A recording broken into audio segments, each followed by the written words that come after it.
Welcome everybody to day 3 of the rebellion on this bright, beautiful blue sky day here in Hyde Park.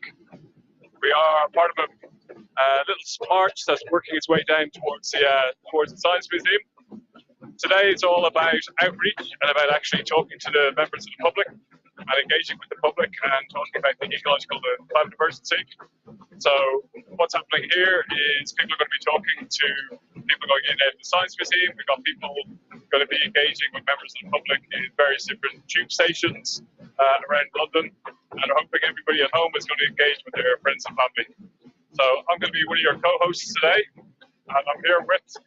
I'm Etienne Stott. I'm here with Extinction Rebellion UK. Looking forward to a wonderful day. It's beautiful weather. People are feeling good. The flags are flying.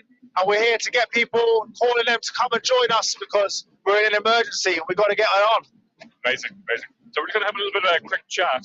So we're talking about engaging, right? So I'm just going to ask you. So what do you do?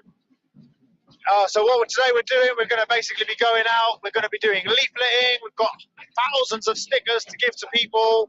We're going to have some people on stalls, you know, handing out leaflets and speaking to public there, but we're also going to have people going into the underground system and speaking to people down there. We're going to have people going what's called door knocking, which is a method that we have picked up and learned from the Bernie Sanders campaign in the United States. And door knocking involves basically, it sounds like it says on the tin, you go and knock on people's doors and you invite them to a talk that we're going to have a bit later, which is basically a talk that explains, you know, what's going on, the emergency and what you can do about it and why it's important to come out, come off the sidelines, get involved, and then this is all about momentum-driven mobilizing. It's called, and this basically means we try to create some noise, shake the tree a little bit, and then try and get people to join on the back of that. And then we get new people joining, we get them to go and join up more people, and it kind of cascades and develops like that. So it's really well thought out and it's a good system. So is this the 3.5 talk then? Yes, I believe so. So 3.5 is the reason we use that number is that there's some social science research that indicates that very few governments have managed to withstand the calls from a group of people when they are greater than 3.5% of the population. So a lot of people think there has to be like a majority of people involved in something for it, some things to change. But actually the science shows that when you get 3.5% of the people really involved passionately doing non-violent disobedience like this, it can create these tipping points and really create these changes that we need to happen. So the 3.5 project is kind of evidence-driven. It's been used, as I say, in other parts of the world in other times to try and make these sorts of changes. And so we're hoping, you know, we create a bit of noise, we create a bit of colour, and then we get people to come and join us, and then they start going speaking to other people, getting them to come along, and build and build and build. So that's what exciting. So I'm just going to have a little bit of a pan around here. Do you want to hold the microphone for me? Yeah.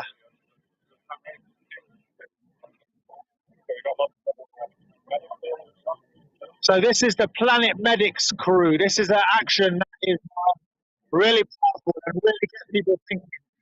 Basically, you see there's these people, medics here, they're carrying the earth on a stretcher, and they have someone at the front, you can't quite see them, who's got like a defibrillator device. It's not exactly the real one because that wouldn't be sensible, but it's a pretend one. And they go around and they do a kind of little performance to resuscitate the earth, to try and make sure people realize that our earth is in dire trouble. And if we can actually help to resuscitate it and bring it back to life if we take the choices, if we make these rapid changes, these big decisions that we need from our government that thus far they have shown they're not willing to do. So do you want to talk me through it a little bit? Can I just ask you, tell me about what the Planet Medics thing is about, because I've just been explaining but probably done a rubbish job. The first thing to say is that we're not XR doctors, although we do have some XR doctors with us who obviously are very concerned about the health of people, but we're here as non-medical people. We're the Planet Medics. We rely on the science about the environment, and our message quite simply is that Earth's vital organs are at risk, and we all need to do more, especially the big corporations and governments, to tend to Earth's needs so that it can regenerate. Nice one. And so what's the plan today? Do you know much about what's going on? Are you going to do a performance when we get to a particular place? Well, we're hoping to go outside the Science Museum. I think there'll be queues of people there, families, and we've got a narrative that goes with a little street theatre. You know, where we're trying to resuscitate the earth, but I'm not sure it ends very well, I'm afraid. Certainly not at the moment. Well, that's our job, right? That's why we're here on the streets with Extinction Rebellion, to change path. Thank you very much. Have a great day, Planet Medic crew. All right. And it's interesting to say, actually, we're just coming up to the Science Museum, so I'm not from London, and I don't know where everything is, but the Science Museum, interestingly, is sponsored by Shell.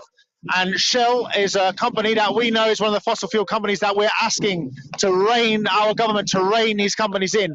Shell actually sponsors the Science Museum and all sorts of other things, and that's because these companies, they need what's called a social license to operate.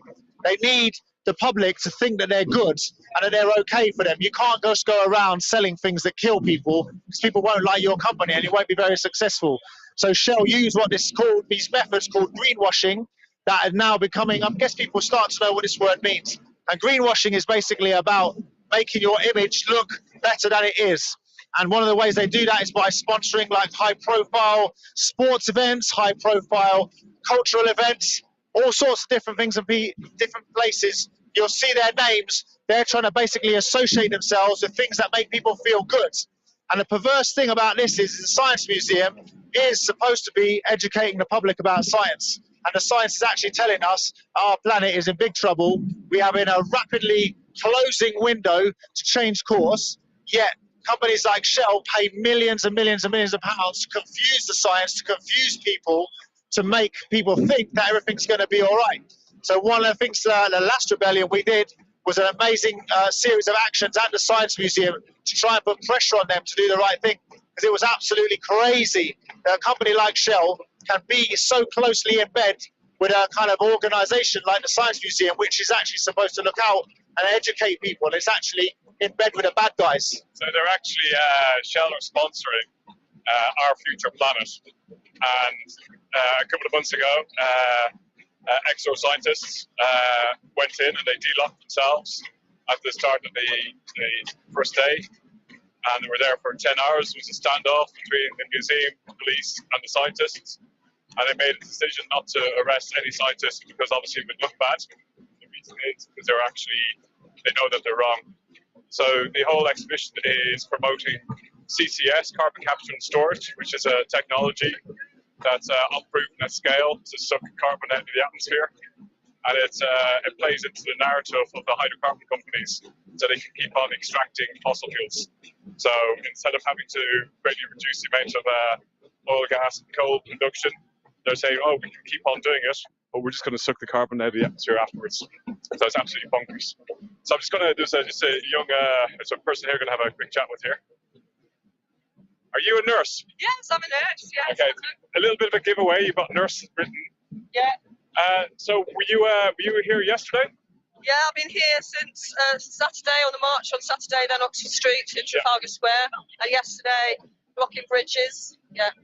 And so we heard that there was like 5 or 6 doctors and nurses arrested yesterday on the bridges. Yes, they were very, very brave, dedicated rebels. They take time out of their jobs, it's their day off to come and do this. Yeah. And you know, we care deeply about public health. There's so much evidence now to prove that the air quality is responsible for 1 in 5 deaths around the world, and hundreds of thousands of people suffering in this country from particles in the air caused by pollution, fossil fuels. So it's a very bold, brave thing for doctors to do, and nurses, like, in case they might get struck off the register for, having a criminal record for environmental protesting. But the BNJ, right, I suppose one of the leading publications in this country with the medical professions, yes, is calling for urgent action on climate change and saying that it's the biggest health threat facing humanity. Yes, well, they are very supportive of the doctors, yeah, which is fantastic. So they feel a bit more supported in terms of taking these actions, getting arrested, But not all the health unions are the same. So nursing unions, for example, we don't get the same support. Yeah. So today is all about today, tomorrow, next day. It's all about outreach and about engaging conversations with community, business leaders, members of the public, and also members of your own profession. Yes. So as a nurse, have you spoken to your colleagues, friends and colleagues about the climate emergency? Yes, yeah, I work in a community mental health capacity at the moment. A lot of my colleagues have no, knowledge. So it's great because I can talk to them about, but they see the impact of climate anxiety and depression setting in, especially on young people, the incidence of suicides. Yeah. This is a big existential crisis, about young people, affecting young people's future, all of our futures. So it gives me a bit of an inroad to be able to talk to my colleagues and bring them up to speed about what we're doing and how it can really help to get involved with what we're doing, and how to help the people in their care. Yeah, absolutely. That's quite amazing. And also, I was just reading that the Lancet, I think that's the world leading journal for health professions globally. Yes, for doctors particularly. And they're talking about we all need to take urgent action on the ecological and climate emergency, and things I never even realised, the spread of diseases. Zooidal diseases coming from the animal kingdom to human kingdom is going to accelerate. Yeah, absolutely. And we've seen that zoonosis phenomenon happen with respect to COVID pandemic. We're going to get more and more pandemics as a result of man's interference with nature, upsetting the ecosystem as the carbon dioxide levels increase, global warming increases. We've already got the reefs are, severe danger of dying off if we don't reduce our emissions by 50% by 2030. So. If there's one thing you could say to your colleagues in the medical profession who are on the edge, is what message would you give people? Oh, well, I want people to know that we've got to act now, and we need to do it together. It's not enough doing it quietly. We've tried that. We've tried writing to our MPs. It is all important. We've tried marching, but people need to step up now and get involved, join Extinction Rebellion, come to meetings, and actually put more pressure on the government and on all the fossil fuel companies now. We're seriously in danger. As you can see, we're having to resuscitate our planet. Yeah, the planet is dying. That's the message we're going to get across. Well, thank you very much. Keep up the good work. Thank you. Okay. Okay, take care. So there we go. So listening to people from the medical profession, if you saw what happened yesterday on the bridges, it was so powerful. If not, there'll hopefully be some little bits of playback that we can have at some point. Very, very powerful. 5 or 6 doctors and nurses getting arrested. It was very powerful moments.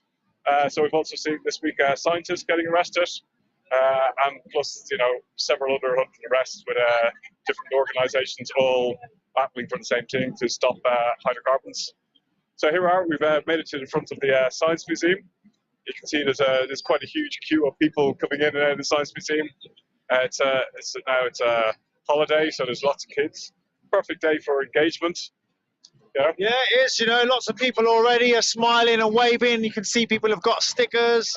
They want to chat, and this is an amazing thing, where we have to make some noise, get people thinking. Everything looks wonderful in the sunshine, right? Our flags are fluttering. We're talking to people. We've got people, we're asking them, what do you think needs to be done in this climate emergency, and what isn't happening? And so lots and lots of people out there, I believe, and I know I do a lot of outreach myself. And you see people kind of people get what's going on. A lot of people get it, but they don't know what to do. And that's what Extinction Rebellion is about. We're inviting people. We're saying we've got an idea. We think that non-violent disobedience is what we need to do right now. Because if we don't, we cannot create the rapid changes that we need, the rapid and massive change that we need. And civil disobedience in this point is a really sensible option. So, it's understandable, in this situation, a lot of people wonder, they're seeing the news thinking, it's all going wrong. They're seeing the fires and the floods or whatever.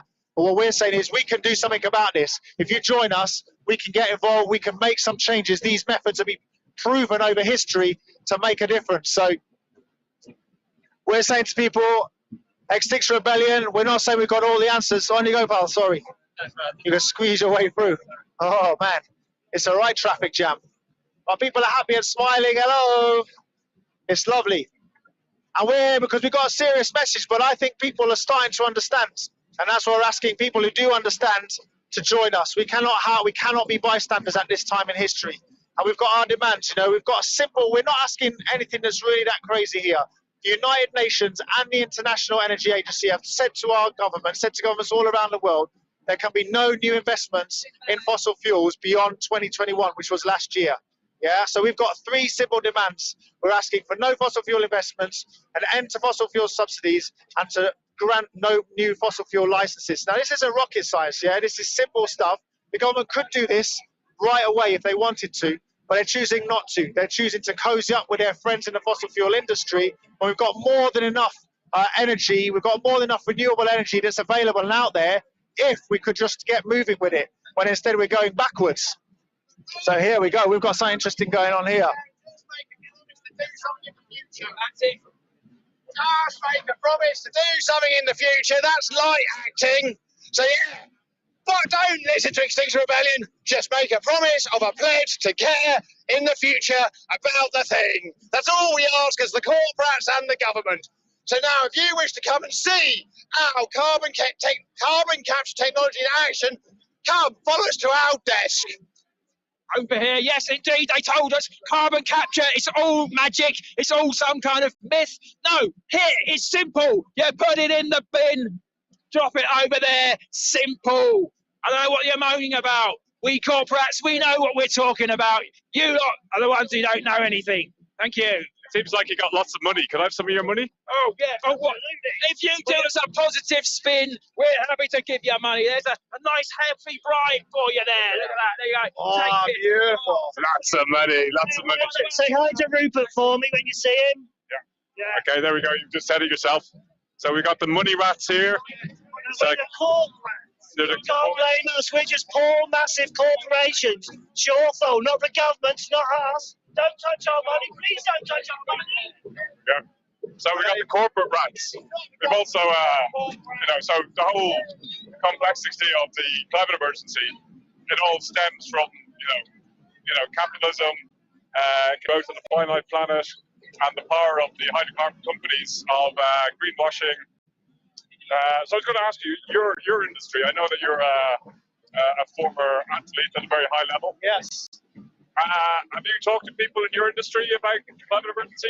Just explain what you used to do. Yeah, so I was a canoeist. My best thing that I ever did was to win the London Olympics in 2012 with my crewmate. Thank you very much. So that was a good day. I worked all my life for that. And I suppose we've got the canoe slalom world, the canoeing community, but also we've got the broader, sports community. And I think, a lot of people are very focused in this area. They're driven to succeed. But also, I think a lot of them are waking up. They're starting to realise, actually, like everybody, like just the members of the public, there's something really difficult going on here, something really bad. And we're trying to get the athletes to come off the sidelines as well and start to use their voices, step up and say, look, actually, we could do sports. It's great. It's a really good thing to do. But it's a very high carbon industry. And at the end of the day, there is no sports on a dead planet. So it's a very tough conversation, but we're at this place now. We've left it too late. We have to have these tough conversations. What about you've got the individual athletes who are very focused on training, which you told me earlier. I didn't know that. And but you also got the sporting bodies, people who actually support them. Do you have any contact with any sporting bodies, or have you tried to engage with any of them? Yeah, so that's the thing. So I'm involved with something called Champions for Earth as well, which is something that we're trying to help and support athletes, whichever way they feel comfortable to sort of step up. This is what we're saying. We're only asking people to take one step. We all need to go out of our comfort zones. And, we're getting people. There's other groups talking to, and I actually also think a lot of sporting bodies, they're inhabited and, people work there are ordinary people, just like you and me. And they watch the news and they see what's going on. But probably what they don't know is, what can we all do about it? And that's the thing, sometimes we're waiting for, the bosses to say, oh, well, we're going to do X, Y, or Z, yeah, and that's going to change things. But other times, what we need to do is start making those changes ourselves. We also need to start demanding change of our governments. They hold the levers, we can all recycle like mad. Well, actually, we need our government to put in these massive systems for like recycling, simple recycling systems in different places. We need public transport. Our governments can do that. We can't do that ourselves. But with the sporting bodies we're talking about, like I got distracted. No. But it's so easy to like. There's so many things we need to be doing. Yes. And today all about outreach, and I'll talk a little bit more like my role. I work as a renewable energy engineer. Yeah. And I'm a member of the Energy Institute, where the oil and gas people sit. And actually later today I'm going to be going there. Yeah. And I have difficult conversations with people there. So a big problem, I guess, a big problem with international sport and elite sport is it's international, right? And it is based on basically cheap air travel. And we know that air travel is one of the ways that really impacts your own personal carbon footprint. And this is a really big problem for sport to kind of get their head around, because sports relies essentially on, cheap flight companies like EasyJet and Ryanair to get around. I used to fly around a huge amount around the world. And we know that there's no such thing as sustainable aviation. At the moment, the technology has at its limit. It cannot be decarbonised without using what's sometimes called biofuels or sustainable aviation fuels, which have been planting huge areas of the world which people need to be planted for food, to be turned into aviation fuel. That's not what we need to, again, rein these companies in. And our government shows no signs of doing this because they're, again, too closely in bed with these vested corporate interests. So I always look, when I speak to people in sport, I always say we have to have these conversations. How can we change our schedules, our sporting schedules, to travel less, to mean that we have to do less flights, so that, and in the end, we're going to have to find a way of doing sports that is more sensible. And I always come back, again, and I'm not saying I have the solutions, I always come back to needing a citizens' assembly, because the citizens' assembly of ordinary people, which is what XR is advocating for, we want a citizens' assembly of ordinary people to come together in a room and be advised by experts in all these different areas, and then they come up with a policy that sets the framework for us all to be able to act in a way that promotes the continuance of life on Earth. And sports is a part of that, just like everything else. But I also believe that sports is a beautiful human thing, and it can inspire and connect people. And so I just want sports people to step up and to have about this. The first thing to say, we are in an emergency. What are we going to do about it? Very good, very good. And I know you're doing the co-presenting, and I'm going to ask you a bit more about that. But as you said, sports is vital. It's a great way of actually getting through to so many different people, especially football and the Olympics and all these things. So we're just going to have a quick chat now with some of the people here who are doing the outreach support. So we've got this nice table set up here. We've got block printing going on. So people are putting block printing on different bits of clothing for the public. People are queuing up. I'm just going to be a bit cheeky and just come right inside and see what it's like inside. So we've got people doing pink roadie things onto paper. We've got some conversations going on with some hitters and police, as can be expected. We've got people doing leafleting. And do you want to have a quick word of what you're doing today? Yeah, sure. Yeah, what's your name? My name's Thierry School, and I'm 14, and I'm doing art blocking here, which is one of the forms of non-violent protest. So we're printing on people's clothes, we're handing out leaflets, badges, stickers, and just trying to spread the word. So you're handing out flyers? Yeah. So look at the flyers? Yeah, we're encouraging people to spread the word. We're just giving them the facts, how they need to act now. And what kind of engagement are you having with the public? Well, we're going up to them. We're having talks. We're just spreading the word, I guess. Is it a positive, negative, or do you have people? Positive. Yeah. Definitely positive, but we're also reminding them that now is the time to act, and that we can't delay this any longer. You're 14, so how about like your friends, people your age? Do you talk to them about climate change? I do. I try whenever possible to encourage talks about the environment at school. So I've been doing this a long time, since I was 8. So yeah. So you're pretty much well informed. And what about your teachers? Do you talk to your teachers about it? Yeah, do they educate you in school? I do, yeah. Though there's not as much coverage on climate change at school as I would like. So if possible, I want to change that. That's why I talk to as many people as possible. Yeah, that's great. Any messages you'd like to give your friends and teachers? Yeah, stay hopeful. We can still change, but we need to act now. There's no more time to delay. Amazing. Thank you very much. Fist bump, keep up the good work. Thank you very much. So we're inside the art blockers, having a nice little conversation there.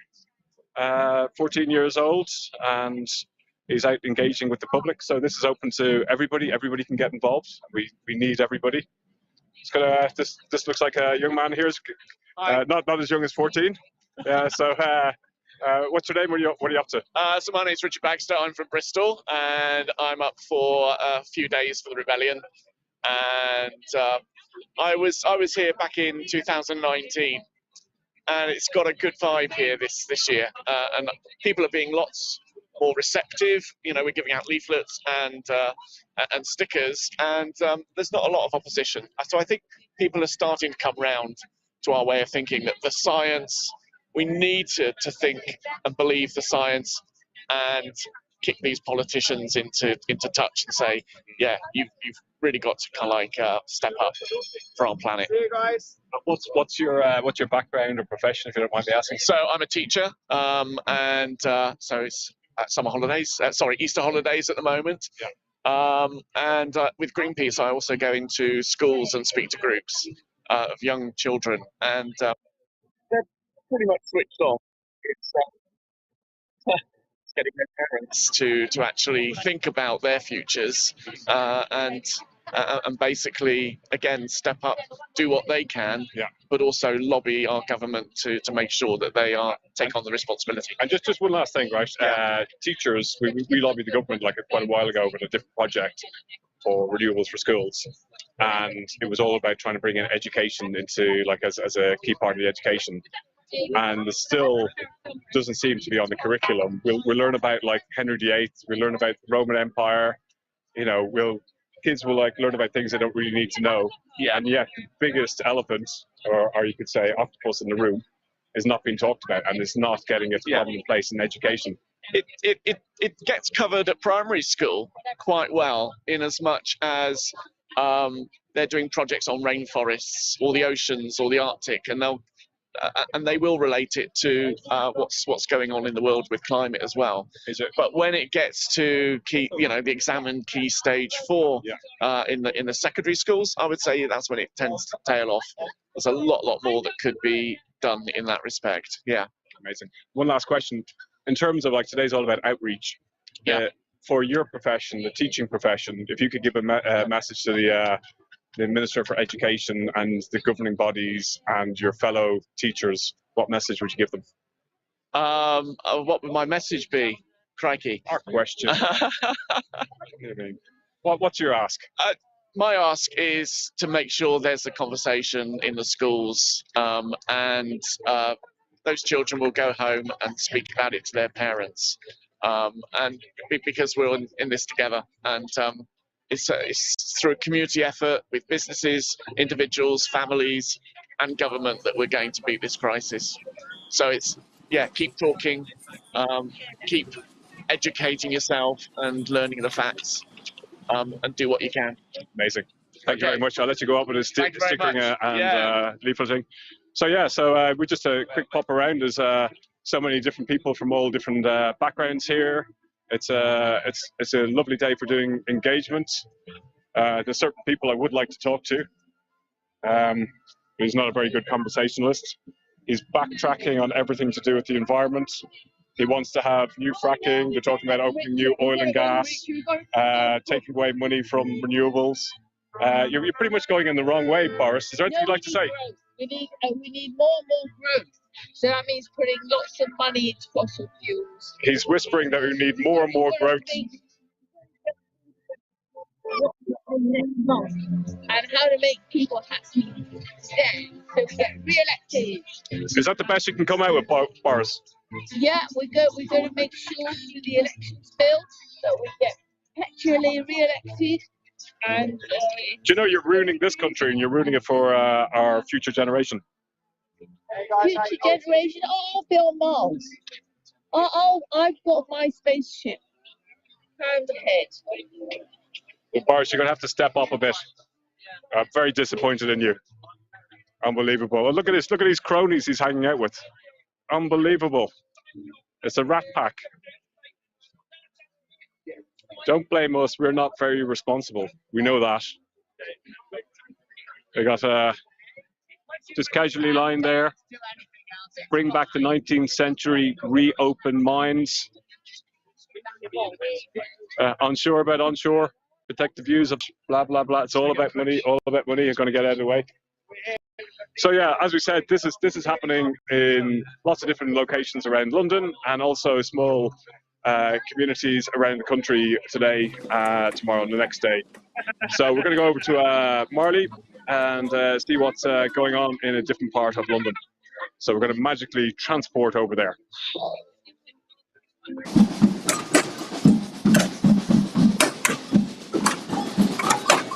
Well, hello. Hopefully you can hear me. I have been joining the XR Samba band who have made their way past the Science Museum as Fergal and Etienne have been talking to you about. And the reason that we're doing outreach at the Science Museum is because the Science Museum are not doing their jobs and not holding their responsibility, which is to educate people on science. But they're sponsored by one of the world's most deadly, most polluting companies, and so it has fallen upon the people to educate the Science Museum about the science, which is a really bizarre situation. But this is typical of the society that we are currently living in, whereby the people who have the most money seem to be able to control the narrative, and they're refusing to tell the truth on the severity of the climate crisis, which is precisely why Extinction Rebellion came to be in 2018, when those few individuals joined together to create a movement like none ever seen before that would inevitably change the face of the earth and the face of society as we know it. And it's vitally important because unlike any movement that's ever come before, this is an issue that affects every single person on this planet, including the people who are profiting from the corruption, from the greed, and from these filthy fossil fuel investments. So today is day 3 of our April Rebellion, and as mentioned previously from Etienne and Fergal, it is an outreach day, which means we're out here on the streets with the purpose of having conversation and speaking to the public. We've just come from Hyde Park at Albert's Memorial, and this morning at between 10 and 11 a.m. lots of amazing workshops were taking place where people were learning how to effectively carry out our outreach mission of the day. Since then, groups have split off and they are heading towards various different parts of London, which is brilliant.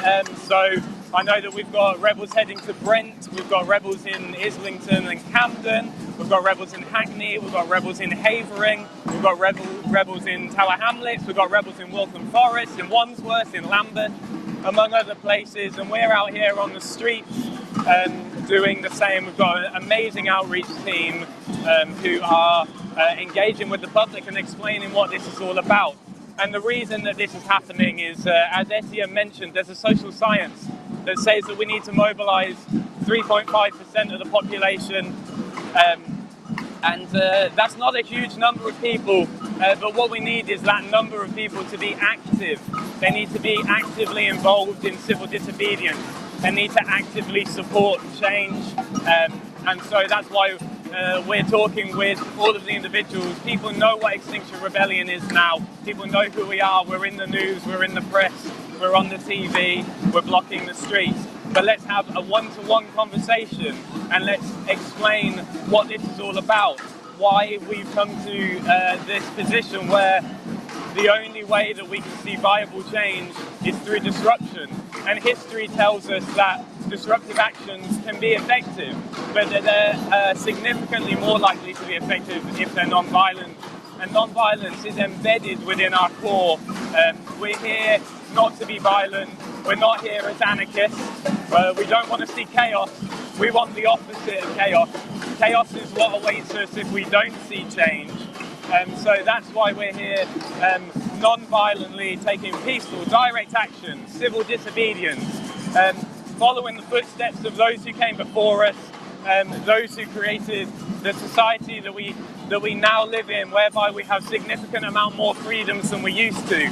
But the issue is that in amongst that, with patriarchal systems and colonialism, we found ourselves in a society that, yes, we have more freedoms, but what we don't have is control over our futures, and that is the major problem. Our futures are being pillaged, our futures are being ruined by these filthy fossil fuel investors, and they are seemingly not willing to let go of these money-making machines that are sending the entirety of humanity hurtling towards extinction.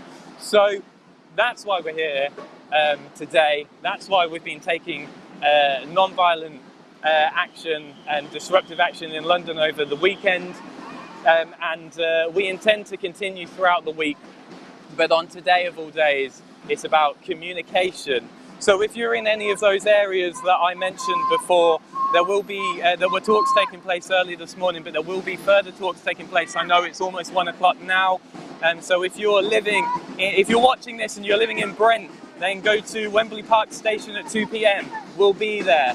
If you're living in Islington and Camden, go to Know the Origin near Angel Tube, 2 p.m. and 5 p.m. We'll be there. If you're in Havering, go to Balgoris Lane at the Small Green, 2 p.m. and we'll be there. If you're in Tower Hamlets, go to the Beehive, which is opposite St Matthew's Church on Cambridge Heath Road at 3 p.m. and 5 p.m. and we'll be there. If you're in Waltham Forest at 2 p.m. and 6 p.m. we'll be in the Town Square. If you're in Wandsworth at 2 p.m. and 5 p.m. we'll be on Town Hall Road outside Battersea Arts Centre. And if you're in Lambeth, we'll be at West Norwood Picture House at 2 p.m. Now, the reason I'm mentioning that is because you've got time to come along. We're going to provide training, we're going to provide leaflets, stickers, we're going to provide everything that you're going to need to get out and talk with members of the public today.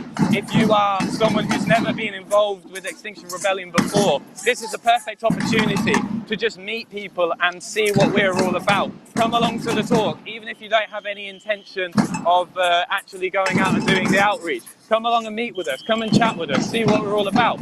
That's why we're here. This is a movement of everyday, lovable, likeable, friendly, caring, considerate and passionate individuals. And we need you to join us, and we need you to come along and get involved. Yesterday we saw some significant disruption caused on a number of bridges, that number is 2, Vauxhall Bridge and Lambeth Bridge in the heart of London. And on those bridges, on Lambeth Bridge, I spent the entire afternoon streaming from there with XR doctors. These are genuine medical professionals, doctors, surgeons, GPs, nurses, who have decided that enough is enough, and that the climate crisis, being a health crisis, it's their moral duty and their responsibility to step up and to take action. And so that's why they sat on Lambeth Bridge after everyone else moved off, and 6 or 7 of them were arrested, and it was a very moving experience to witness. And I can tell you, there on the scene, watching police officers cry as they arrest their colleagues, their emergency service colleagues, was a profound experience for me. It was something that I really found quite emotional, and you might see, if you look back at yesterday's live stream, if you get a chance today, you might see and you might hear that in my voice that it was really quite moving. My sister is a nurse, and she's been working on the front line throughout COVID, and she's pregnant and she's just recently, her wife has just had a baby as well, and that's why I'm here. That's why I'm here supporting this, is because I have a large family of youngsters whose futures are being absolutely pissed down the drain, and apologies for my phrase there, but they're being absolutely ruined by the investment banks and the fossil fuel industries that are taking away the futures of these young ones for the sake of putting some money in a bank. It's not even a physical thing at this point, it's just numbers on a screen. And I tell you what, as much as you can't eat money, as much as you can't eat gold, you certainly can't eat numbers on a screen. So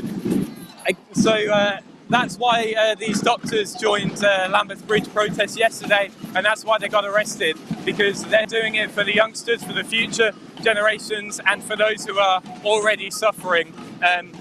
The final nurse to be peeled off the pavement was a lovely woman who her sign read, "I'm here for my patients," and then underneath it said, "Healthy people need a healthy planet," and there's nothing truer than that. We can't consider ourselves to be healthy people, and if we're destroying our planet, but also the doctors and nurses whose responsibility it is, who have taken on this responsibility of protecting health and saving lives, and they're saying, well, how can we do this if our government is going to allow these companies to expand their investments into the fossil fuel industry, open up new oil wells and open up new coal mines? It's impossible for them to do their jobs. There was a speech from one of the doctors yesterday, who is she's a lung cancer surgeon, and she was how young people in London are increasingly being diagnosed with lung cancer, and children are being diagnosed with extreme asthma conditions that are detrimental to their health and well-being, and the only advice she could give her patients is to move out of London.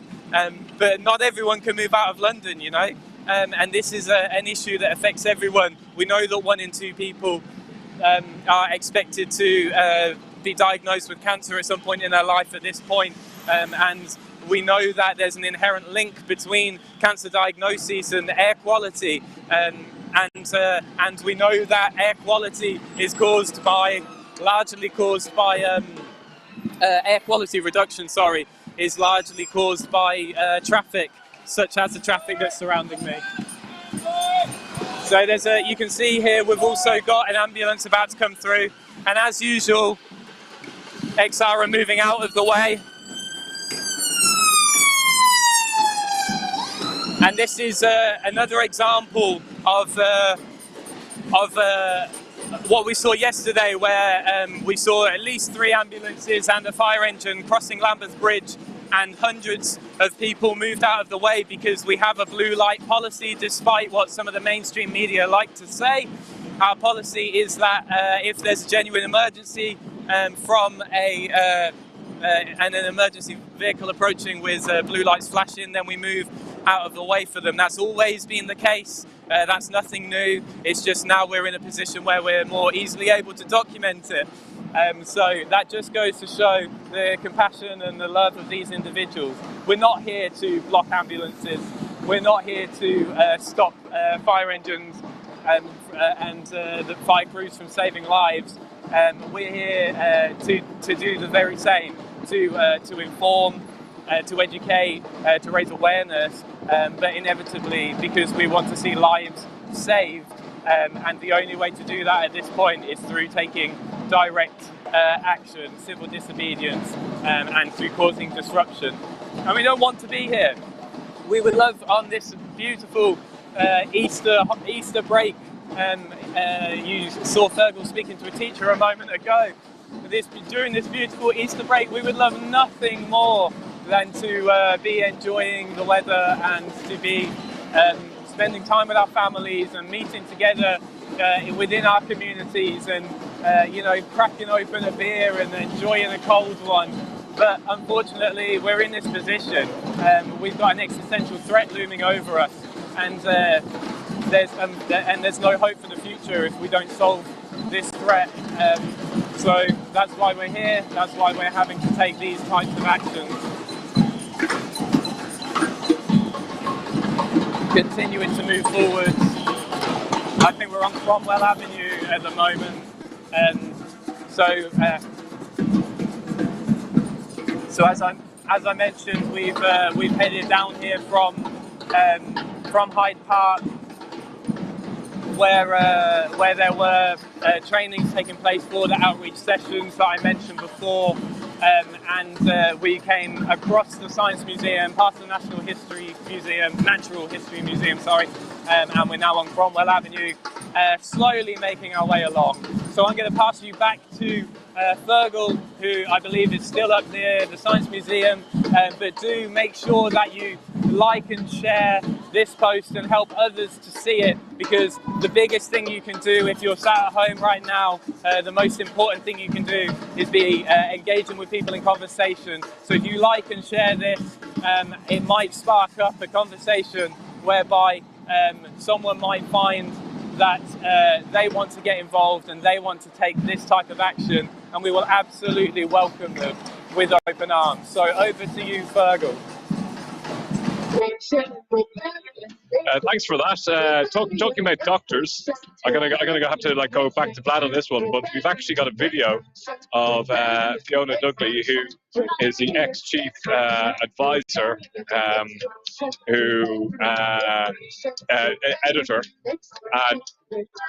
for the BG, the actual main journal for the British medical profession, and her comments. BMJ saying the Extinction Rebellion do get out of the way for blue light vehicles. And just to show you that, here's a little clip from yesterday. So Vlad, if you could play the little clip.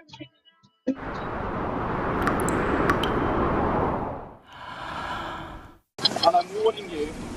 The doctors retained the bridge in a very measured way, sitting with their banner, very calm and dignified. And you know, they're not doing it because they want to do that. They're doing it because they truly believe that this is, their duty to alert the public to what's going on, and to take action and put yourself at risk. I think it's an incredibly impressive thing to do. The view is that if an ambulance or another blue light goes through, it needs to come through. The whole group of people very quickly shifted the banners, got out the way, the ambulance went through.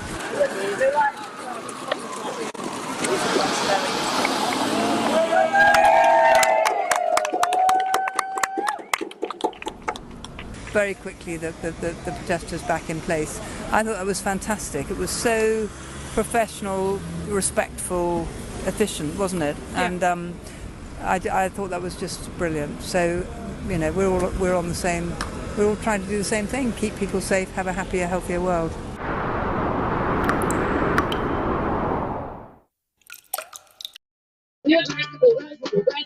See, there you go. There's a proof that the blue light procedure is Extinction Rebellion get out of the way for all emergency vehicles, ambulances, fire brigades. And you can see that. I'm here with Orchestrate for Discontent.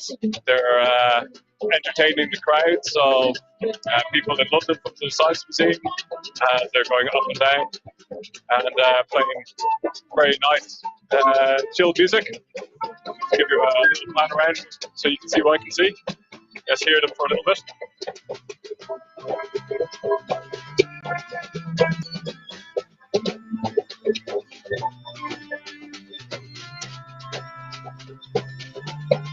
We're going to have a live interview with a drummer. What's your name? Hi, I'm Pigeon. Pigeon, yeah. Pigeon. And tell me about, is it Orchestrate for the Discontent? Orchestrated Discontent. Yeah. It's we're a band. We are set up to play on protests and marches and other actions, bringing different kinds of music along. Sometimes it's more upbeat, sometimes we do more mellow stuff. We are mainly born from XR, but we also are very much kind of about movements and supporting lots of different causes. and we have different lineups each time. We're open to anyone. If you want to get in touch with us, please follow us on Instagram, Orchestrated Discontent, also on Facebook. And yeah, anyone who wants to join can join, and we're open to all instruments. Obviously, halted is unamplified instruments, but anyone's welcome, all levels. Yeah. And so you're obviously a musician. Yes. And what is it like engaging with other musicians about the climate emergency? Oh, that's a good question. Today's all about outreach. Yeah, well, I mean, I'm a professional musician in another life, and I find a bit of frustration a lot of the time with a lot of my professional colleagues are aware of the emergency, are kind of on the right side in a very passive way, but are not kind of doing anything about it, which kind of gets me a little bit frustrated. So, but there are exceptions, and some of the people in the band are also more experienced professional musicians who are up for supporting in this way. Yeah, so I'm very happy to be able to bring music to help support the action. So if you could say anything to your friends and colleagues in the music profession who are on the fence? Well, we're in an emergency, and we have the power to change things. I think people always want to know if we're going to solve the crisis or not, whether it's a glass half full or glass half empty, whatever. But for me, it's much more about we have the agency to decide which path it's going to go, whether we're going to have the positive future or the kind of apocalyptic future. It's very much in our hands right now. I think we underestimate how much power we individually have and collectively have to make the call about what our future is going to look like. So I think we need to do more of this. Amazing. Music for the discontented? Orchestrated discontent. Orchestrated yeah, discontent. We might try and find a name that's easier to say in future, but for now it's orchestrated discontent. Yeah, I've got earphones in, so it's quite hard to hear. Now keep up the good work. Let's hear some more music from these guys. Jamming away.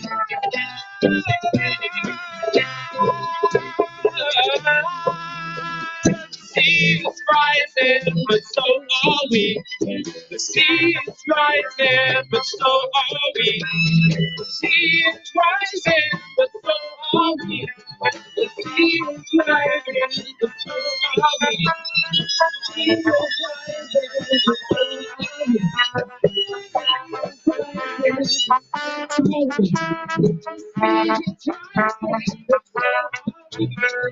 And we're now getting joined by some very special guests. You might recognize these people.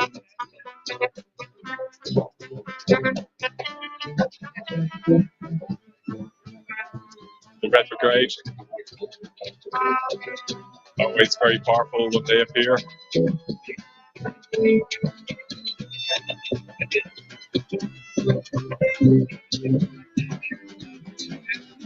Always in silence.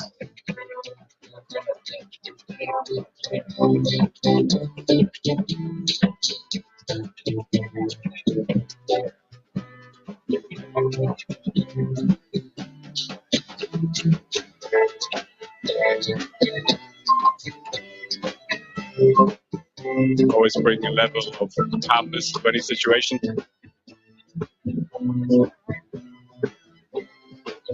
It's quite beautiful. Rebellion, extinction, rebellion, extinction, rebellion, extinction, rebellion, extinction, rebellion, extinction, rebellion, extinction, rebellion, extinction, rebellion. The sea is rising, and so are we. The sea is rising, and so are we.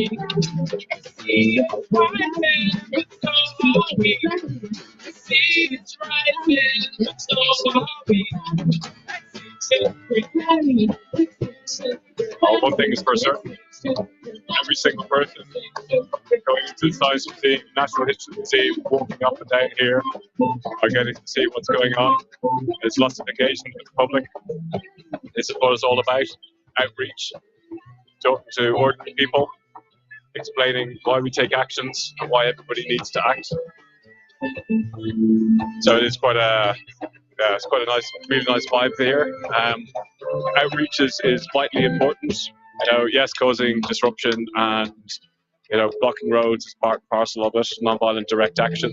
But the other part is outreach, and we need to be talking to all people in the communities, our friends, our families, our business colleagues, even people we don't like.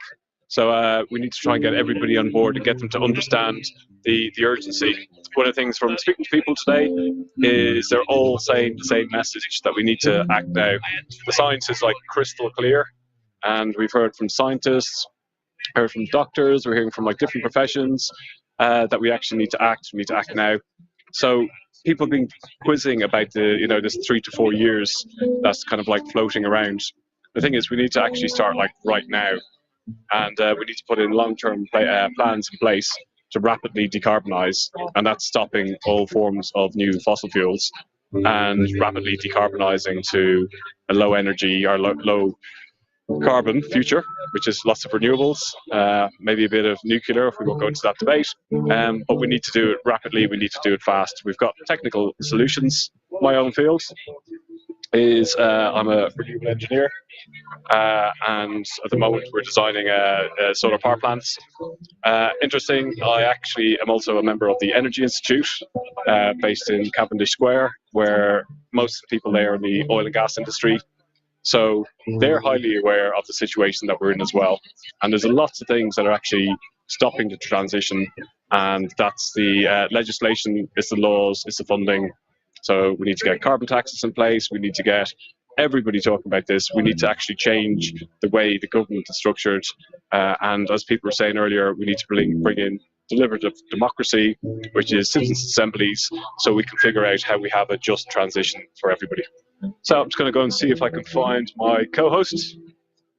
No, he was just standing right beside me. So what I'll do is I'll just have a little pan around so you can get to see what I'm seeing. So the outreach is continuing. We've got people right down by the entrance of the Science Museum. We've got people now have arrived, taking a break, having food. He's look at him chucking away here. Yeah, you know, we're really well supported by the Hare Krishnas. They all come down, dole out lovely, delicious, warm food. We're out there on the streets. Very, very tasty. I'll let you crack on eating that. Come and grab me in a minute or two, okay? Yeah.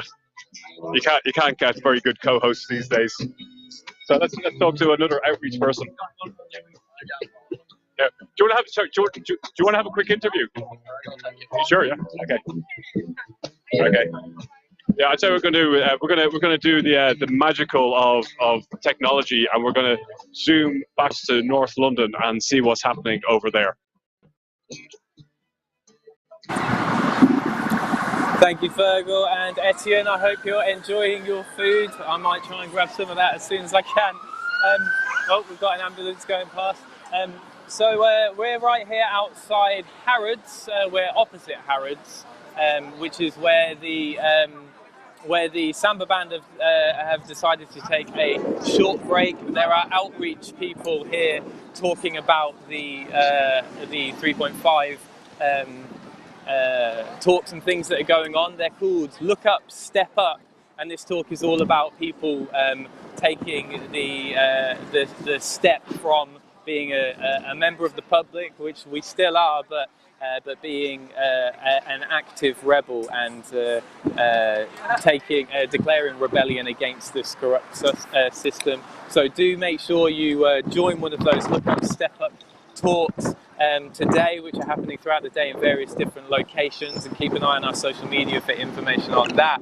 So right now we're outside HSBC UK. We're directly opposite Barclays, which if I can turn around without making you too dizzy, is over there behind me. We're also next to Lloyds Bank, and we're opposite Harrods. So it's fair to say we're surrounded by a huge amount of wealth, and that is one of the big issues here. We've got a situation where the majority of the world's resources are hoarded by the wealthy, and meanwhile everyday people like me and my mates from Northampton are struggling to make ends meet, and we are experiencing really high cost of living as a result of the corruption and greed of these multinationals. And a big part of the criticism that XR sometimes experience is sometimes the papers like to try and say that we're responsible for cost of living rise and energy price rise, which is absolutely laughable. And I can tell you why, because these guys here in HSBC and these guys over here in Barclays have made record profits whilst your energy bills have gone up 54%, and the government hasn't held them to account, and they've not charged them any additional tax. They don't pay enough tax as it is, and quite often they actually don't pay the tax that they're owed because they use some clever accounting skills to make sure they can avoid paying that. And what we want is a fairer society for everyone. But more than anything, we just want these massive banks to stop investing vast amounts of money into the fossil fuel industry. So that's why we have adopted an immediate demand, and our immediate demand is to ban any new fossil fuel extraction and investment. So effectively what we're saying is we know that we can't cut fossil fuels off like a tap overnight, and we know the absolute mayhem that that could cause, but we need to do it as quickly as is humanly possible and then some. So what we're saying is no new investments, no new oil fields, no new coal, no fracking, and we're saying no new investments from major financial institutions such as Barclays, HSBC, JP Morgan Chase, Schlumberger, like all of these groups that are funding this huge issue and making massive profits and then passing on costs onto consumers. We're saying we're calling for an end to that. And then a transitional period to clean, green renewables. And that doesn't mean nuclear, that means clean, green renewables.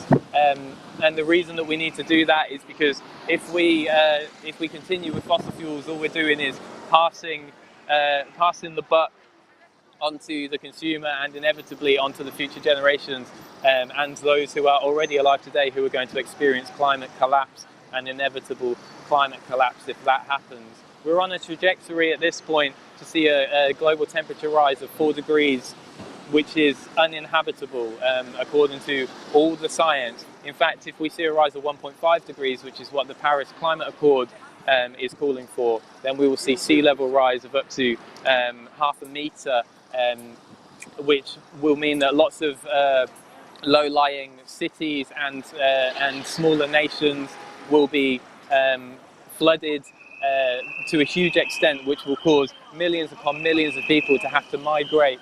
And the problem with migration of that scale is that we also lose huge resource, things such as crops.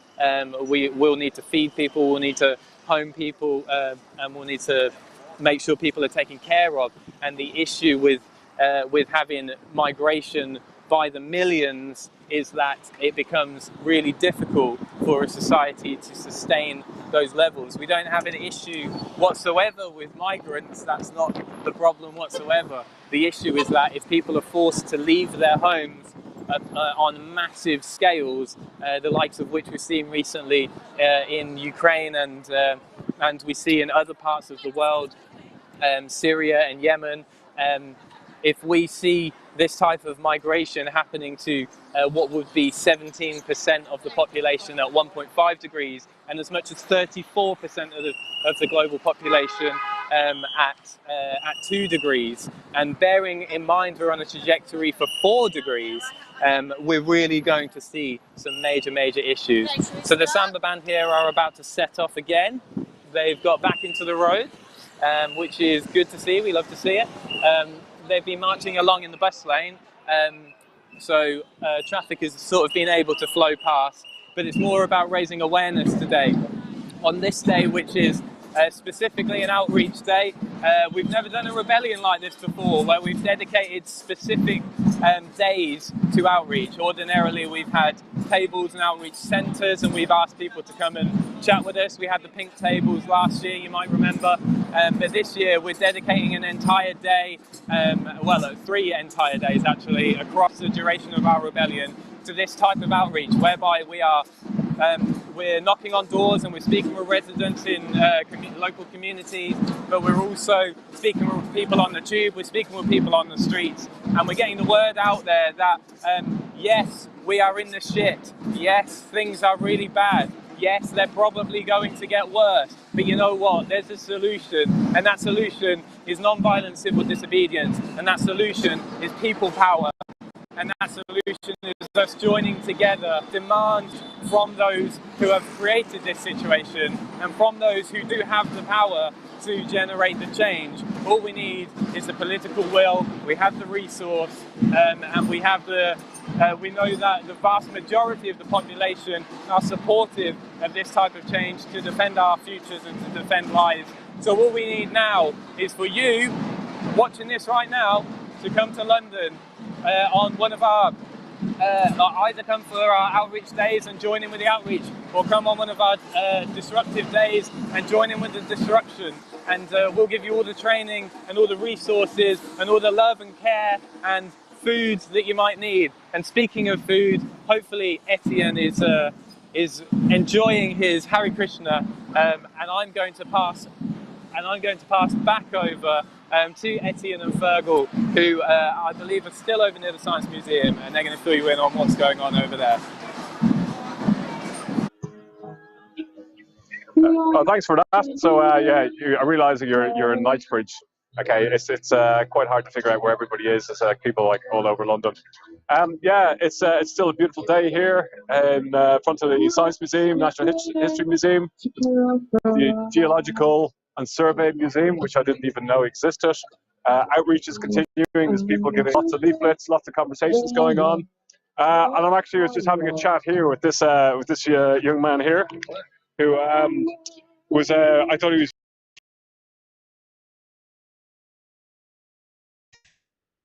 It is, in fact, he's got my amateur attempt at shorthand to prove I'm really a reporter. Am I on? Yeah. Yeah. So you're a journalist. I am. Yes. What's your name? My name's Greg Barradell. I'm a reporter with The Big Issue. Big Issue. I love The Big Issue. Good work, guys. Thank you. And so it's very nice to see a reporter here. Yeah. A lot of times we don't see reporters. When we do, when we hear about them, it's all negative. So what's your take on what's going on here today, and what's the Big Issue's take on covering protesting? Yeah, no, I think it's, first and foremost, it's a lovely day today, isn't it? Yeah. I think that always helps. I think it's interesting seeing with this rebellion as well, sort of slight shift in tactics with XR to focus on outreach and sort of connecting with people more generally. I think from conversations I've had with people, there's a bit of an acknowledgement of the need to do that, because I think, you'll always grab attention when you do a protest that blocks the road and, or hang yourself from a bridge like you have done the past couple of days, but I think a lot of that is coverage of it as spectacle, almost, isn't it, rather than as issues. So I think having days like this where there's an opportunity to speak to normal people and, it's a bit easier to speak to members of Extinction Rebellion as a journalist than when they're hanging from a bridge, because I'm not very good at abseiling at all. I think that helps. Can I ask them just a couple of, I don't want to be awkward questions or whatever, but like, one of my biggest gripes, right, is the media, right, and the fact that, like, we've known this is happening, we know there's an emergency, the science is crystal clear, and we keep on hearing the same things again and again. In fact, we've got a scientist we're going to have a chat with after this, right, and yet the mainstream media is consistently failing to report on how severe it is, what we need to be doing. We look at, like, it's tragic that we've got a war going on at the moment. Prior to that, we had COVID, and the amount of airtime that's given to that and Brexit by all the news channels, all the printed media, and yet we've got this slow juggernaut that's heading towards an ecological and climate disaster that's going to affect everybody. And the most recent reports is crystal clear. I don't want to swear on daytime TV, but where's the outrage from the media? Yeah. No, I saw something doing the rounds on Twitter the other day that there was a trail for a story which said, humanity's future at risk, climate breakdown imminent, page 3. And, there is obviously a problem of the prominence these stories get over a sustained period of time. I think, the IPCC report is on front pages for the day it's out and then quickly fades out. But I think there is a lot of, you know, in terms of smaller and independent media, you have places like The Guardian who have dedicated climate correspondents and will always dedicate a large section of their online front page to reporting on what's going on. But, you know, in TV news, it's a slightly different problem, as you mentioned, which, you know, obviously TV and radio being where such a majority of people get their information, get their news, that, you know, it's difficult, unless it's the death of the Queen, for any story to really sustain itself for weeks and days and days. And I think, you know, groups like Extinction Rebellion providing, you know, we've got a pink octopus here, providing some colour and providing new events and information on a daily basis to go along with that longer term information. But do you think there's like just a general thing with the media that they don't want to report about climate protests? We've just seen in the last couple of weeks, I think it's like 400 or 800 arrests. You know, not just Extinction Rebellion, just Stop Oil, they had Insulate Britain and various other groups. And it's not. This should be like front page news. The fact that like this country is in a revolution. Yeah. You know, we are living in this kind of weird times of just don't talk about it. It's like a big elephant in the room. Yeah, I mean, I guess it's that news organisations don't always make judgments on which stories to give prominence to based on what is objectively important. You do it based on what is catered to your readers, right? And a lot of the varying audiences across the media spectrum in the UK, editors will be sat there deciding, are our specific audience going to buy our paper if we don't do this? But come on, but like even the BBC, like they're starting to report now, but like 2019, they bring on climate change deniers to debate climate scientists. Do you know what I mean? That's only a couple of years ago, and still like the likes of Newsnight and all the different things. We got, okay, we'll have the odd David Attenborough coming out, but we need to have this like in the media every day, reporting every day, and things going on every day, because there's so much different areas to cover. It's just such a huge topic. The Daily Climate Show on Sky, right? Where they sort of have that daily space, and I guess it is important to try and carve out more and more of that. You imagine it will become more prominent, but you want that to happen before it's too late, right? Exactly. Like you're seeing positive movement, aren't you? Like, you know, papers hiring more climate correspondents, but it is those mass consumption. Does the Big Issue have a climate correspondent? Yes, we do have a climate correspondent. She's absolutely fantastic. Her name's Sarah Wilson. Yeah, and it's good, you know, having someone who is dedicated to that beat means that is always part of our news agenda and is always something we're going to be covering, and something our readers hopefully will always be informed about. And also I think having specialists in that area means, you know, you don't just have coverage going on, but they build expertise. And you know, I mean, we've seen Don't Look Up. It's hard to communicate these things in a different way. That's the challenge. That's kind of the challenge Extinction Rebellion's facing up to in terms of changing tactics with outreach, right? So having people who build that expertise and find the ways, you know, it's an important story, but how can we communicate it in a way that people really do care about and won't just switch off when they've seen the same story a few days in a row, right? Yeah, no, good point. Okay, so when's the next issue of the Big Issue coming out? On sale every Mondays. There's a new one out today. We got Blondie, we got Debbie Harry from Blondie and Johnny Marr, and then I think we've got some Earth Day coverage coming up soon. Yeah, I believe. So every Monday, find your local vendor and please support the Big Issue. Yeah, our climate coverage is a core pillar of what we do. Yeah. Thank you very much. Pleasure talking to you. Fergal. Cheers. There you go. There we go. So so first time I've ever actually interviewed a journalist who's been so open about it. Normally it's quite hostile. I think my battery's going to go, so just to pre-warn you, Vlad, that we might have to do some magic transportation to different parts of London. Okay. But speaking about science, I'm here with a scientist who's trying to explain to me what a social scientist is, but he sits with all the other scientists who were out the other day, and we've had a chat before. You were there, Scientists Rebellion, in front of the Shell. Afterwards, we had a quick chat at the police station. So I was doing station support that day. I sadly wasn't there for the action, but I was helping to support those who did take action earlier that day.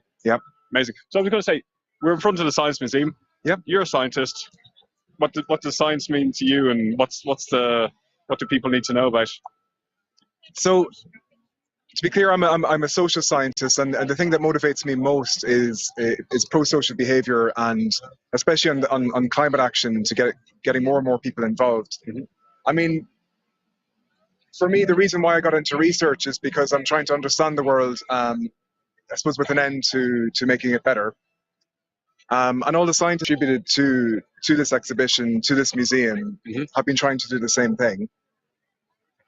And I guess, what does it mean to me? I mean, so we're like, literally, look at this huge building. This is the building of science behind us, you know. And but the fact that we had like so many our scientists getting arrested now, and we got people going in and out there, and we got an exhibition that's sponsored by Shell Oil, you know, also Exxon Mobil, you know, and I think Adani, the coal mine, wants to sponsor one of the exhibitions, you know. So this is kind of like greenwashing at its. Oh yeah, worst. I mean, so look, each IPCC report has been clearer and clearer and clearer that we have to divest from oil and gas and other fossil fuels. Yeah, that couldn't be clearer. The science, some of it housed in that very institution, is clear that we can't keep doing this. So for me, I mean, I think it's crazy that this institution has been taking funding and essentially, greenwashing the name of Shell, of Adani, and other fossil fuel companies. I mean, this isn't the only museum that's being sponsored by fossil fuels. Yeah. I can't quite understand it. So for me as a social scientist, my core focus is on getting more action from scientists, from social scientists, from the public to tackle this problem, because unless we hold those in power to account, this kind of thing will happen again and again and again. I mean, public sentiment is clear that this crisis is something that people want to tackle. It's a few moneyed interests ultimately that are stopping us from doing that. The only way we can change that is that we take mass public action, whether that's voting, whether that's protesting, whether that's lobbying your politician, whether it's deciding to block a bridge and get arrested. I mean, these are all different things that you can do, but take some kind of action, because as individuals we can't do anything, but collectively we can do a lot. I suppose that's my core focus. That's why I joined XR. That's why I've joined XR Social Scientists, is because I know that I can't just do something from the institution. I can't just publish papers, or I can't just produce research, because I can only do so much. Part of my role as a researcher is to engage with the public and to produce meaningful change, and that means that I have to get involved as well. So I joined the scientists, and we were on Vauxhall Bridge yesterday. I watched the doctors on Lambeth Bridge getting arrested for their, for this really important cause. I mean, that's incredibly moving to me. And so that's where I am, really. Amazing. Anything you could say to any scientists watching this in your circles? It's not as scary as you think to get involved, and I don't think it'll have a. Dip your toes in the water. There's nothing. You can join a protest. You can sign a petition at the very least, and work your way up to it. And if you'd like, join on a bridge and sit down on a road. And it has a huge impact when people, institutions, step out of the institutions and into the streets, because it gives a sense that this is a serious problem. I think the public can't take it as seriously if we're not willing to take risks, to take risks ourselves and to act. And as Guterres said the other day, the climate activists aren't the radical ones. It's the companies and the government supporting them that are continuing to invest in fossil fuels and not divesting.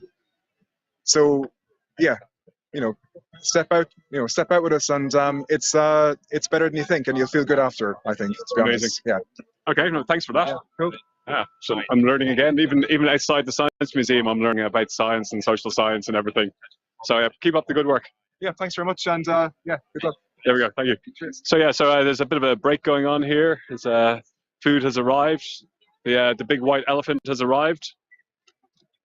The musicians are also just taking a little break.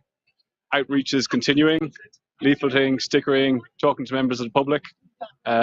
Doctors are talking, members of the public. It's all very nice. So I'm gonna pass you back over to Marley, and just let you know, Vlad, I need to go and charge my phone, and but I'll contact again with you very shortly. Oh, sorry, bad timing. I found my co-host. I found my co-host here. Go on. All right, everybody. How's it going? I just wanted to say hello. Welcome if you're just joining us. It's a beautiful afternoon here. We're outside the Science Museum and the Natural History Museum. We're on an outreach day, so this is like one of the sides of XR that I guess people see us, you know, doing stuff on bridges, demonstrating and protesting in various different ways using peaceful civil disobedience methods. But flip side to that coin is outreach, and this is what we're really focused on in this rebellion. We are doing a mixture of outreach and actions to get people noticing what we're doing and then calling on people to get involved. So it's really interesting situation here because, you know, we've got all sorts of people visiting the Science Museum, probably out for a day with the kids, but we're like asking people, you know, what's going on? Do you know what's happening with the climate emergency? Do you think our government's doing enough? And I guess, you know, people out there, I don't think a lot of people think our government's doing a good job on this. They've seen COP26 was a complete failure. We saw Alok Sharma's, were they real tears? Were they crocodile tears? I don't know, but they failed us. COP26, Alok Sharma is the president of that process. He let in a huge delegation from the fossil fuel industry. And basically, what did they go and do? They went and watered it down in their favor. And this is a time and time again, we see, you know, the corruption of our democracy, the corruption of our political processes by these vested interests. And so we're here this afternoon. You can see this gigantic octopus behind me. We've got all sorts of colourful things. We've got some little different actions and different things to catch people's eyes. We've got some music. We've got the block printing. We're getting people, you know, as they're walking around, you know, bit by bit, they're sort of, what's going on here? What are we doing here? What's going on? I don't understand. And then basically someone comes out, says, you know, do you want to know about Extinction Rebellion? What do you think about this climate emergency? And people are chatting to us. We give them stickers, taking a leaflet. What we really want is people to step up. We really need people. We are ordinary people at the end of the day. You, me, everybody out there, we're ordinary people. And this is going to affect us very, very badly. And of course, it's hard to be, you know, going out doing something that, you know, we'd much rather be watching TV. We're asking people now to sort of feel inside themselves, you know, what is the right thing to do? What is the right thing? What can I do? And we're saying, you know, yeah, of course, do all those good things that we know people out there are doing, you know, going plant-based, using public transport more, whatever, you know, zero waste stuff, you know, all that sort of thing. But what we really need is system-level changes, you know, and that's what Extinction Rebellion's demand, this rebellion is all about. We're asking for an end to the fossil fuel economy, because this is the sort of thing, you and I, we can't stop the fossil fuel economy on our own. Yeah, we're relying on all these things, but these companies know they are driving us off a cliff.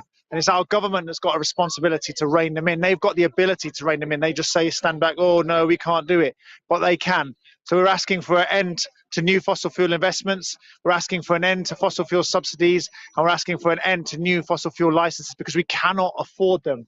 And all these people out here, all the people watching this stream, all the people who are curious about Extinction Rebellion, we've got to say, look, we are in a dire crisis. We're asking people to search inside themselves. There's a little voice inside you says, you know, this is right. This is the right time.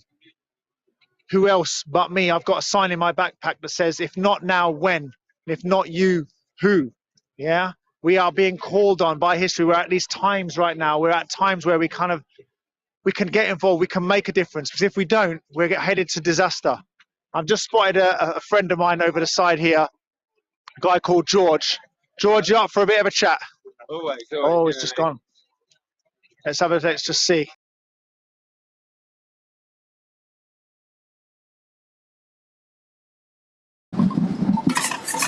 Thank you, Etienne and Fergal. I know Fergal's battery was very low, so hopefully that's all being sorted, and we will be bringing you the news that's going on where they are momentarily. At the moment, the Samba Band has marched across Knightsbridge Junction, and we have just resurfaced at Hyde Park on Hyde Park Corner, where we didn't start at Hyde Park Corner. We started in Hyde Park over at Albert's Monument, but I just wanted to have a quick chat with a young rebel here, Rowan, who joined us for this rebellion, and this is her first time with us. So I just wanted to ask you, Rowan, so what is it that's made you or brought you to a position where you've decided to take this type of action? Well, I'm a student of environmental sciences, and so we learn about it every day. and there's real reason to be concerned, and I want the general public to know that too. And I want the government to take more action so that I don't panic about all of the climate science that we know is predicting really bad things for my future.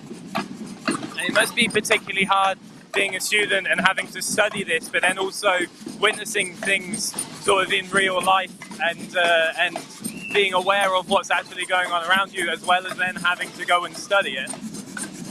Yeah, I mean, we hear it in, like, from all of my professors. They all tell me a different part of the story, and when you put it together, it's really frightening. Like to hear about food security, and then to hear about global temperature rise. And like, I think everybody needs to see the full story, put two and two together, and then realise that we need to act like now, like an emergency. So the Parliament declared a climate emergency in 2019. Have you seen any action since then?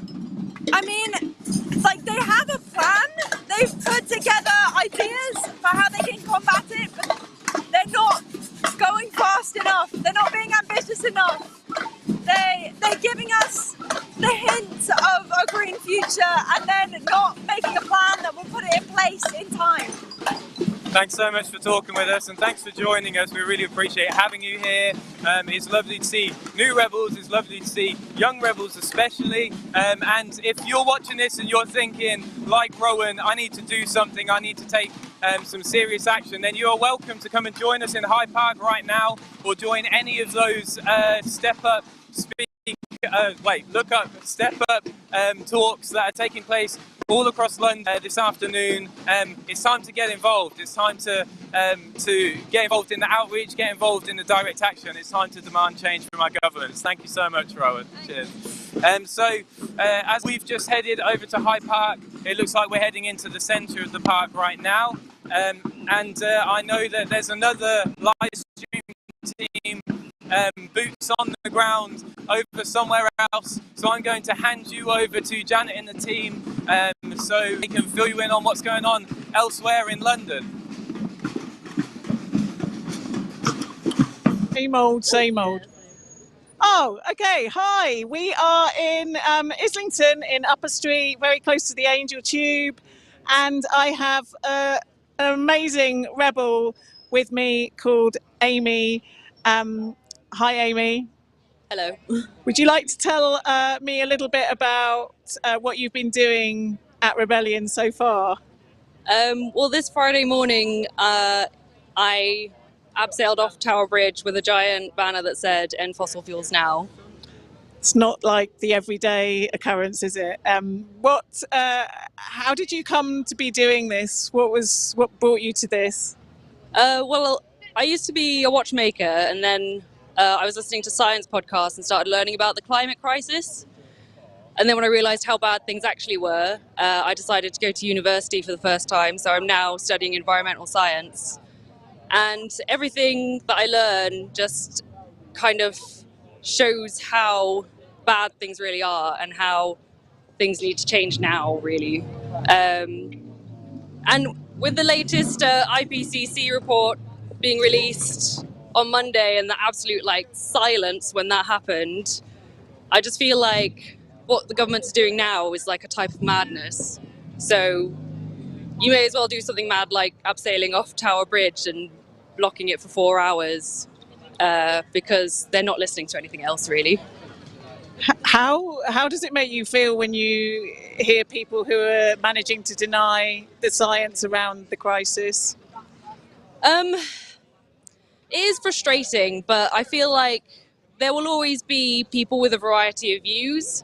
We just need enough people to be on our side for things to change, really. And I always feel like when you're trying to do something, there will be a big amount of pushback, but we just need to keep pushing with our right message, understanding the science, and fighting for the right things, really. After you abseiled, what actually happened to you? I assume you were arrested. Yes, I was. So 2 police got lowered down from the bridge, and then they lowered me down to a boat on the Thames. So I then got a nice little boat ride on the Thames for free. Have you done anything like this before, Amy? I was part of the action that blocked the Amazon distribution centres on Black Friday, and that was in the northeast where I'm from, and it was the day that Storm Arwen hit. So Arwen kind of proved that like now is the time to act, because we hadn't seen a storm like that in so long.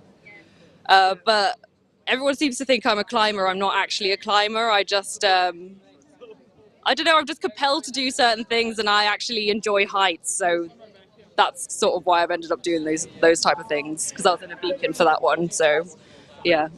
Wow, Amy, you've really stepped up big time. So thank you so much for that. What are your plans for the rest of the rebellion? Well, I think just doing some outreach, so there's quite a few of us from Newcastle that have come down, so it's just really nice to be with the people from the northeast. So I just think I'll try and do as much outreach as possible now. It definitely got a lot more media than I was expecting, so I've also been sort of talking to people online about it, and I just hope it encourages other people just to take that first step into activism, because it's the only thing that we can do now. Like, there's no time to sort of like try and elect somebody politically. We literally have like 3 to 5 years. I mean, the IPCC report said we need to peak emissions by 2025. And that's 3 years away. So, we need people to get into activism, because it's the only thing that will change things quickly, and that needs to happen. Yeah. What would your message be to other people of your age? Just to engage with it. I know the climate crisis seems like a really scary thing, and it is, but it is going to affect all of us. So you need to engage with it. You need to not go to the point where you think we're past the point of being able to help anything. Like, people need to step up now. A lot of my friends had kids during lockdown, and I feel like there's no point in, putting in savings accounts for your kids, or like people want to get them into good schools and stuff. But if you care for your kids' futures, you also need to be a climate activist, because it is their future. And otherwise, they're going to grow up in a world where they won't have things like we have now. And I think that's what every parent wants. Yeah. Amy, you're amazing.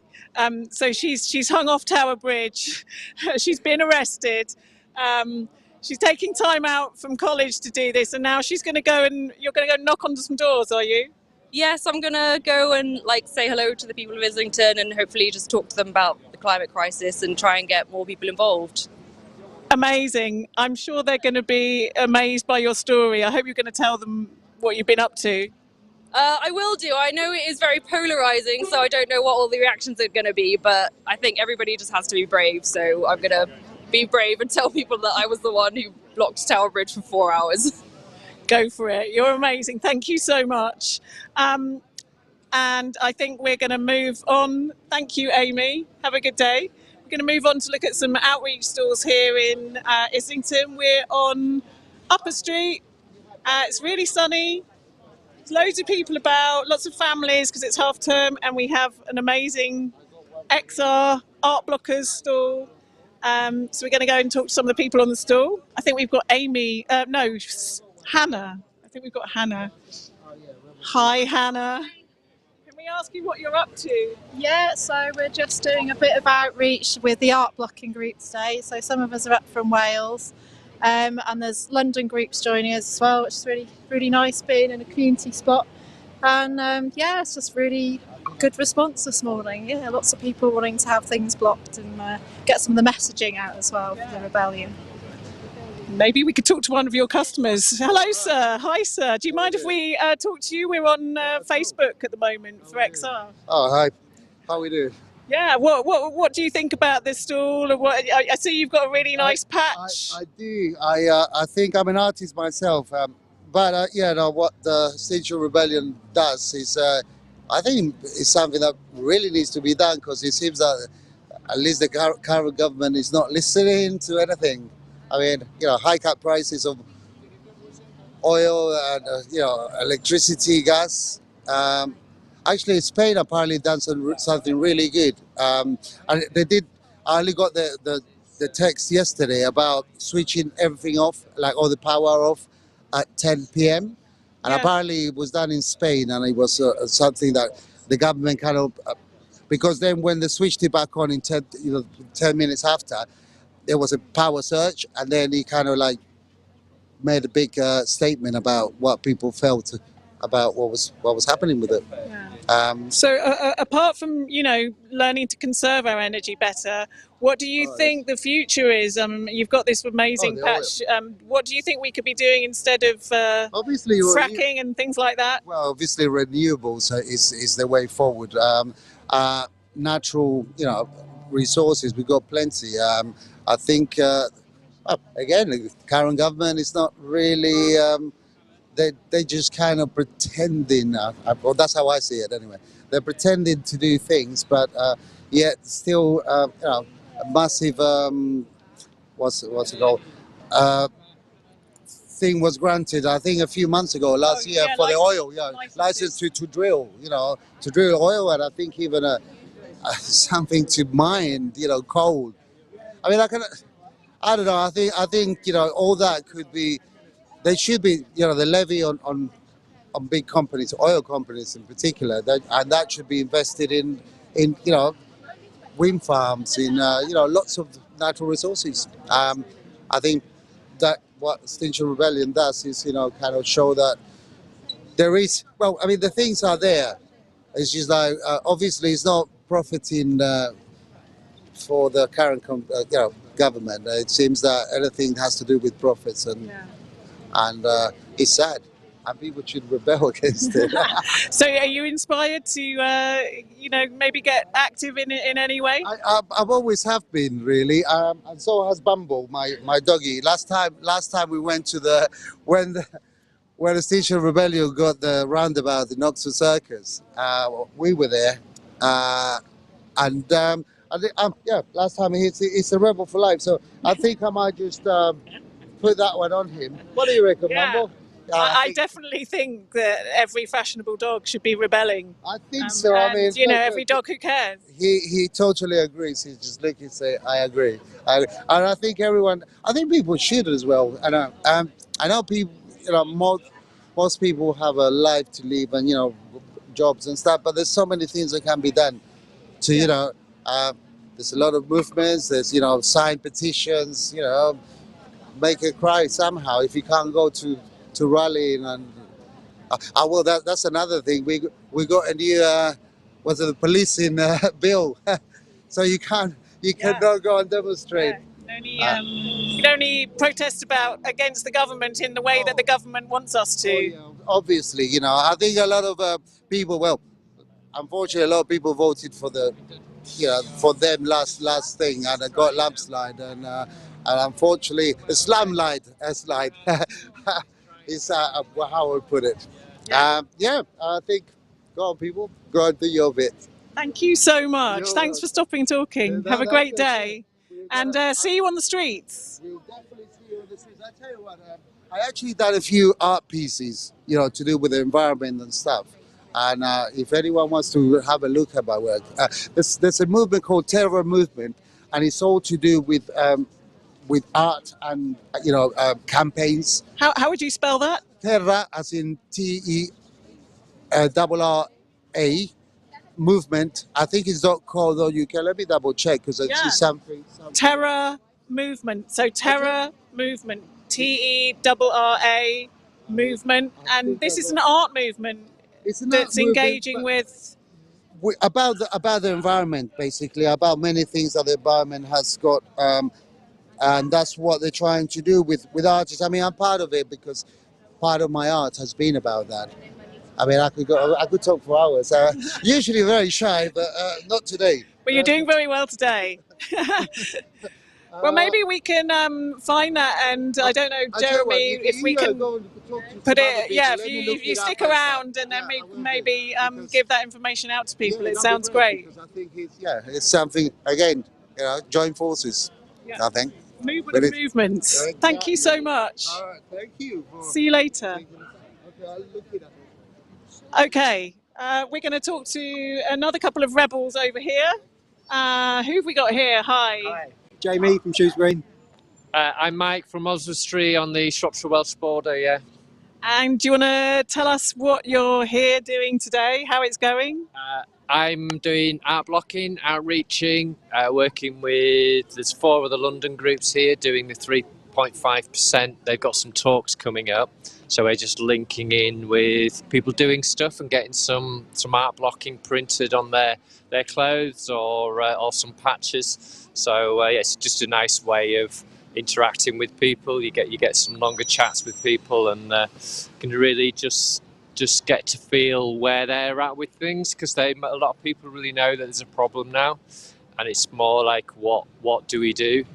And I think that's where the 3.5% comes in. It's about the having more people coming together and making some decisions, and then the government can actually see that we're just off doing something. It's like, if you guys are not going to do it, we'll just crack on. Thanks very much. And if people aren't sure what this magic number you're talking about, 3.5% is, maybe do you want to talk to that? Yeah. What if people don't understand what that means? Do you want to try and explain a bit more? I mean, there's a theory of change where they've done a lot of research of social in society, how people change, and there's plenty of historic examples of non-violent direct action, which quite a lot of us have probably heard of, which is that obviously it's non-violent, but it's actually doing something, and it's doing something that's not just marching and petition. It's actually on the the limits of what government would see as would arrest us for, but what there's nothing changing there. So it's doing stuff from the heart, and it's doing it in a non-violent way, so people can look at it and think, yeah, I want to join that.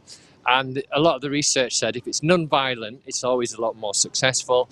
And if you hit 3.5% of the population that come out and do things like that, then change does happen. So who knows when that'll happen? It might just might just suddenly expand, but we're just all working to the fact that change is coming, because it has to do one way or another. Yeah. It's inevitable, isn't it? We know for sure something's going to happen. Do you want to tell us about your journey here and what you're up to? I only just got here this morning or this afternoon. I was an arrestee yesterday, so I'm a little bit sleep deprived. I was wary of saying anything to you. Where were you arrested? Vauxhall Bridge Road yesterday. So I can barely string a coherent sentence together. But yeah, it's great. It's great to be here. It's lovely to see XR out on the streets and engaging with the public. I mean, that's what it's really all about. That outreach is so vital to get the message out there, and to also let people know that they're not the only people who are scared, because all of us here, we're being led by feelings of a desire to keep the planet safe, to keep the people we care about safe, to keep people in other countries safe. And it's scary to see that the government doesn't share that aim. So really, to get out here and talk to people and let people who are scared know that actually you can do something. You can stand up and you can feel empowered, and you can really do something about it, whether it's just coming out here and doing outreach, or it's doing anything else, doing actions. All of these jobs are really important in XR. So. Have you managed to interact with any of the public during Rebellion yet? Have you had any sort of particularly good feedback? We've had some good feedback from people, really people who are just like, I'm really glad that you're doing this. And I think that's, what a lot of people carry on. And I quite often say to them, well, that's wonderful, but, then come and join us, be here too. We really need you. And I think that's what it is, just making people to see that it's not enough just to say, yeah, I support you. It's like, no, come and join us then, and be here too. Thank you so much. Have a great day. Should we move along and have a little look and see what's going on here? I think we've got some interaction up here on another outreach stall. Should we walk and talk? I think I can walk and talk. There's a lot of people here, so hopefully there'll be some good news from this stall. We've got lots of amazing rebels here, standing ready to talk to the public. Hello, sir. Are you able to talk to us? That's fine, no worries. Hello, Would you like to talk to us? We're live streaming. Oh, on the live stream. How exciting. Hello. Who are you and what's going on here today? My name's Holly, so I'm part of XR Muswell Hill, which is a North London group, so we're just here doing some outreach. I've actually just popped here on my lunch break because I'm working today, and I've ended up doing 2 interviews, so that's very exciting. So yeah, we're just promoting our talks and just making people aware of the rebellion that's going on at the moment and why we're doing it and who XR are and yeah, all of that. Have you had any good feedback from people, or do you think people are engaging with the message? Yeah, I think so. And people, because I was at the rebellion on Saturday and Sunday as well, and I talked to a few people. People seemed to be quite engaged, and there was a lot of support from the public. Obviously, you get some annoyed people, of course, but there was a lot of support as we were marching and stuff. So that's brilliant. And there was about 8,000 people I read on those 2 days. So that's great, getting so many people, and we just need to keep getting more, obviously. Thank you. Let's move on and have a look at some other rebels here. I think we're having a chat with somebody here. Maybe we can eavesdrop on that. Hello, we wondered if we can eavesdrop on your chat. Would you mind if we eavesdrop on your chats? Who are you, sir? I'm Franco from Barnet, and I drum. You drummer? I'm a drummer. Yes, yeah. of course you are. I'm a drummer. You're looking very smart today. Yes, I thought I'd make an effort to come and do a bit of outreach by putting a suit on. You look very, very smart. I think I actually know you, and because you looked so smart, I didn't recognise you. Normally I dress a little bit more down to earth. Yes. Yes. So I think you have an interesting backstory, don't you? Did you used to work for a certain organisation? Yes, but I would rather not talk. That's absolutely fine. That's not a problem whatsoever. It's only the XR Facebook, but yeah. So have you just arrived? Have you been doing some outreach? No, we've been doing a bit of outreach, and we've done the length and breadth of Upper Street with a bit of drumming and a bit of outreaching. And leafleting. My wife over there, she was handing out the leaflets with the dog, with our little dog. Oh, we've got another rebel dog down here. If we just take a little look there. This is Snowy, the rebel dog. And how has the outreach been going down with the people of Islington? I think it's been going down quite well. There's some people who are very sort of negative and they're in denial and they're not interested. And you try to educate them, you try to see them, you try to reach out. And there's some people who are very receptive and who will listen. Have you got any tips to outreachers on those negative conversations? How long do you give it? What's your... I think a lot of people just ignore you, and I think there's a lot of people, if they're going to ignore you, you can't reach out to them. Yeah. I know it's not meant to sound negative. I think there are people you can say or do what you want, and until they have an apparition, until they see it themselves, they're not going to reach out. Yeah. What about those slightly on the fence people who are angry about protesters more than the situation? What do you sometimes find yourself saying to them? I think I try to make an impassionate plea, and I tell them a personal story because I've got a son and him and his wife are about to have their first baby in 2 months' time. And I tell them how I fear for their future. And I'm not only fear for my is yet to be born grandchild, but I fear for all the small children and all the children who aren't born yet and people who aren't born and everybody around the world. We're no different. We all feel pain the same. We all laugh the same. We all feel emotion the same. It doesn't matter where you're from. And I think sometimes you may be lucky that the dice you've thrown the dice and you've thrown a nice number and you've got a nice life, and there's other people who don't have or have them opportunities we have, and it's going to affect them as well soon. Yeah, absolutely. Okay, I think we are we going to talk to another rebel? We're going to talk to another rebel. Are you happy to talk? Sorry? I think I'll pass, thank you. She's going to pass, okay. So I think we're going to just maybe take a break, and if you want to like and share, thank you very much.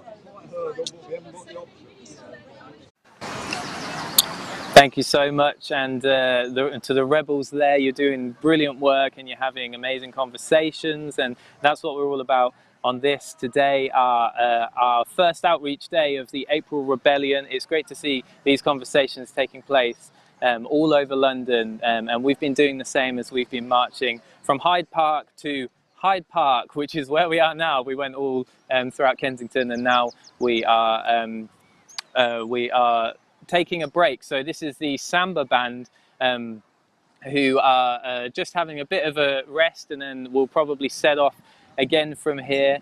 But I think for the moment it's important for us to step out of our comfort zones, and for us to take that minor step to speak to a stranger. I think that that's one way that you can get involved without having to directly sit in a road, as these rebels have been doing all around London. They're just having a conversation within communities, and that's what XR is all about. It's all about the community of what we're doing. We're trying to transition to regenerative cultures where we take care of ourselves and one another, and it's okay to sit down and have a rest in the park like we are right now, but at some point you do need to look up, and you do need to step up, and my young friend Scarlett has got a bit more information on our 3.5 talks,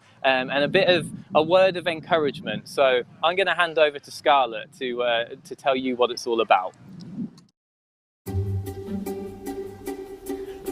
No, seriously, I get it. It's scary stuff. Knocking on people's doors, strangers, and climate change? Scary. Plus, let's face it, you're scary. You're a middle-class, terrorist, crusty, hippie, bonkers person. Aren't you? Well, you should be. Don't you read the mail? So you knock on a scary door with scary stuff to say, and you don't know what they're going to do or what they're going to say, and woo! It's scary. I get it. But here's the thing. That's exactly what kids like me do every Halloween. And I've been doing that every year since I was like 3 or whatever. If a 3-year-old can do scary stuff like knocking on doors, then so can you. Okay, look, I'm gonna break this down into some easily digestible little pieces. Let's call them sweets. So when raising awareness about government inaction on climate change, remember this. Most people are nice, and even if they don't agree with you, they'll be polite, probably-ish. And if you're getting bad vibes, move on. There's no use expecting the quality street first time every time, yeah? Second thing, don't go inside. Bad vibes or good vibes? Duh, of course not. Sweets plus strangers equals stay on the doorstep. You taught me that, remember?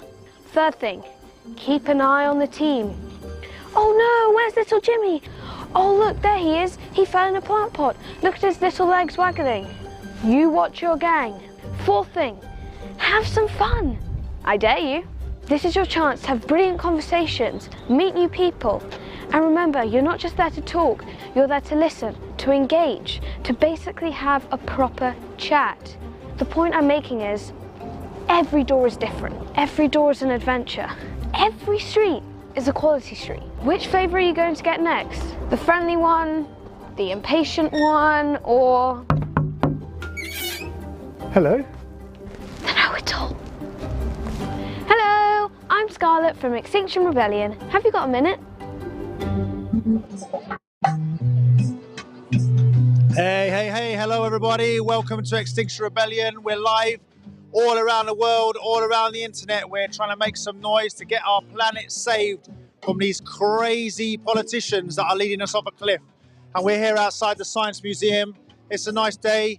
It's lots of noise, lots of colour, lots of sunshine. People are enjoying it. And we've got to be serious here. We're here for a serious job.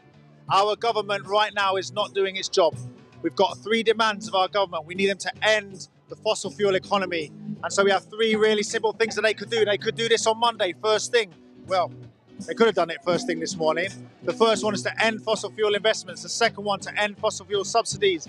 And the third one is to grant no new fossil fuel licenses. But instead they've gone the opposite way. Just a few days ago, they announced their new energy strategy, more fossil fuels, and they've rowed back, they bottled it when it came to the cheapest and easiest form of renewable energy, which is onshore wind. But anyway, that's why we're here in Rebellion. Today we're doing outreach, which is all about speaking to the public.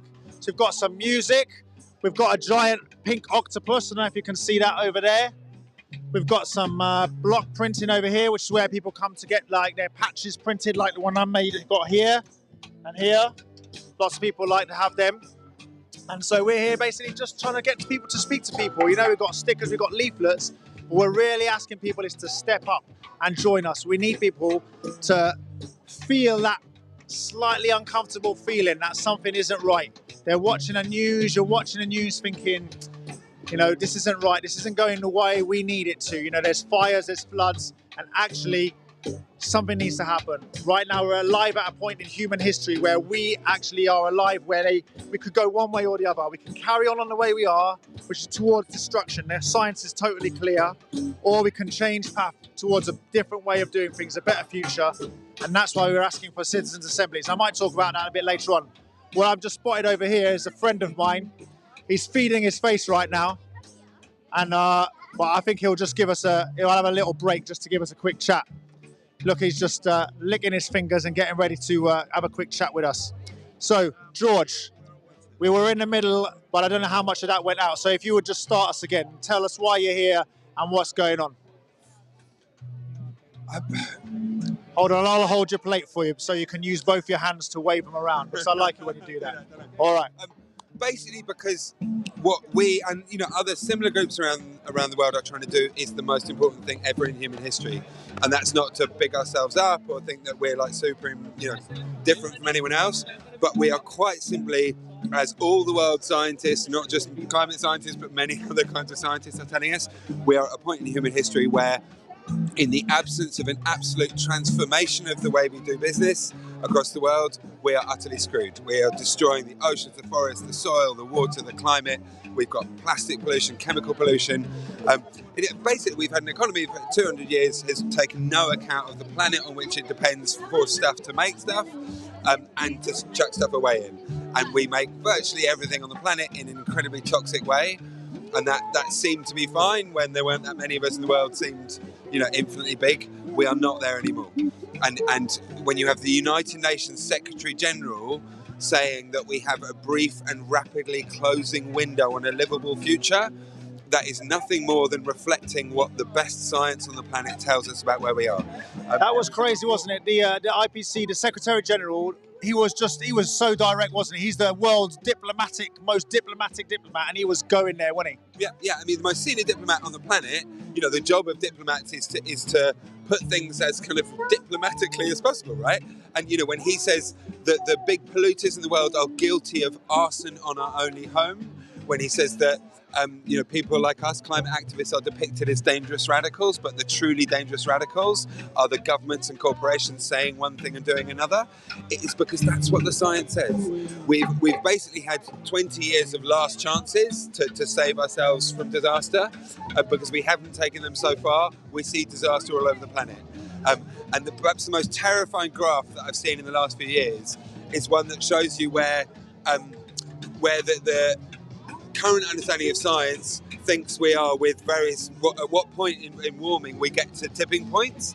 And tipping points, for anyone who doesn't know, probably most people watching the SR live stream realise this, but tipping points are triggers in the climate system where once you get past them, they start fueling the problem as a whole. And of course, the climate system is one global system, so each tipping point feeds into every other one. And the long and the short is 20 years ago, they thought tipping points won't really come into it till about 4 degrees. The latest graph in the Intergovernmental Panel report says you've got a whole bunch of tipping points that we're really in danger of hitting between 1 and 1.5 degrees, and we're at about 1.2 degrees now. And even if we stop burning all fossil fuels tomorrow, we still get to 1.5 degrees because there's a lag in the system. In other words, we are at a point of massive danger.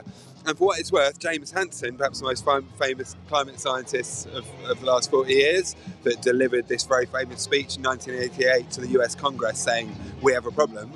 What he's been saying for many years is that once we went above 350 parts per million of CO2 in the atmosphere, which happened in, the 1980s, I think? You know best, man. Yeah, so that happened in the 1980s. What he said is that was the danger point, right? And until we get back to 350 parts per million, we are in a dangerously heated world. And instead of doing anything to even begin to get back there, we're just piling on more and more and more and more. We passed 400 parts per million a few years ago. Now we're at about 415. and carbon emissions going up every single year. You know, when Greta said what's going on in COP is blah, blah, blah, she could not be more eloquent. What she means is that all this chat, if it doesn't mean that coal, oil and gas is staying in the ground, and it doesn't mean that we're protecting the forest and all the rest of it, it means absolutely nothing. And there is this staggering inability to realise some really, really obvious things. Like Boris Johnson comes out when the Ukraine war happens, and you know, quite apart from the fact that the obvious solution to like Putin and Saudi Arabia and all these other horrible regimes across the world is to get off fossil fuels, he said, "Oh, we need a climate change pass." You know, as if physics is going to go, "Oh, well, I'll stop." You know, physics will stop operating under its constraints that it has for billions of years. I mean, you cannot negotiate with science, but we've had climate policy for the last 30, 40 years that tries to listen to what the scientists are saying on the one hand, listens to what like all the corporations that pay for politics on the other are saying, what seems sort of politically feasible, and saying, oh, well, we'll do a bit of what the science requires, but mostly do what, you know, at least it's better than before. But this is science. This is the actual physics of the planet. If we keep shoving more and more carbon into the atmosphere, it gets worse and worse. And some people might not realise that the problem with CO2, especially more than methane, for instance, which is quite short-lived, you know, you pump it up there, it comes down 20 years later, the CO2 is there for hundreds of years in many cases, at least 100 years. Yeah, like a massive lag. Yeah, and it's basically like, if you think of it, it's like a bath. We have just been filling up that bath, filling up that bath, filling up that bath. And we are at an absolutely insane point. And like I said before, you know, we talk about climate a lot because climate is, you know, it's a catastrophic situation we face with, you know, the melting polar ice. We see droughts, floods, crop-destroying rains. And we haven't mentioned in this conversation, because there's so much sort of confusing detail around this, that already across the world, hundreds of millions of people that have done the least to cause this problem are suffering catastrophically. 5 million people die every single year from breathing the consequences of burning fossil fuels. You know, and it would be bad enough if we were to kind of drive ourselves off this cliff, but didn't have any alternatives. But the alternatives are there, you know. And I meet people who are like, oh, don't worry about it, technology's going to save us. And we're like, the technology's here, you could use it, but the reality is the world is driven by powerful vested interests. You know, there's a thing called the pollution paradox, which is that the companies that are doing the most damaging things to the planet are the ones, therefore, that are most in danger of being regulated to stop doing those things. So they're the ones that pump the money into the political system. So you've got finance, you've got construction, you've got big oil, etc. They're the ones that are paying money into the political system. And you have a frigging media. You know, basically the reason we're here in the first place is the media. If the media were doing its job that it's meant to within a democracy of informing people about what they really need to understand in a way they can understand it, we wouldn't be here at all, right? But instead, you know, much as we like to talk about how we have a free press, we have right-wing offshore billionaires that own most of our media, right? Rupert Murdoch owns most, you know, vast chunks of the media in the Western world. He owns, you know, fossil fuel shares and has done everything he can to try and make sure that people see us as some sort of crazy eco-rabble that just kind of seem to like getting thrown into police cells for no apparent reason, or just pissing people off for no reason. You know, it's absolute madness that we have to be here at all. This is not, you know, this is not like something that's important for some people and not for others. Without the living systems of the planet, there is no life, right? Like, it really is that. It's that simple. But it's like, you know, they say the goldfish doesn't see the fish doesn't see the sea that it's swimming in, right? Like, we so take for granted that there is a functional climate, which means we can grow food, that means that fresh water is conserved, etc., that we just take these things for granted, right? And we live in a world of like advertising and screens where what's going on at the other end of the supply chains to bring the stuff to us is just totally invisible. So the fact that we are creating these like toxic messes everywhere just doesn't come into our lives, right? And we're busy and stressed and, you know. And then one day it's going to come back and then it's going to be too late. Yeah, no, totally. And like I say, it's already far too late for a lot of people. And it might be too late for all of us, like to prevent things getting way, way worse, even if we do everything we need to, because of these tipping points, because of the lag in the system, right? But we've got to try. We've got to try. That's why we're here, because we don't think the window is closed. We believe that humanity is worth saving. Absolutely, and all the other species is worth saving. Yes. I mean, as far as we know, like in this unimaginably large universe that we can't even begin to get our heads around how big it is, as far as we know, this is the only place that has complex life, and we are destroying it at an unimaginable speed. You know, we are quite simply a global scale species. Like, I've heard this really staggering statistic recently that roughly a third of all the animal weight on the planet is the humans. 66%, another 60% is the animals that we grow to eat, and the wildlife is mammals. We're talking 3 or 4%. 3 or 4% of all the animals on the planet are the wild animals. We are basically just taken over the whole thing, and it's having increasingly catastrophic consequences for everything. You know, you take the UK, for instance, like, you know, we've celebrated, you know, go to the Lake District. I used to go as a kid and go walk on these beautiful hills, nice grassy hills, whatever. What we don't realise is that they are ecologically denuded. We are, out of 191 countries, we are number 185, like right at the bottom in terms of like our biological diversity, because we basically just destroyed all the nature that was here. And there's a thing called shifting baseline syndrome. It's basically the flip side of like humans being really adaptable, which is like our key strength. The flip side of that is we basically just go along with whatever happens to be the case as if it's kind of fine, even when all the scientists in the world are telling us that it's so far from fine that we are literally destroying the possibility of future survival. And we just have to fight against that. And there is a part deep down in everybody that, of course, they want a decent world for their future. They want a better world than this crazy one we have at the moment. Virtually everywhere on the planet, the vast majority of people don't like the way things are. They think there's far too much inequality, that, you know, there are powerful groups of people that have far too much power, and that's true of Russia, China, Europe, America, etc. And divide and rule for thousands of years has been about making sure that ordinary people don't get together sufficiently to realise that actually they're all pretty similar. We all want a decent life for our children. We all want a fairer future. We all want clean air to breathe. But unfortunately, that's going to cost money to corporations, and they are doing everything they can to manipulate the hell out of the political system, out of the media system, to make sure that we don't join the obvious dots and get about bringing about this transformative change that needs to happen. And just as a very last statement, you know, I've done a big sort of activist rant here, right? But to quote directly the 2018 IPCC report, they said we need rapid, far-reaching, unprecedented changes to every aspect of society. And until that is happening, the rest is blah, blah, blah. The Intergovernmental Panel on Nature, similarly, they said nature can still be conserved through transformative change, but we need transformation across technological, economic and social factors. So it's a very dry science way of saying we've got to change the economy, the society and the technology, and then we can do it. And we're not doing it, basically. And it's got to happen, and more and more of us need to realise that we have that power, that all the change in the past happened from ordinary people.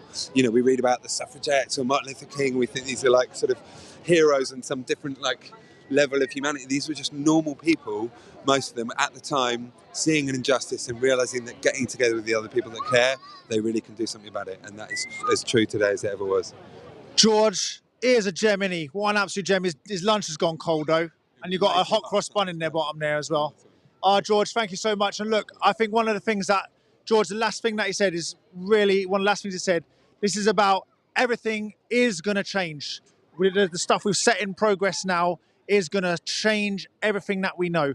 And if we do not change our ways now, change is coming. So we can either choose it on our terms or we can choose to just stand by. And we're asking people out, you guys out here watching us, we're asking people all around the world to step up and join us because we need you. We all need all of us right now. And it is basically us against our governments and these evil corporations who know what they're doing, yet continue to empty the till on our watch. So let's keep going. George, go on. A really positive thing, right? Yes. A lot of this can be done at the stroke of a pen, right? Yes. Literally just passing a law tomorrow that says, you know, all cars that are sold in this country has to be electric by 2025. It happens, you know, change the appliance standards. We could make all the things that we need far, far more efficient. Because when we say we have to change everything, it's really important to say that a lot of people might find that really scary. We're not talking about changing things that matter to people. We're just talking about changing the rules of the game so that when we get the stuff we need to move around, to travel, to have fun, it comes from a system that is not destroying the planet.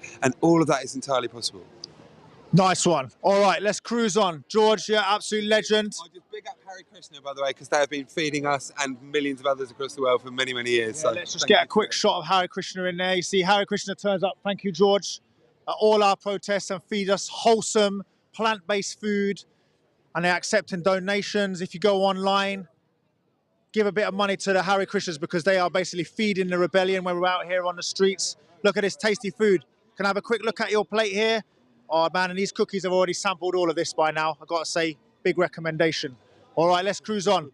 So, we're here today doing the outreach. So this is the thing we're here, and we need something to catch people's eyes.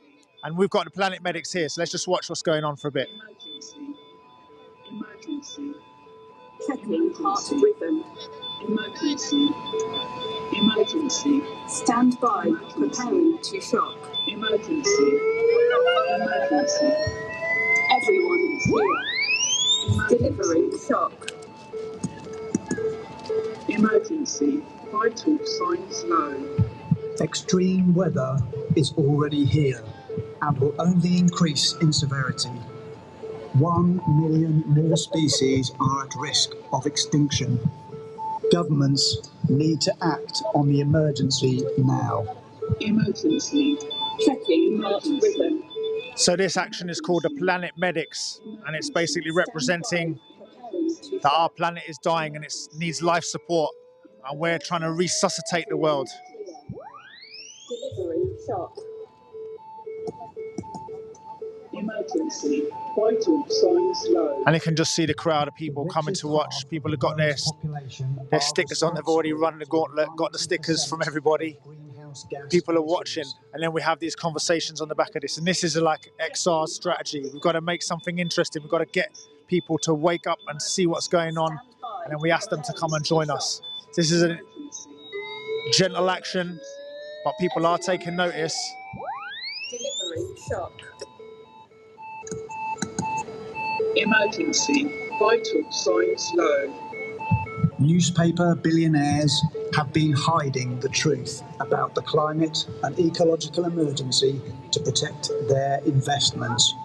All fossil fuel investment must end. So I don't know if you can hear much of what's going on in the commentary, but it's explaining about how our press, just as George was saying, doesn't tell the truth. Our print media has been taken over by... All right, I'm going to shut up now. Everyone clear. Delivering shock. Emergency. Vital signs low. The Earth's vital signs are dangerously low.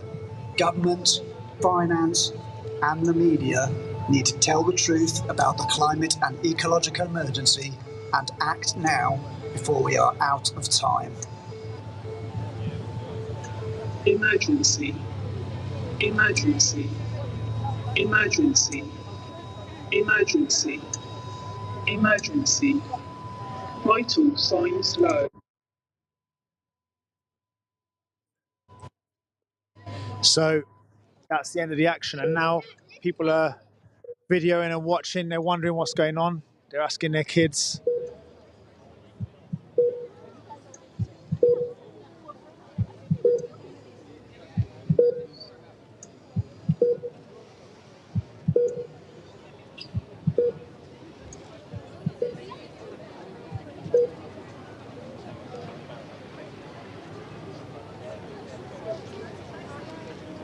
Wow, I got chills on my on the back of my neck watching this.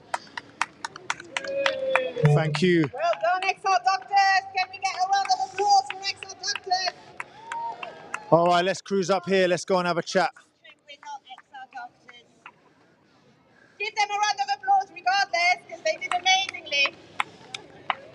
And that's the thing here, you know, we've got all sorts of ordinary people trying to step up and find any way that they can to communicate this crisis to people. You know, we're in such a difficult situation. The media doesn't tell the truth. In this country and all around the world, the vested interests have thoroughly corrupted our media and made sure that the interests that they represent, the fossil fuel, the high carbon industries upon which our economy depends, let's be honest, those industries are making sure that that status quo is perpetuated, that business as usual continues. And we know now unequivocally that that has to change. And people say, you know, how can it change? That will destroy the economy, that will destroy our way of life. And what we know is that we have to change, otherwise everything will change. And that's why we need ordinary people to help plot the course to this just transition, to make a plan. Because at the moment, if we left it to their governments, if they suddenly yesterday had another idea and said, right, we're going to change everything, could we actually trust them to do the right thing? I'm not sure. Even during the COVID crisis, our governments exploited that for their buddies. You know, those contracts, those PP contracts, all of that was wrong. It was outrageous. And the thing, what we're saying here is we need ordinary people. Sometimes people talk about Extinction Rebellion, oh, you know, you're not democratic. Well, we are asking for an upgrade in democracy.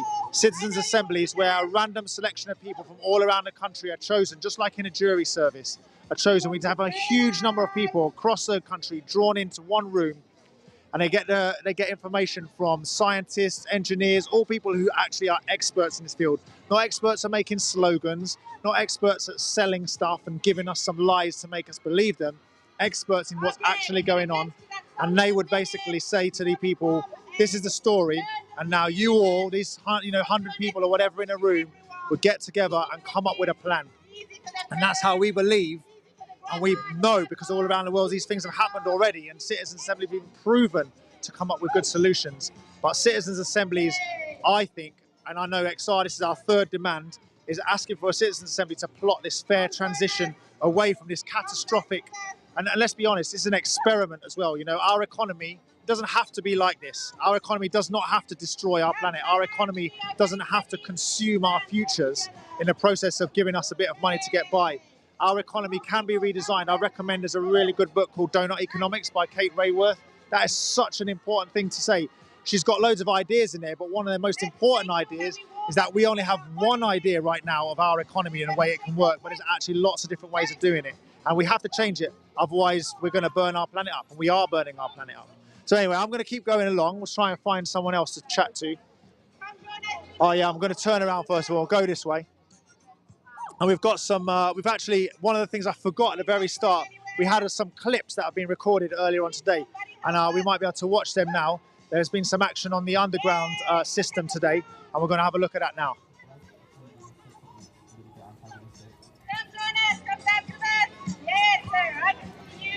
All right, so now you can see, so this is on the underground system, on the underground carriages, and some brave rebels have been replacing the advertisements in the carriages with some messages.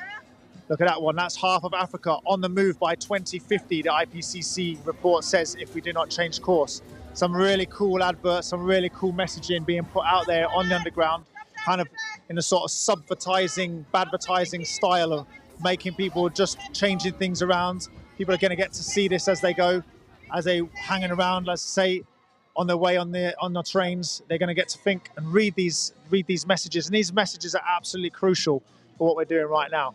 So here we go, we're back on again, we're going for it. So we're seeing some people doing a little bit of disobedience, this is called. So disobedience is just another of those creative XR actions where we basically try and do something a little bit silly, a little bit fun, a little bit cheerful, just to say, look, you know, this is a serious situation, but we've got to have some fun with it. You know, some people are dancing, you know, I'm not going to say they're going to win any prizes on any dancing shows, but I wouldn't either, by the way, so fair enough. They're getting out there, and we've got to try. This is the whole point. We're trying to shake things up. We're trying to get people to stop and think for a little moment about what's going on, you know, just for that moment. Everyone's in a rush. You know, a lot of people, as they walk, I haven't got time to speak to you, I haven't got time, we've got to go from somewhere. And that is fair enough. You know, people are busy, people's lives are busy. But at the same time, maybe later on at home, they start to think, what is this leaflet? I'll read this leaflet. What were those people here for? We are here for all of us. We are here, our voices from science, our voices from care and support and love for all beings, for our earth, for everything on it, and for all future generations. And it is so important that we get out there and make our voices heard. And we're asking people to come and join us. So, what we're going to do, let's cruise around a little bit. We're going to go and have a look at the one of the cool things that XR actions often have. You'll notice the way I've got today, I've got these patches written on my arm, on my chest, and on my backpack. Can you see that one? And so we have these patches. These are made live very often at actions like we have here today, and it's super colourful and it's super cool, and loads of people like them. So I don't know if you can see over here, we have these different patterns like a butterfly, the classic Extinction Rebellion sand timer. Sorry to push you out of the way there. Were you in the queue to get something printed? I was thinking about it, yeah. Oh, what's your choice at the moment? I quite like the tell the truth. Oh, tell the truth, yeah, classic. Yeah, one of the key demands. What kind of ink are you using? It's permaset ink, so yeah, it's great on fabric. You need to, if you're going to wash it or it's going to get wet, so you need to iron it. Put a bit of something over it and then iron it for a few minutes. Okay. Or hairdryer, do the same thing. Just sets it. Help me put it on my t-shirt. Sure, of course. Thanks. Yeah. All right, there we go. Yeah. Right. Yeah. So we've got a bit of a plan going on here. This is a live stream printing session.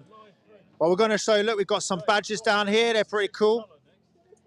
And this is the thing, you know, Extinction Rebellion, again, we're talking about, you know, being colourful, being cheerful. We've got a serious message. Sometimes people say, oh, you know, you're all so miserable. No, we're not. We are taking our lead from the science. We're taking our lead from the information. The best science around is being taken by the Intergovernmental Panel on Climate Change and summarised. And we know what's going on. We are headed towards disaster, but that doesn't mean we can't be colourful and cheerful as we are trying to take action here. So what colour are we going for here? Do you mind if I ask? Can you go for yellow? Going for yellow. One colour only. I've seen some colours. Sometimes you do a couple of colours. Is that right? We've done a lot of that. That's a good idea. But this is only a small one, isn't it, or what? What do you reckon? Oh no! To tell the truth, you could have. I don't want to put ideas into your mind. Though. You just stick to the one colour if you want. Yeah, Let's one colour is go. definitely. One colour is the one colour. Yeah, I'm just getting a nudge and a wink. One colour. We like one colour. Well, no, you can have two colours if you want. It's just that you do two, that means I've got a box. Oh, I see. Well, look, I don't want to get in. It's a controversial moment. We'll just step back lightly while they decide what colours to have. Let's have a look. So we've got some of the patches up here. Here we go. Empathy. Now, this is something I really think is really important about what we're doing. We are trying to, in XR, we're trying to always be empathetic. You know, one of our principles and values, you should check them out if you go on the internet, go on our website, we have our principal values. We do not blame and shame. That's because we know everybody here is part of a toxic system. We're all part of a system that makes it super difficult to make the choices that are going to sustain life on this planet. So we don't blame and shame, but we do demand change, we do demand action, we try to make things happen. But to be able to handle this situation, we need empathy. We need to understand that it's hard for people. This is tough. It's a tough journey to know the truth about what's going on. But we've got to be empathetic. We've got to be thinking about how people feel. How does this make people feel? It's scary. It's worrying. It's troubling. But actually, I believe, and truly, it's the way it is for me. Action is good medicine. You know, it makes you feel good to take some authentic action in this situation. Let's have a quick look on the other ones here. What we've got. Oh, spin this one around. Care, that says. I like that one. That's, again, we're rooted in care. We're rooted in love for all of humanity and all species on the earth. Love, another one. It's like someone set us up here to have these. I didn't see them all. We're doing all right so far. Let's have a look around, and I don't want to trip over anybody. Someone's little T-shirt. Oh, come around here. Let's have a look at the back. Oh, there we go. More of less, I think that one says. And I was right. They do two-tone ones. Look at that one. So look. Yeah, it's worked. I reckon that's cool enough. That's all right. Yeah, I'd wear that. You know, look at me. I'm not a fashionable person, but you know, this is an interesting thing. You know, as we're talking here about Extinction Rebellion, we've got all this colourful stuff going on. We're drawing people in. We're trying to get people talking, and that's because we need people to step up. We need people to come along, join us. Yeah, look on our website, look on our social media channels, find out how to get involved. We're here all week now in London until Sunday the 17th of April. We're going to be assembling each day. Most of the action is around starting in Hyde Park, but there's other bits and pieces going on, so just keep an eye out on there. But we need you to come down. If you're just watching, I remember the first time the second rebellion I went to, I was writing up my dissertation, and I was like, oh man, you know, I'm writing my dissertation, and I was trying to watch a little bit on the internet, and I was thinking, you know, I don't know if I can just watch this. What happens if this rebellion isn't successful and I could have been there to help make it successful? What if I could have been there to help turn the tide of history? And so I'm here asking all of you out there to hear that call. Come down and join us in London. I know that's direct, but we're asking people to dig deep at this moment. You know, we cannot no longer be bystanders. We have to find our courage. And all around the world, you know, all around the world, people are struggling to stay alive in different parts of the world. Parts of the world that, you know, where people live that don't look like me, people of colour all around the world are suffering, and we, just because they don't look like us, it's harder for us to identify with their struggles. But we know round about the world, millions of people are suffering because of the choices that we are making right now. And those choices are supported by our government's lack of action. So we're asking the government to help us to do the right thing. And at the moment, they're not doing it. And that's why we're here. So let's go and see if we can find someone to chat to. But in the meantime, I'm just going to run along, walk around here. So, yeah, I just want to say to people, you know, Extinction Rebellion, we're a non-violent organisation. We believe in non-violent civil disobedience, which is one of the core ideas, the core concepts of XR. Non-violent civil disobedience basically means breaking a law in a very calm, disciplined, but determined way to make sure that people know that something at stake here. Because when you do something, an ordinary person says, I'm willing to be taken off by a police officer, when they're willing to perhaps face court, perhaps willing to face a fine, some people even willing to face even more stronger sentences, it shows that there's something worth fighting for. You know, so I'm always asking people, you know, just wonder, stop for yourself and wonder, what motivates a person to get up one morning and go and glue their hand to the floor? What motivates a person to sit in the road in the middle of London for a period of time until the police comes and arrest them? What of all the different things they could get up and do that day, what is it that someone gets up and says, right, I'm going to do that today. I'm going to go and participate in an act of peaceful civil disobedience? And the answer is there's something at stake. And that something is the thing. It's our entire future. There is nothing else without a future planet that we can live on. There is nothing else if we cannot maintain our planet's life support system at a level that can support our civilization and that can allow the world to continue in something similar to what we know now. Because if we continue as we go, it's not going to be pretty. So I'm going to come down over here. Someone sit down in the middle of the way. Would you mind if we talk to you on the UK live stream for a little moment? I'm just really struck by your sign. Look, so it says, I'm just going to read it out in case. So it says, I am here because I'm terrified for my niece's futures. I am a teacher. So I'm just going to crouch down next to you. Is that okay? Is your face in the sun? I'll go on the other side here so you don't have to squint. Do you mind if I ask what your name is? Sarah. And Sarah, you know, this sign is quite bold. It's pretty clear. But do you want to just tell a bit more about it, please? Yeah, I think after hearing the IPCC reports a couple of years ago and the one last week, it's pretty clear that the government and corporations aren't doing anything to actually take us off fossil fuel, infrastructure, and actually do anything that they know they need to do to save people's lives. And even now, there's lots of media as well about Ukraine and about coronavirus and things. But even though the IPCC report is saying we have no time left to save, the future for our children or our nieces, there's literally nothing about it in the news. So I've tried to work within the system, but it doesn't work, and we're running out of time. So I feel like I have to be here. Because it makes me really, really sad to look at them and think that they're going to die from violence or famine or drought, and they don't even know it yet, but it's really hard to kind of be with them and have that thought going around in my head. So yeah, I mean, that's one of the things that I find quite hard myself, when I look at little kids now playing in this park and stuff, and I just see them and I'm like, I can't help but feel worried for them. I just feel unsettled. And it says at the bottom of your placard that you're a teacher, right? So you are at the front line of these young person's lives. And how, a lot of people are worried about the consequences of taking action in Extinction Rebellion. But you're a teacher, right? So how has that been for you? I think there's lots of ways to take action. So personally, I don't do anything that's particularly arrestable, or if the police say they're going to make any arrests, I move out the way. But also there's loads of stuff you can do. So in our local group, I help kind of organise the meetings or welcome people and be their buddy. You can do things like this where you just have to sit down. And it's actually quite nice to engage with people. And we do a lot of outreach and stuff as well. So it's not just the blocking or the doing the arrestable actions, although I think they're important. There's loads of different ways that you can take part, and for me, we promise to safeguard the kids at school.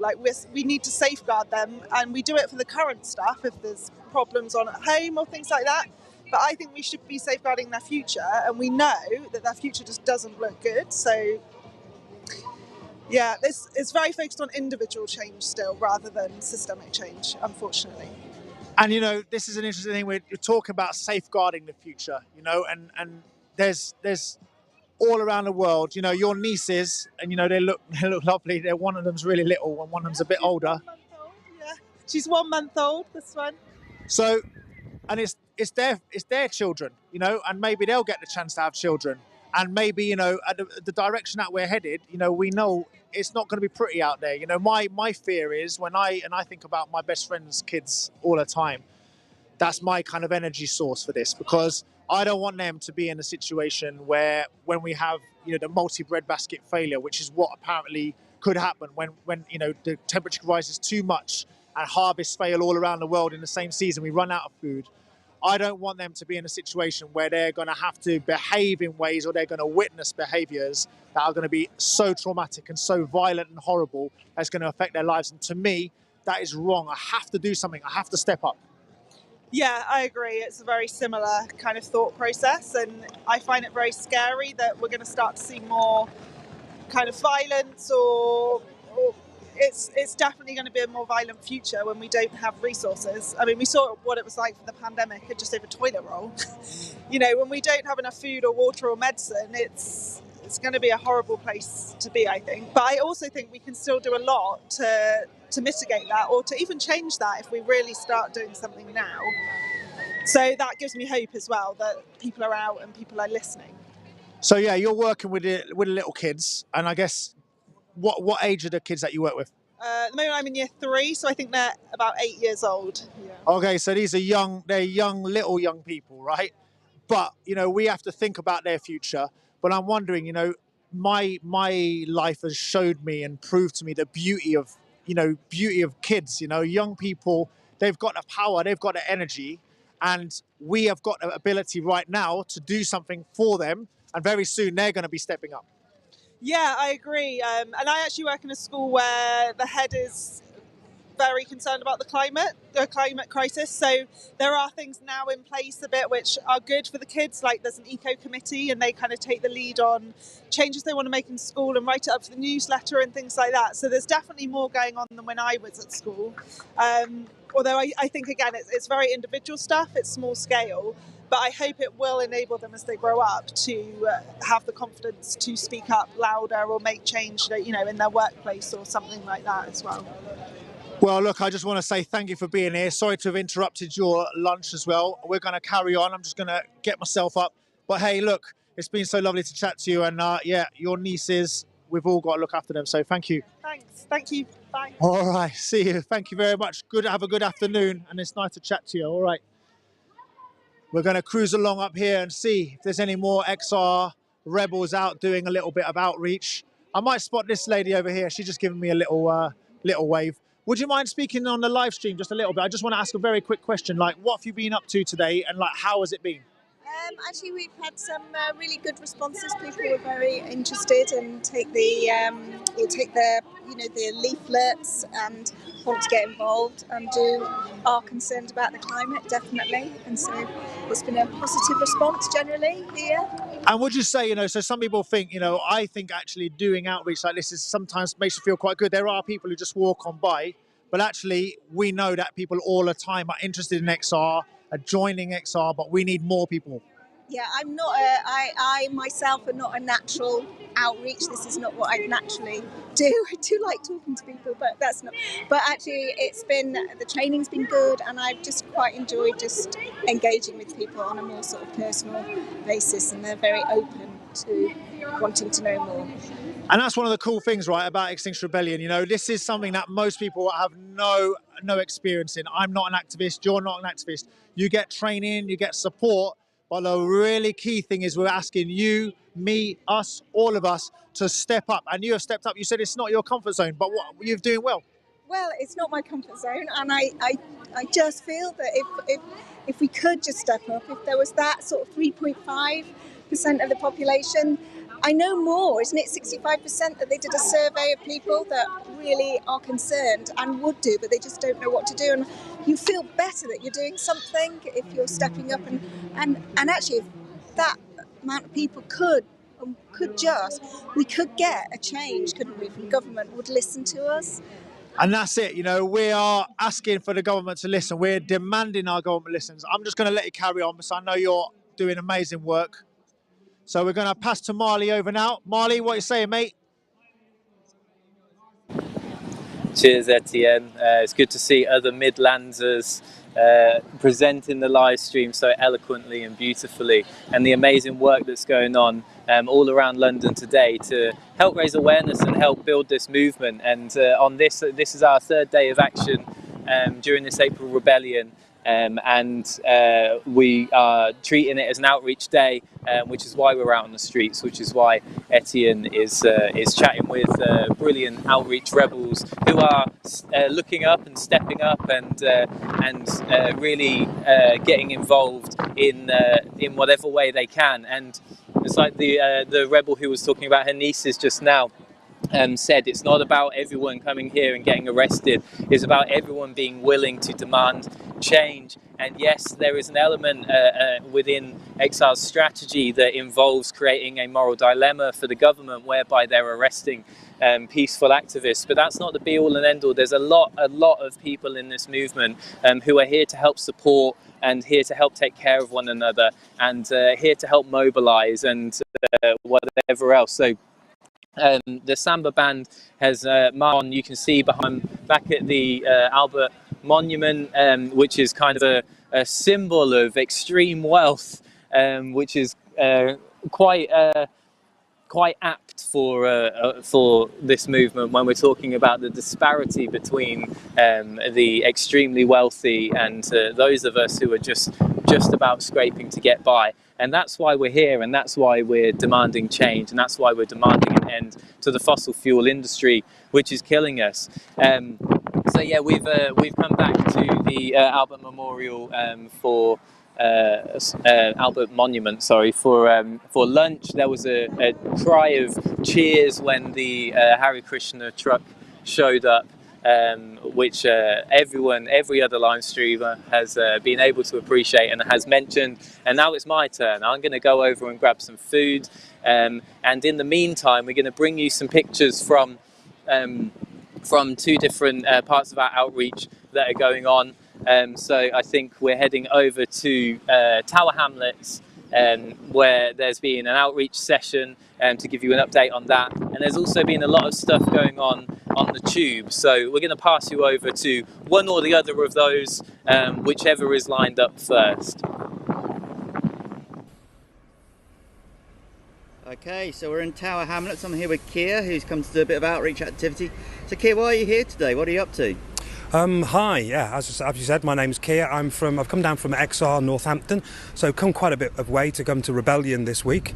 Having a really good time. We're doing a lot of outreach today. We're having a general outreach Rebellion day in London, so we're down in Tower Hamlets, we're walking around parks, we're walking around streets, we're doing some door knocking, and we're talking to a lot of people why they need to get involved. We all know about the climate crisis and we all know how serious it is, but we need to get out and we need to talk to people. We need to drum up more support. We need to communicate our message to those people who are perhaps a little bit more hard to reach, who aren't going to be watching the sort of media that perhaps a lot of us, the rest of us, will be watching.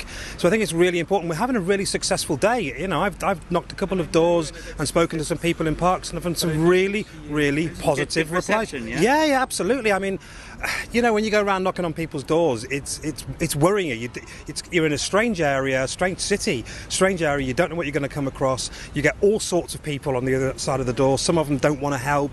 You know, some people are very nervous and very shy, and that's fine. Often, sometimes difficult being an older middle-aged man doesn't help. But despite all that, I've had some really great successes. I've had some great conversations with some lovely people down here in London and people who are genuinely concerned. You know, the flooding issue, the flooding thing is really on people's minds in London. Is this a vulnerable area around here then? Well, I think everywhere is, and it's not just about the Thames rising and the Thames barrage. I think people they've got the story that TfL, Transport for London, are now actually investing multiple millions, reversing some of the concourse designs they did in the 90s and the 2000s that they did for accessibility, which was great. Well done, TfL. But they're now really terrified, of course, about extreme rainfall events. Yeah. And we've seen those in London. Indeed, when Insulate Britain were out last year blocking the motorways, we had days where, whilst they were out blocking motorways, we had roads in London that were with cars were underwater. I remember seeing the pictures, yeah, because of flash flooding. So TfL are really concerned about that, and they're trying to do it quietly, but the story's got out there, and people are aware of this, and they're thinking, God, if Transport for London are worried about the tubes and water rushing down escalators and stuff, we know we've got problems, and that's just rainfall events. Yeah. So I think flooding in major cities like London is a real concern, and I'm meeting people who are showing some genuine concern. We're not getting negative comments about, oh, climate change is a load of rubbish, you're a bunch of nutters. Actually, people are recognising that it's a problem, and they're recognising that our government isn't doing anything about it. And do you think they're going to come out and do you think they're likely to come out and support us on the streets? Well, we've got some flyers, and we are supporting an event that's going to be taking place here on Wednesday. It's going to be a Heading for Extinction type talk, the more upgraded version, and so we are inviting people to come to that talk. And I think we've got a few people who have shown interest. I was just talking to a guy further on down the park with a young son, really concerned, and we had a good engaging conversation, lasted 2 or 3 minutes, and he said, this looks really interesting, I might come to this. Oh, fantastic. And you walk away with the spring in your foot and you just think, yeah, we might have another one there. So, encouraging conversations in Tower Hamlets, and I know there's teams all over London today going out to speak all over north, south, east and west, right over to West London, right, almost up to the M25. They're everywhere. We are everywhere. We are rebels across London, and we are drumming up, we're fighting for the cause, and we're getting some positive responses, and I'm feeling good about it. Fantastic. Thank you very much, Keir. Carry on the good work, and maybe catch up with you later back in I think we're reconvening in Hyde Park a bit later on. Yeah, I'm from the Midlands group. We're going to have a big Midlands picnic there at 5:30 around some sculpture in the middle of the park. I don't know where it is. I'll find it. Getting lost in London is part of the course on Rebellion. It is, absolutely, yeah, part of the fun as well. Yeah, okay, fantastic. Thanks very much, Keir. Thank you very much. Have a great rest of the day. And you, cheers. All right, we're back here, right back in front of the Science Museum, Natural History Museum. I'm joined by Fergal. He's been off out and about doing stuff. What have you been up to, mate? Actually, I had a bit of food, but while I was having a bit of food, I've been chatting to lots of people here about outreach. So one of the things that's going on here today is talking to members of the public. As you can see, we've got like hundreds and thousands of tourists coming to London to go to the Science Museum. And some of the people we've been talking to, and you've been talking to, the outreach is just having one-on-one conversations. And one of the biggest things that's going on about the ecological and climate emergency is we're lacking this kind of level of engagement, and people are afraid to talk about it. And by simply coming out, talking to the public, so part of the 3.5, I know my local group of Wandsworth today, they're out knocking on doors, so they're engaging with people on a one-to-one basis. Some of them is obviously people want to talk about it, but then some people are curious and they can engage in ordinary conversations and trying to battle with the with the mainstream media. So just to show a little bit of propaganda here. This is what we were subjected to on the way here. We've got the likes of this is the mind machine that goes on. So when you go through a paper like this, the Metro, that's given out to 8 million commuters in London. Well, you've got we've got celebrity stuff, nothing wrong. No climate emergency stuff on that page. So nothing going on here. More, we've got story about ducks, on page 4 about ducks. We've got more celebrity stuff going on here. Here's interesting, page 5, hotter than Ibiza. They're talking about we might actually have record temperatures for the bank holiday weekends on Sunday, which is a good thing. So it's good that we might have more record-breaking temperatures. Last year in January was I think it was 21 degrees, 23 degrees in January was the hottest winter day ever on record, and the way it was reported is a good thing. So these are the kind of anomalies are reported. Information about the war, more celebrity gossips. We're on to page 9. Did actually anything happen in London over the weekend? Was there any mass arrests? Did actually anything really happen of anything newsworthy? Were doctors arrested? Were scientists arrested? Did actually anything really happen? And that's it, we're battling here. We're battling against a media that is basically owned by 4 offshore billionaires. And these people are basically knowingly denying or obscuring the truth on the climate emergency. And that's why, ladies and gentlemen, if you're watching, a lot of people don't quite realize what's going on. They may get a sense of it, but in reality, it should be on every single page. There you go.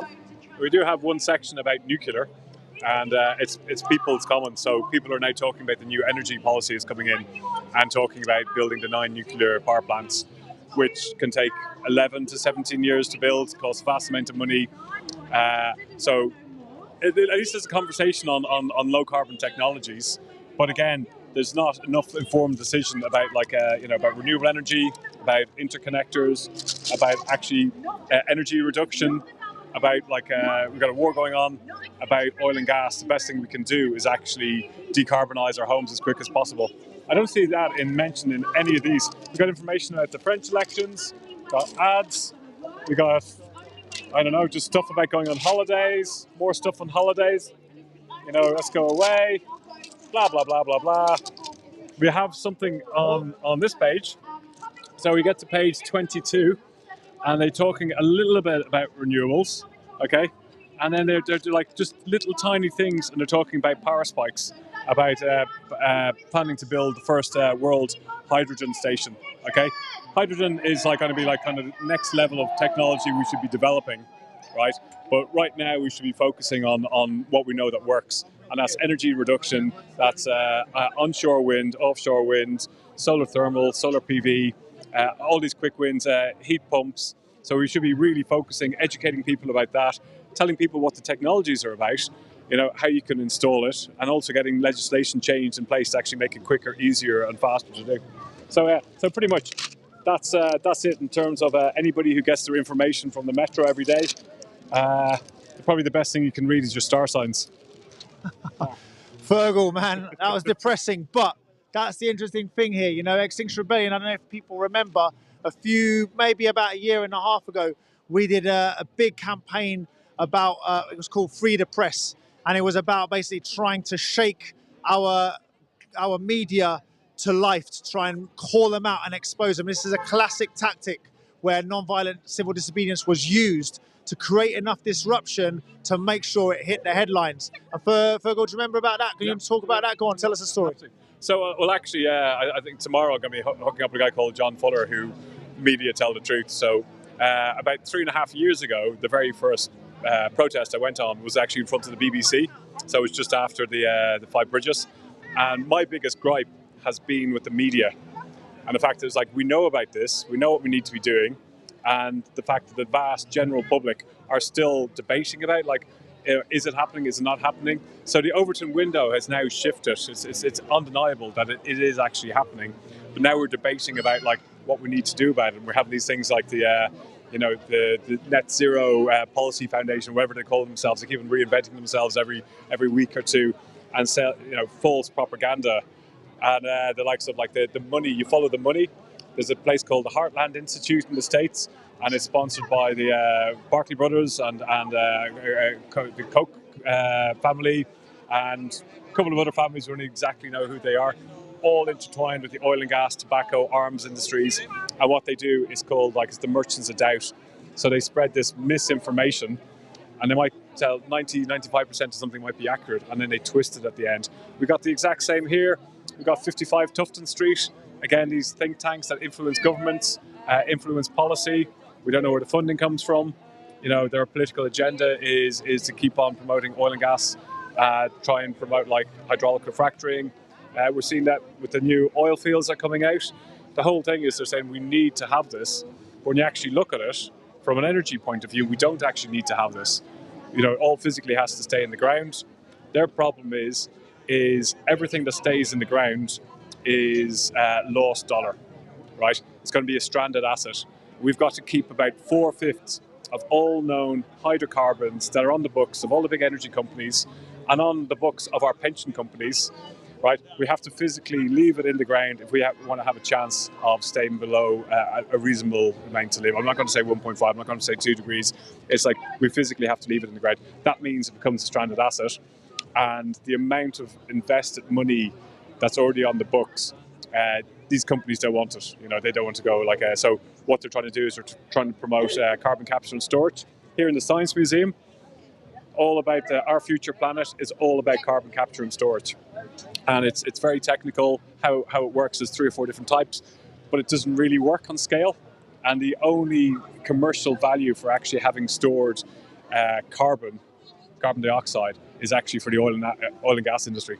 So I went to this Our Future Planet exhibition because I was part of a protest that actually we stayed one night in the museum, like in the film. We stayed a night in the museum. It was wicked. It was super fun. It was a bit naughty. It was a bit cold, but actually the Science Museum didn't get the police to make any arrests because they do not want people to know about what's going on. But the thing that really twisted my parts of my anatomy that made me uncomfortable was they had this, it was an artificial tree that they had made that was made of metal and it had all this stuff hanging off it that was supposed to capture carbon from the atmosphere, and it looked horrendous. And I was like, what is wrong with a normal tree? These people, they got a brass neck, they got an absolute cheek to be selling us this, and it's, I'm gonna have to swear, it's absolute, oh, there's kids walking by, I'm not gonna swear. I'll do the bleep.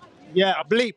Yeah, it's outrageous, and it made me crazy. And I was like, what? How can they look? How can people in the morning get up out of their beds and continue in these industries? And we're not talking about the people who go in on the oil rigs or whatever, because they're just working people. They've just got to get their, they've got to get money to pay their mortgage. We're talking about the people who make the decisions in these companies. How can they get up, brush their teeth in front of the mirror, knowing that their decisions that they're going to make that day are against life on Earth? How can they do that? I have no answer to that. It's money. It all comes back down to it. It's the fact that this vast amount of money is invested in this to the new oil and gas fields, right? To develop them, right? First they have to drill down in the ocean. They have to put these huge machines in place, right? It takes a couple of years to do. Bring in the oil platforms, have to be manufactured. Once they go in place, right, to actually drill and to pay off the investment that goes into them can take 20 to 30 years. So they need to keep these running for as long as possible to actually pay for themselves.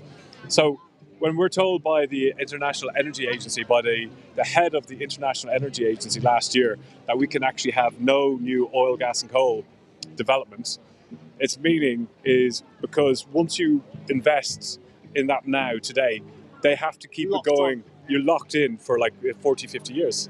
So that's the whole thing. That's just we have to draw a line in the sand. And people say it can't be done. Denmark did it, right? There's a company used to be called Dong Energy, and now they've changed their name, and it was a Danish oil and gas. What were they called again? Dong. I can see why they changed the name. Yeah. And they made a decision. They made a decision back in the 70s after the oil crisis that they were going to actually get off the dependency of fossil fuels, and they've got a lot of biomass goes on there, a lot of loads of renewables, energy efficiency. Everybody cycles because it's the cheapest, quickest, fastest way of getting around. But the government made a decision, knowing that they've actually got oil and gas assets in the seas around Denmark, made a decision not to extract them.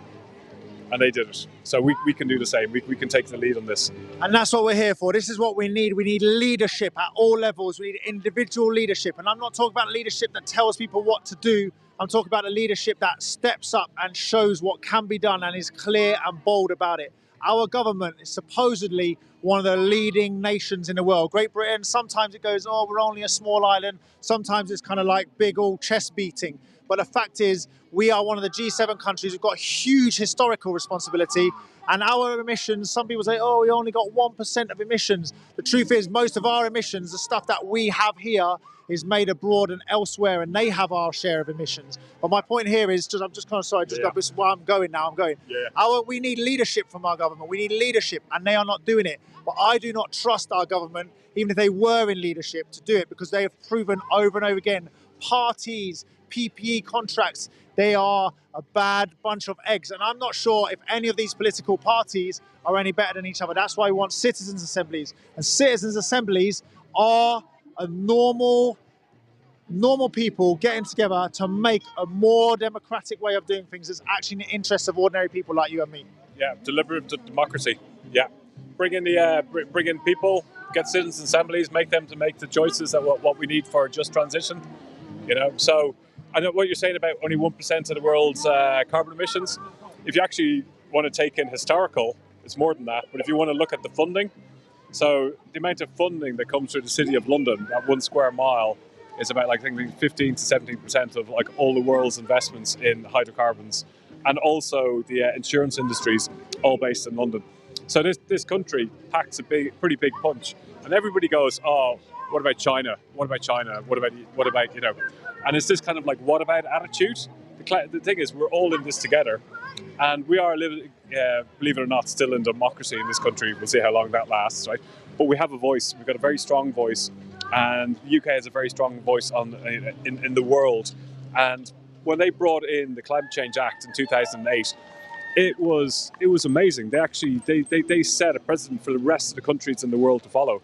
And back then, it was cross-party support by all the parties supported the bill in 2005, 2006. And it was revolutionary. It was a really revolutionary moment. And that's what started so many great industries in this country. And then bad policy decisions years later, I'm not going to dwell on it too much, but they absolutely destroyed it. Now we're going backwards. We need to take that leadership again, right? And go, we are still presidents of the COP26 process, till it's handed over. Huge voice to have. And opening up new coal mines, airport expansion, all these things is going in the wrong direction. And I just have to take it and say, do you know what? Right, let's get on with the job. We know what we need to do. Let's become a world leader, well respected around the world. And if we push and push and push to become the fastest, economy to get off fossil fuels, we're going to be developing so many industries in home installation, in new technologies, so many different things, and we can become a world leader in these, in energy transition, and teach other countries to do it. Yeah, look, so that's the thing. We all know this is not a matter of whether it can be done. It's a matter of choices. It's a matter of will. And I've just spotted someone over here. They've got a Citizens Assembly patch here. Look on the back. It says where citizens can pull together beyond party politics. And I'm just going to tap her on the shoulder. Would you mind talking on the XR live stream a little bit about citizens' assemblies? Would you be up for that? That's super cool. I'm taking a bit of a chance, but you look like you might know what you're talking about. So look, you've got a whole bunch of leaflets here. We've had some talks about citizens' assemblies because people do know about them. They're not very well known, but they have happened around the world, haven't they? And they have been successful. Yeah, they're happening more and more across the world, and they're becoming, giving some positive impetus to our political system. It's a process, though, and we have to try it because we know that the status quo in our political system now isn't really working for us. So citizens' assemblies can actually help support our MPs and government to help make the hard decisions that we're going to have to make, and actually to face the reality of the challenges that face us, which aren't being truthfully discussed in the media, nor are our politicians. So I was just going to say, so one of the things that I think that is doing us a great disservice is our political system is oppositional, right? So we have two. We have the aisle in the Houses of Commons, and these people basically spend their entire lives actually shouting at each other, but they're not working together. And this is the thing that's interesting about citizens' assemblies. Yeah, citizens' assemblies actually, they represent the whole society. They don't represent the Conservative Party or the Labour Party or the Green Party. They're just ordinary people trying to make a good life for their families and themselves. And the citizens, I think the only way we're going to make progress here is if we stop this confrontational, I said, you said, this is true, that's not true, and actually take a step back and listen to difference of opinions, sometimes different interpretation of facts, and decide what we think is, the most reasonably truthful one, and what we should do in light of that. And I think that's one of the most beautiful things about XR is we're not saying we got to do X, Y, or Z. We're asking for ordinary people to be given the information and then they choose X, Y, or Z. And that, to me, saves a lot of trouble. I don't have to be an expert on nuclear power, on onshore, offshore, carbon capture, fracking. What we are saying is ordinary people, we can trust them, right? Yes. Do you trust your neighbor to look after your house when you go on vacation? Do you trust your teacher of your child to look out for the best interests of your child? Yes, you do. They're ordinary people. And it's not, someone worried about the next election. Will they make the party ballot? Do they have to follow the party whip's recommendations on what's going on? So if we're going to get through this crisis, we're only going to get through it on a democratic basis, because some leader deciding what is to be done will not be fair and will also not be the best alternative. It's proven by science, the more diverse body of people you have feeding into solutions, looking at a problem, you end up getting the best solution. Because if you deal with a really small group, like only scientists or only politicians, they only have their experience and their baggage that they bring with them. They don't have the diversity. And this is a huge problem, and it's a society-wide problem. So it has to work for everybody. Hey, thank you very much. What was your name? My name's Laurie. Thank you, Laurie. It's been good to chat, and that's it. Citizens' assemblies is what we need, and we are absolutely serious. We need citizens' assembly. We need an upgrade of democracy. Fergal, have you got someone to speak to? I'm going to hand over to you. Yeah, I was going to say, actually, my mum was on the Citizens' Assembly in Ireland, so she was one of the 99 people that was selected through the sortition process. And and she's actually been on XR having a talk to XR explaining what it's like. I'm here with Dennis, isn't it? Des.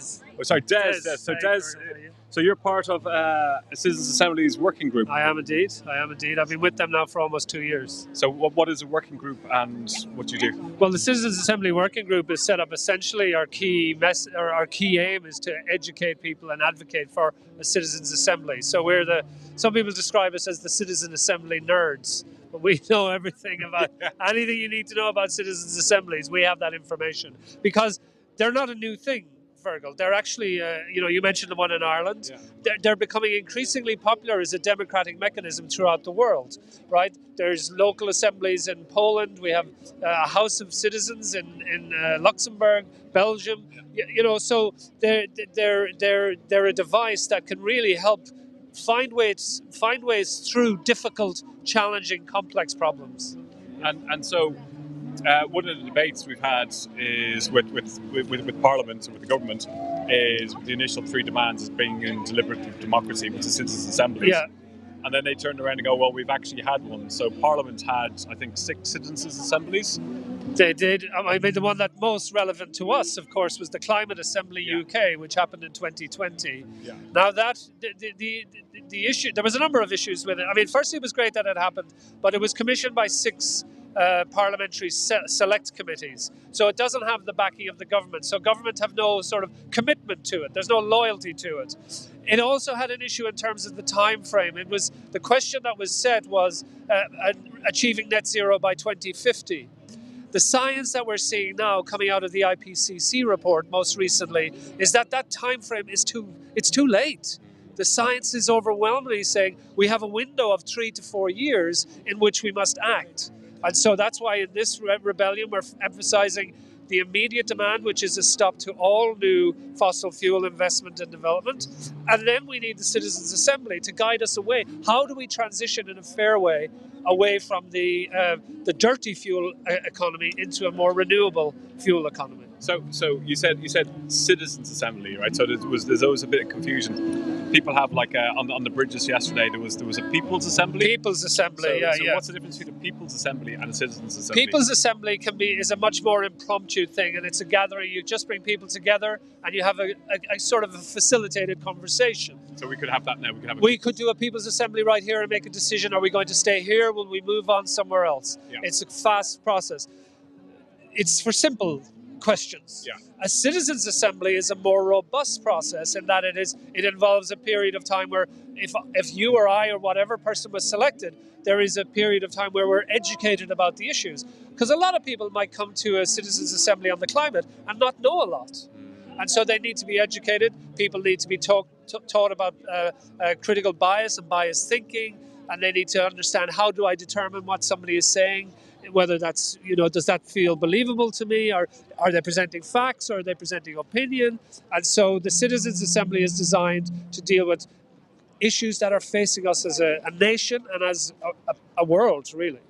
So, what would that look like if we got a citizens' assembly here in the UK to deal with climate change and biodiversity? So would it be like how many people in Ireland? They had 100 people. They had it was 100, 99, wasn't it? 99 plus a Supreme Court judge. Yeah. They were very lucky to have that. That's great. Yeah. Here we envisage, given the scale of the problem, that it would be 500 citizens would be selected to participate. Mm-hmm. They would then split into maybe 5 groups of 100. You need that larger number to ensure that there is diversity, ensure that there is that collective intelligence, right? So they might split off, and one group might look at transport, one group might look at manufacturing, one group might look at energy, one group might look at housing. And then you have these, so then people are educated.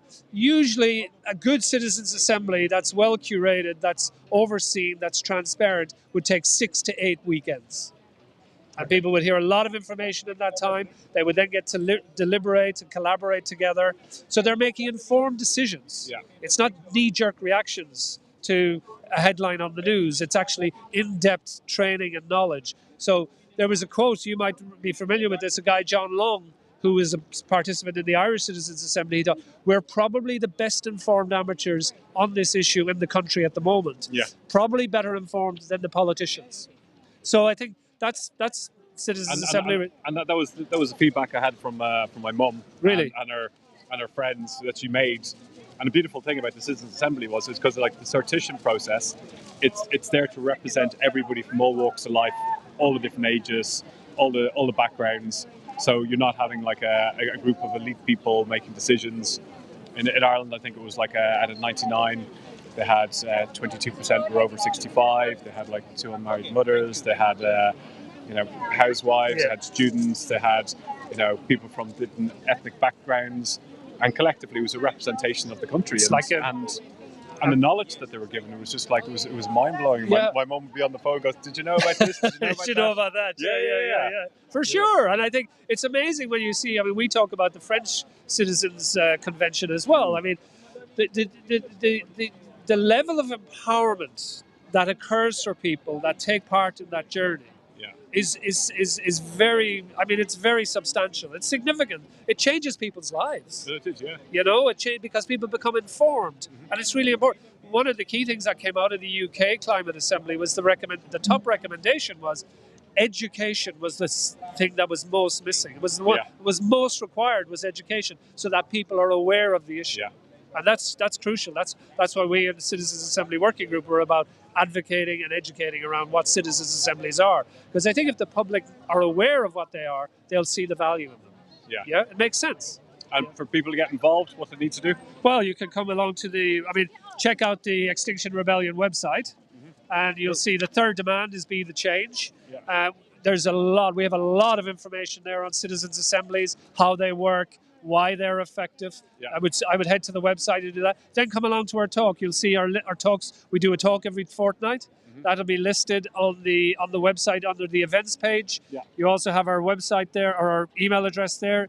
We're happy to come and speak to affinity groups, to local groups. We'll come and do the talk. We do it all the time. With Zoom now, we can travel anywhere in the country. That's great. So yeah. Because I think out of the 4 demands, Citizens' Assembly has always been the one that most people don't really understand. Oh, yeah. Do you know what I mean? It's probably the least sexy in one way, because it's act now and tell the truth. You can get onto that, and they're really important. But the Citizens' Assembly is the process. The process by which we tell the truth, by which we act now. Yeah. So it's really an important component and a part of our ecosystem in XR is the idea that the people would decide. And just one last point on that really is is it the Gilets jaunes in France, the yellow? Yeah. So they brought in the tax, they call it carbon tax on fuel, and it affected like the poorest people in the country. That's right. And then you saw this huge backlash, right? Yeah. So, but if we had a citizens' assembly around a just transition, you'd have all these people talking about all the different ways of doing it and trying to get the fairest way of actually having a just transition. It's crucial. Justice has to sit at the heart of the citizens' assembly process. Yeah. It's because it has to be fair. Otherwise, people are going to rise up against any recommendations that are made. Yeah. It has to be seen to bring everybody along and to be done in a way that the impact on everybody has to be considered. Yeah. Right? But we need to move in that direction. We need to move towards a solution because currently we're all in the firing line for the impact of climate chaos. Yeah. So, that's why we need to move in this direction. Excellent. Yeah. Well, keep up the good work. Thanks, Fergal. Thanks for having us on. We'll check out your talk. Yeah, please do. Yeah, we'll see you in the streets again. Yeah, great. So how are you doing? All right. I've got some cool people to talk to. Come over here. We'll go and have a chat because we've been speaking. I don't know if you saw earlier on in the stream, we had the corporates. But we've got someone from that group here. He's no longer got his rat mask on. But I was going to get him to come and have a chat with us and explain, what's the kind of Lex it was, right? Yeah, that's it, Lex. I just thought you could talk anything you like, but I was quite interested in what's kind of like the theory and what's the idea behind these sort of actions that you're doing. So with corporates, it's very much trying to embody the ludicrousness of... Yeah, the ludicrousness that is corporations and the government and how there's that deferment of responsibility.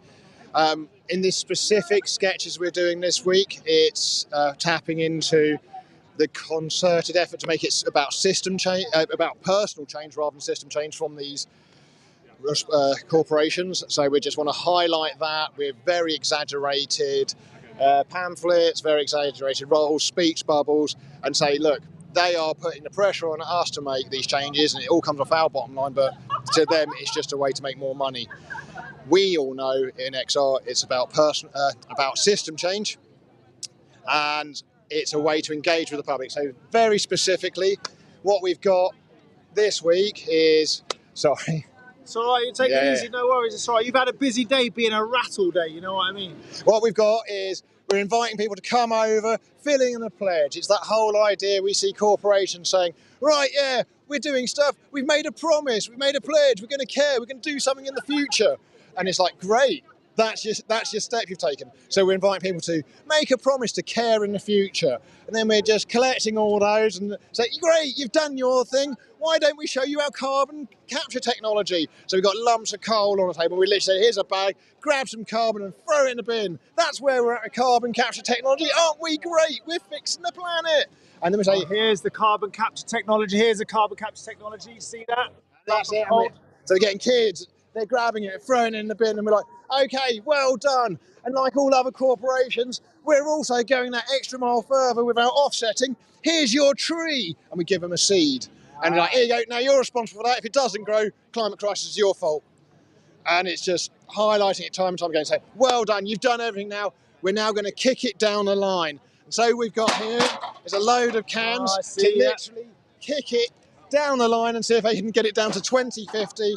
And then they're getting engagement that way. Because it's loud, it's noisy, kids love involvement like that. The parents, I think, are appreciating it from a different level.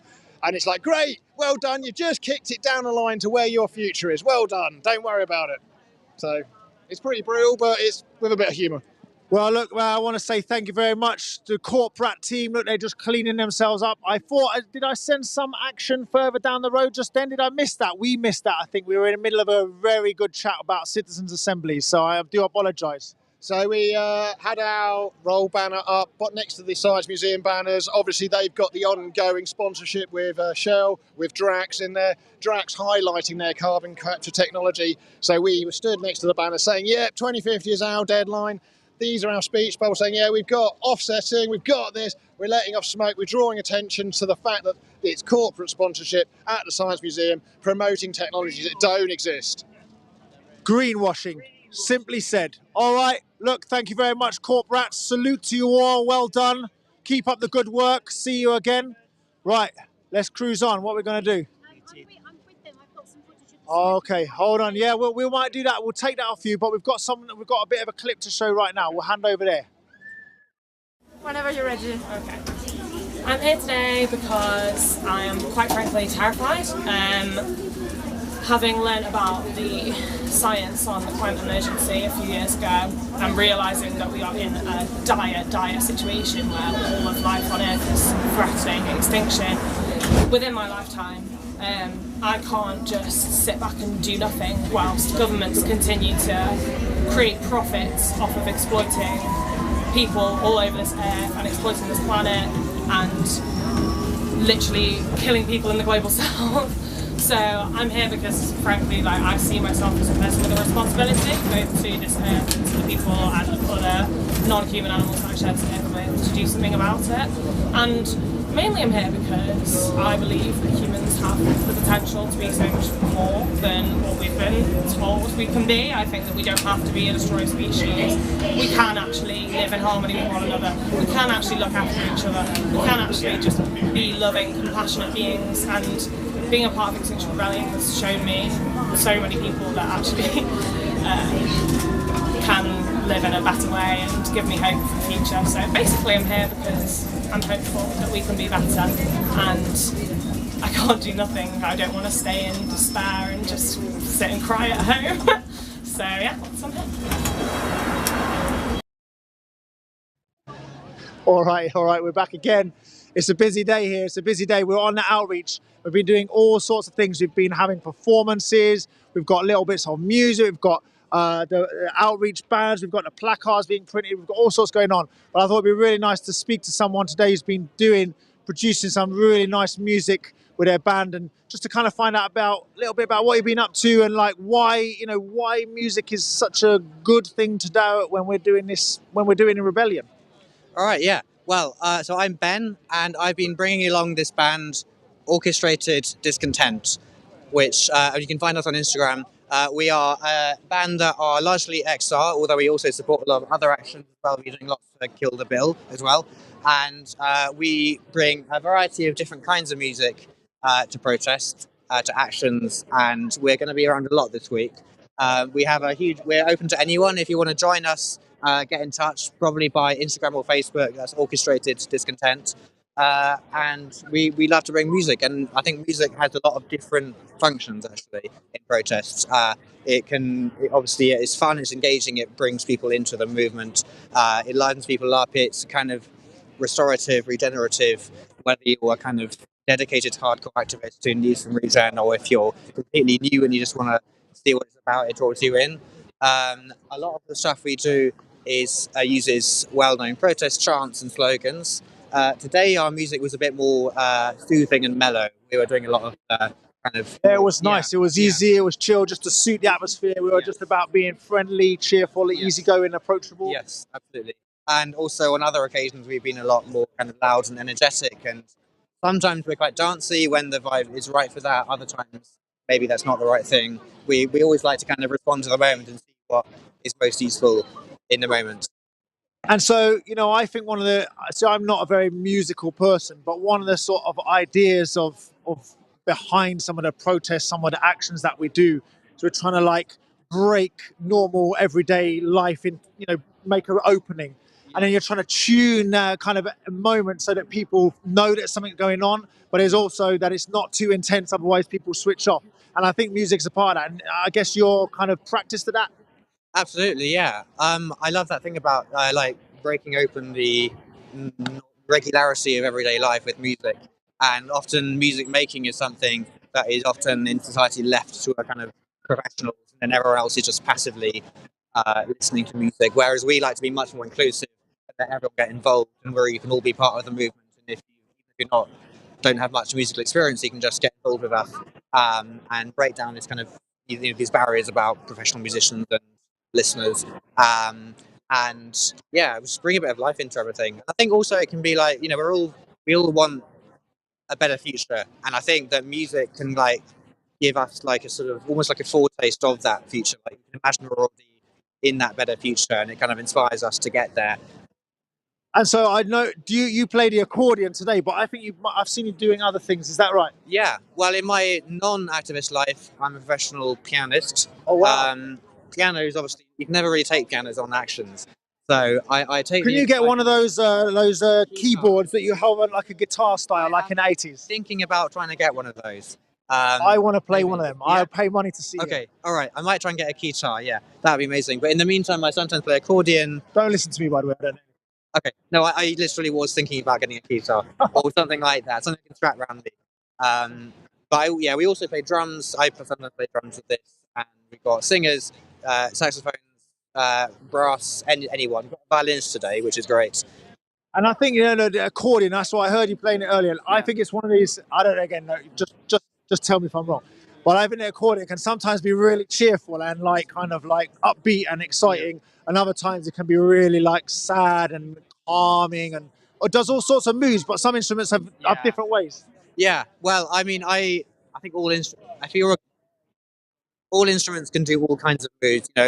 People have particular associations with the accordion, which is why I protest. But I often like to play the accordion in ways that are not the kind of stereotypical accordion sound. Yeah, sometimes today, for example, being more soothing, trying to kind of be more regenerative, more of that kind of vibe. And are you playing any more, or have you more or less finished? We might be finished today, but we are definitely coming back tomorrow and on Thursday and also on Sunday.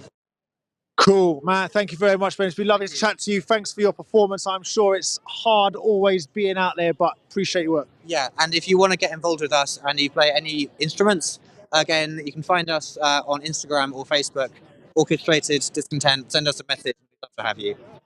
All right, you heard it there. Orchestrated Discontent. Thank you very much. That's wicked. Oh, my word. Rishi Sunak seems to be approaching us. I'm a little bit worried. Just look at this. What's going on? What signs he got there? Unsure about onshore. Protect the views of the rich. And that's absolutely what has been happening. Look, the back pocket, yeah. Rishi Sunak, we know he seems to be quite a wealthy chap. Seems to be holding on to a fair bit of cash in his life.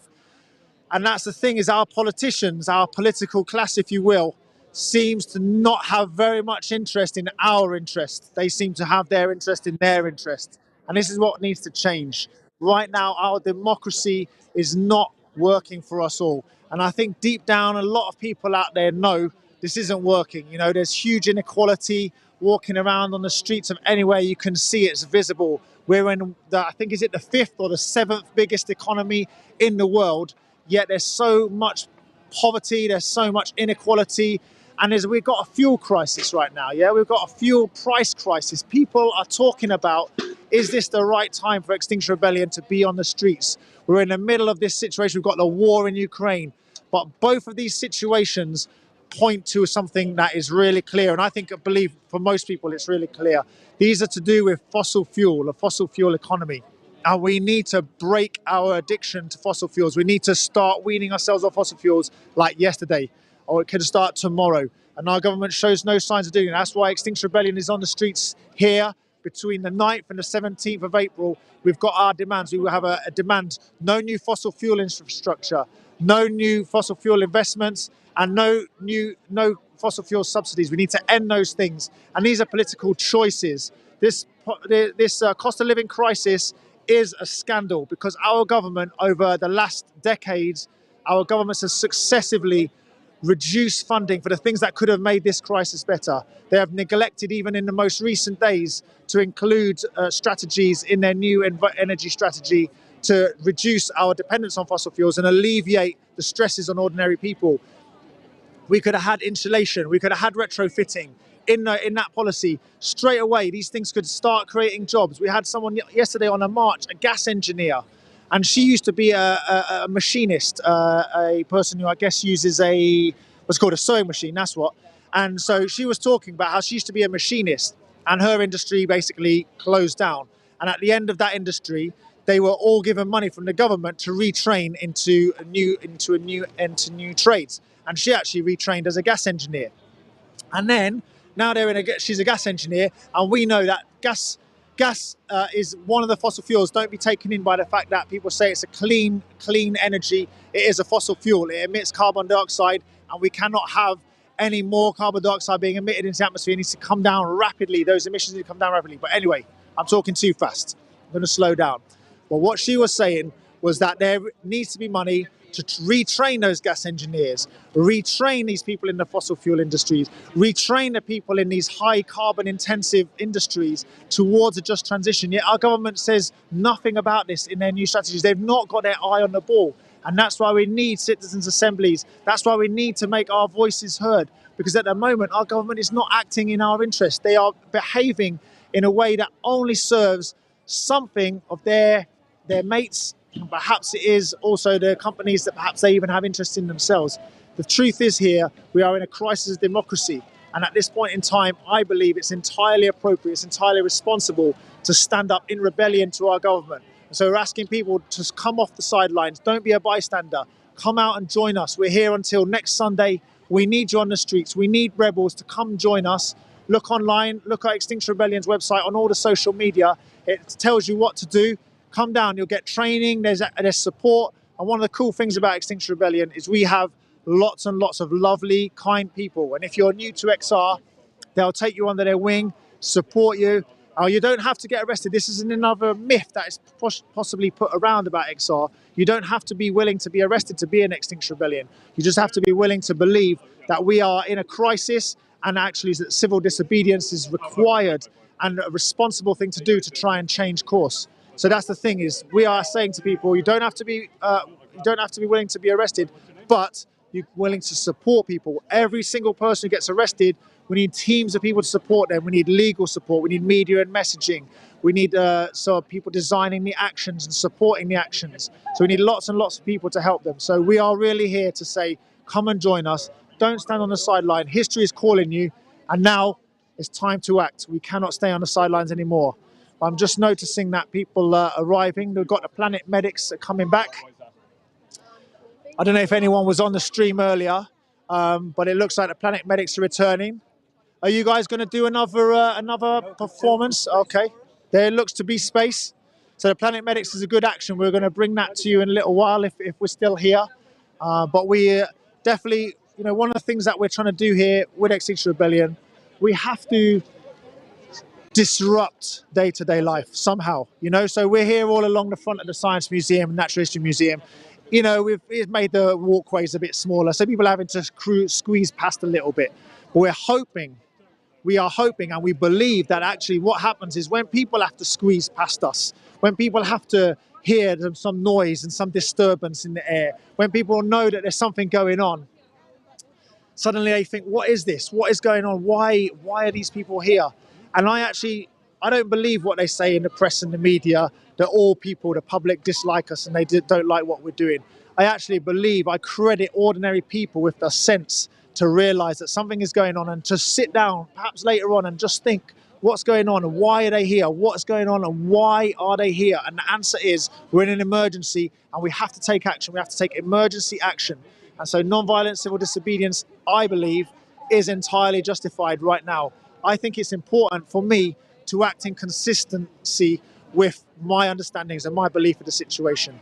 And no longer this isn't a fringe idea, this is the international, agencies around the world. We've got the United Nations, the Secretary General of the United Nations, saying just the other day that sometimes environmental activists are portrayed as radical extremists. And in fact, those people, the radical extremists, are actually the people in governments and corporations who are expanding fossil fuels. So anyway, it looks like we're about to start. We started off with the Planet Medics action. Emergency. Emergency. Emergency. Emergency. Emergency. Emergency. Checking heart rhythm. Emergency. Emergency. Stand by. Preparing to shock. Emergency. Emergency. Everyone here. Delivering shock. Emergency. Vital signs low. Extreme weather is already here and will only increase in severity. 1 million more species are at risk of extinction. Governments need to act on the emergency now. Emergency. Checking heart rhythm. Emergency. Emergency. Stand by. Preparing to shock. Emergency. Emergency. Everyone clear. Delivering shock. Emergency. Vital signs low. The richest half of the world's population are responsible for 90% of greenhouse gas emissions. Emergency. Checking heart rhythm. Emergency. Emergency. Stand by. Preparing to shock.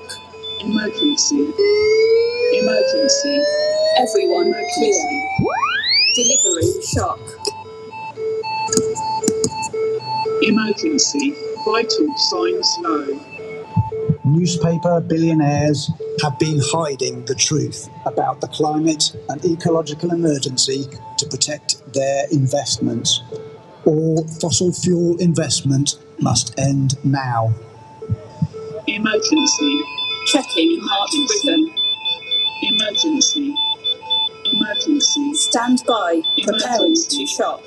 Emergency. Emergency. Everyone clear. Delivering shock. Emergency. Vital signs low. The Earth's vital signs are dangerously low. Government, finance, and the media need to tell the truth about the climate and ecological emergency and act now before we are out of time. Emergency. Emergency. Emergency. Emergency. Emergency. Vital signs low.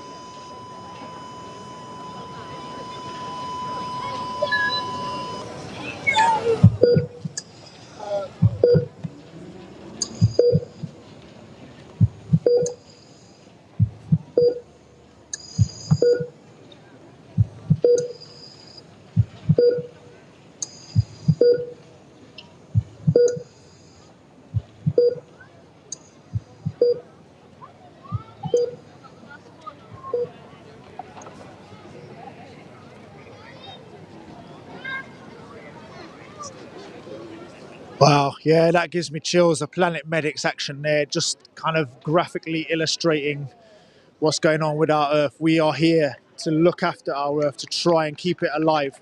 Look at this, people clapping. And this is, we haven't rigged the galleries here, you know, there's people here with badges and stickers being stuck on. This is important. Come and join us. I'm going to pass over to Marley, who I believe has got someone ready to chat to. Over to you, Marley.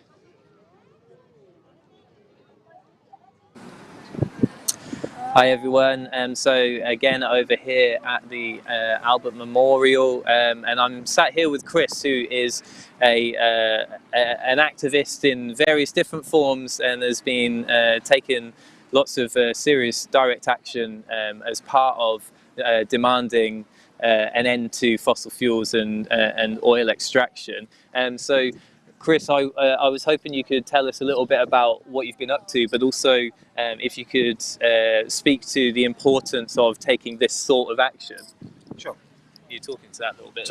Okay, so I've been taking action last week or so with Just Stop Oil. I'm part of Extinction Rebellion as well, but I kind of feel that we need to step up and do more with the government releasing 6 new oil licenses for the North Sea and bringing back the subject of fracking and even talking about renewable energies. You know, the wind turbines being aesthetically displeasing. You know, they're just looking at things completely the wrong way, and they're just not in step with what the United Nations and the scientists are saying. That we are at code red. We need to do something right now. And so, yeah, this past week we've been taking direct action with Just Stop Oil. We've been blocking some of the terminals to try and cause pressure and try and bring the government to its senses about this. And how long have you been involved with this type of activism? So, I'm quite new to, well, relatively new to activism. I joined XR 3 years ago in the April 19 rebellion. I've never done any protesting before that. But I've never really found anything that was seemed so important that we need to get out in the streets for. You know, we are talking about our future survival and the futures of our children, and the the security of society. The way things are going to be heading at the moment, it seems that we're heading for complete societal breakdown, and I can't leave that to my children. I need to do something. So yeah, I joined XR 3 years ago, and you know, sitting on roads and waving flags, but even that doesn't seem to be doing enough. You know, we had a great response in 2019, but now, you know, all we've had from the government since is trying to crack down on protesters. You know, if only they put as much effort into tackling the climate crisis as they do with tackling protesters, they wouldn't need to tackle the protesters, because there wouldn't be any need to protest. So, yeah. Well, you're exactly right. Thanks so much for joining us, Chris. And it's really interesting that a huge number of people that I've been speaking to today have been saying that that they've never been involved in this type of thing before, that this is new to them, and that they shouldn't have to be doing it, you know. And they're exactly right. We're not here because we want to be here. We're here because there's no alternative.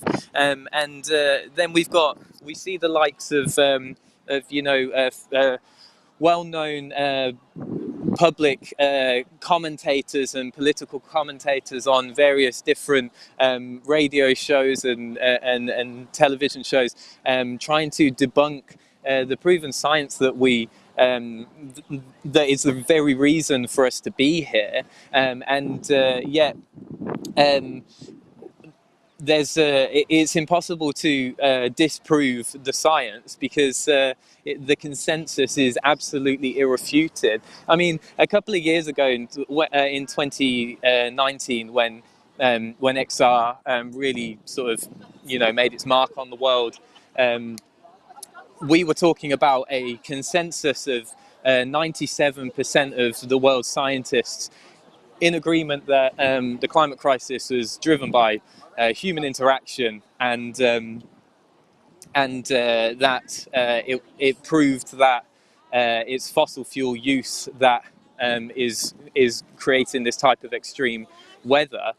Well, more recently than that, even we've seen a study come out from Cornell University in America, that cross-referenced almost 90,000 scientific papers on the subject, and 90,000 scientific papers, and they found that 99.9% of them agree that this is a human-driven crisis, that we have created this. The consensus is extremely clear, and 99.9% within the scientific body is unheard of. It just doesn't happen, because there's normally a lot of room for skepticism and other theories and whatever else. So when you get a 99.9% of the world's leading experts on the matter agree that this is caused by humans, and that it's specifically caused by our obsession with fossil fuels, and that we can stop it and save lives if we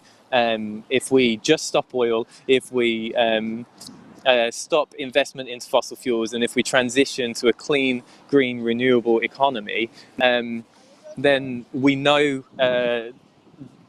that the scientific body backs up our reason for being here. And these are the types of arguments that we're bringing into the courts. This is the type of information that we're bringing into the streets on our outreach days and to the local communities. But when we do end up in courts pleading our cases for taking this relatively minor disruptive action in the grand scheme of things, when you compare it with what's ahead of us if we don't take action, and then the courts are quite often finding us not guilty on the basis that it's proportional and that it's a reasonable thing to do. That's why we're seeing the type of clampdown that the government are trying to bring in with the police crime sentencing and court bill, which Chris mentioned earlier. It's because the courts understand the science, the courts understand our rights, and the only way that the government is ever going to silence us is, well, they're never going to silence us, but the way that they're trying to silence us is if they make it illegal for us to be heard. And there's a name for that, and that's called a police state. A police state where you can't talk about the realities of what's going on in society and the harm that's being caused, under fear of being thrown into a jail cell or have your possessions taken away or something like that. But that's the type of society that we're heading towards if we don't all work together, not only to demand the necessary change to end the fossil fuel economy, but also to demand an end to this type of overzealous policing that is backed up by a government that has its hands involved in policing, which isn't something that they're supposed to do. The government is supposed to determine law, they're not supposed to police it. But what they're doing now is they're trying to do both, and then they're trying to implement new laws so that the police have no alternative but to arrest peaceful protesters. So that's something else that we are also standing against here, and that's part of the reason why we take direct action, is to prove a point that we do have a democratic and legal right to be here under the European Convention for Human Rights, and it is an absolute necessary thing for us to do proportionately when considered with what we're facing in the climate crisis. So it's really good to be chatting with people who are taking direct action here, and we're expecting shortly to have a Look Up, Step Up talk, which is our 3.5 mobilization talk, 3.5 being the percentage that we want to try and mobilize of the population in order to generate lasting change through non-violent direct action.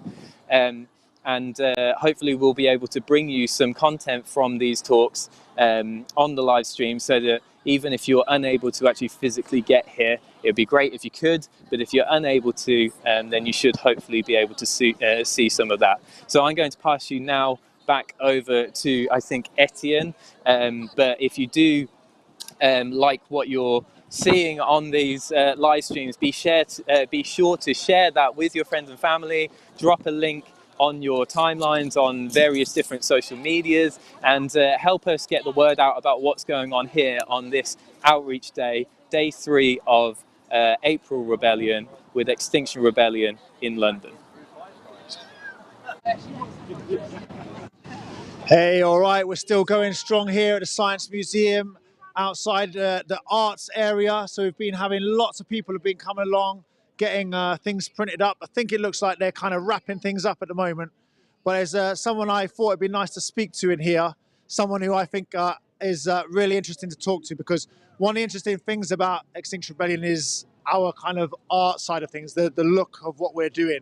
And it's all about, well, I'm not a very artistic person, but it's all super colourful, kind of creative and interesting.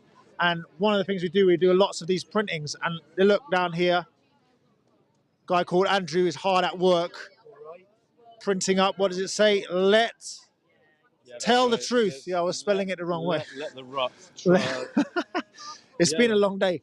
Andrew, I was wondering, can you spare me just a moment, or are you going to be... I am really working. It's really windy today, so the ink is going off really fast, right? So because it's so windy, it's like we're in the windiest corner.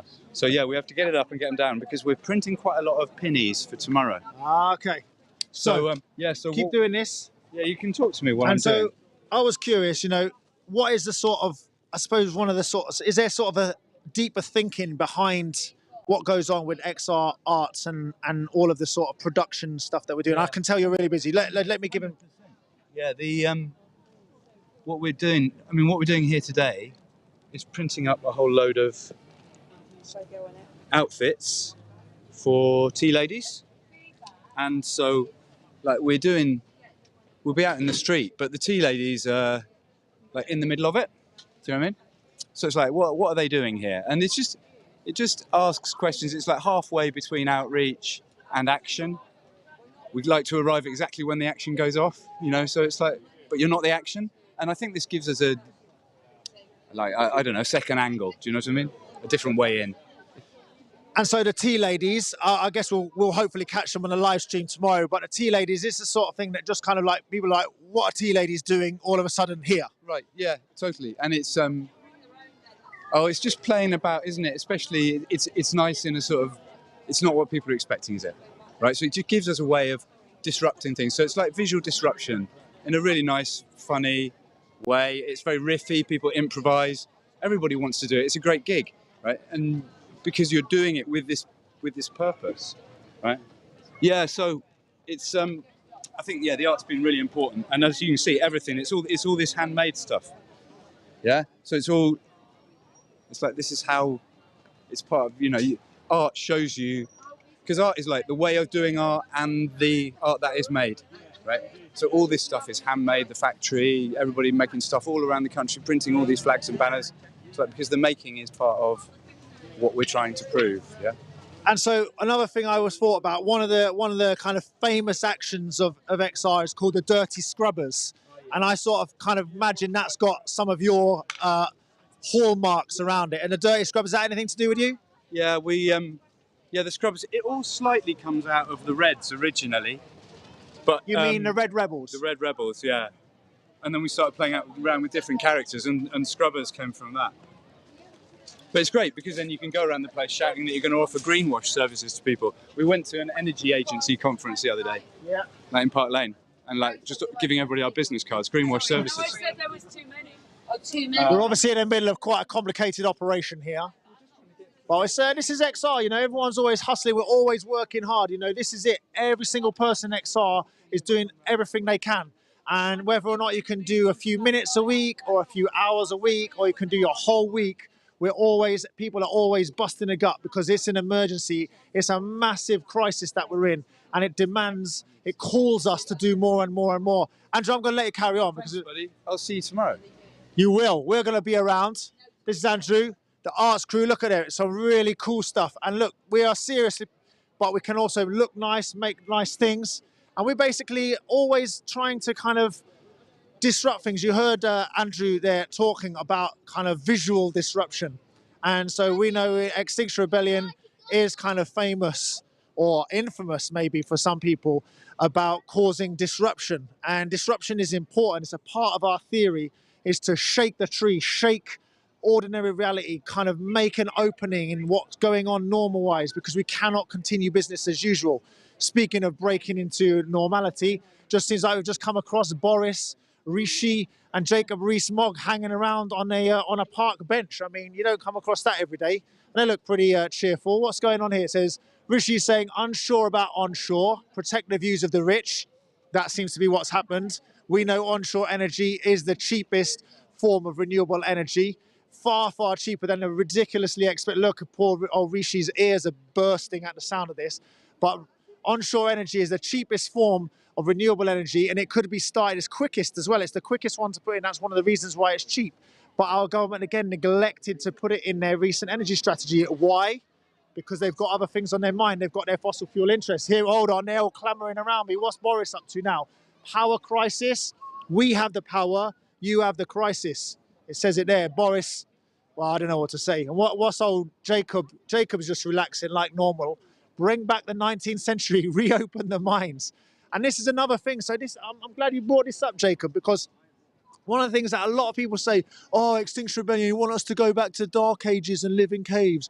Oh, Extinction Rebellion, you want us to just like hang around, playing with bricks and stones. That is absolutely not true. Extinction Rebellion, I personally believe in the potential for a much more beautiful future, a much kinder, fairer, happier, gentler future. And that's because the system that we are working in, the system that everything depends on right now, is a system of brutal competition and exploitation. And that is a system that we have been experimenting with. And this is an experiment, we have to be clear. It's not something that absolutely has to happen. It's an experiment. We've been doing this experiment for about 200 years. And at the moment, the laboratory is burning up. And the laboratory happens to be our Earth. Yeah, this laboratory is being burnt up by this experiment, and we can change it. And I actually think that if we put ordinary people in charge of a transition to come up with a plan, it would put these guys out of there'd be a bit of a loose end. They don't want, do you want citizens' assemblies, guys? No. No, that was a heartfelt no from Jacob. No. Boris is not into it either. Rishi is desperately signalling they do not want ordinary people to get the power here. They do not want ordinary people in charge of the decisions. Yeah, ordinary people know nothing. Jacob just says, I know that it's hard to speak in these masks, so they're so real. I do admire, look at Jacob's suit. It is so smart. It's so crisp. Look at the creases. Very nice. And I was about to say straight jacket, whatever it's called, waistcoat. But yeah, so anyway, look, coming back, thank you all of you. Very nice. Don't wear yourselves out on this bench though, because, you know, we know you've got a lot of work to do, but if you gave the power to ordinary people, you could even perhaps have a bit more of a relaxing time, let ordinary people make the tough decisions. So anyway, look, you can see people watching, they're coming, people are curious, yeah, they stand around. When XR makes a little bit of a statement, a visual statement, or maybe just sound, we heard from music today, we've seen the Planet Medics, we saw the pink octopus, I think the pink octopus, I saw it going off up there a few minutes ago. These things shake up reality, you know, they shake up everyday life, make people think, and then this is what our outreach does. We go out there and we try to speak to people, we engage them, we try to listen to what people have got to say as well, because a lot of people aren't used to being heard. Our politicians consistently ignore us, they don't hear our voices. People in ordinary life don't get to be listened to. We try to hear what they're saying, we try to understand what it is that's going on for them deep down. We all have very similar needs. We have a need for security, for safety, for comfort, for respect, for love and for care. And these days, some of those things are in very short supply for an awful lot of people. And we're saying we cannot let that continue. We've got to carry on in a different direction, otherwise things are going to go wrong. I'm just keeping an eye on the time because it's 8 minutes to 4. And at 4 o'clock, we're going to head over to the Albert Memorial to do the Look Up, Step Up talk. And this is a talk that we've been inviting people to around London today.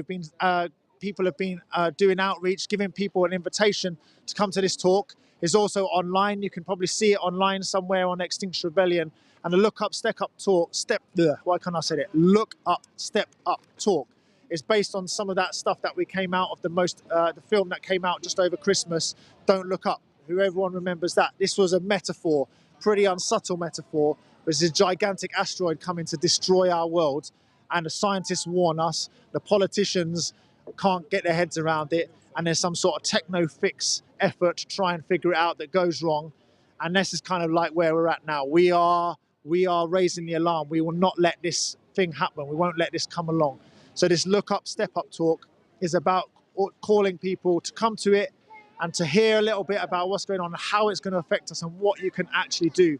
Because no matter how you feel, no matter what you see on the news, no matter where you feel your head's at with this, we can make a difference. Ordinary people can get together. Ordinary people can come together. We can rise up peacefully with love and care, backed by science, and knowing that history is on our side. We can rise up in rebellion. We must get our government to do its job. It makes so much sense.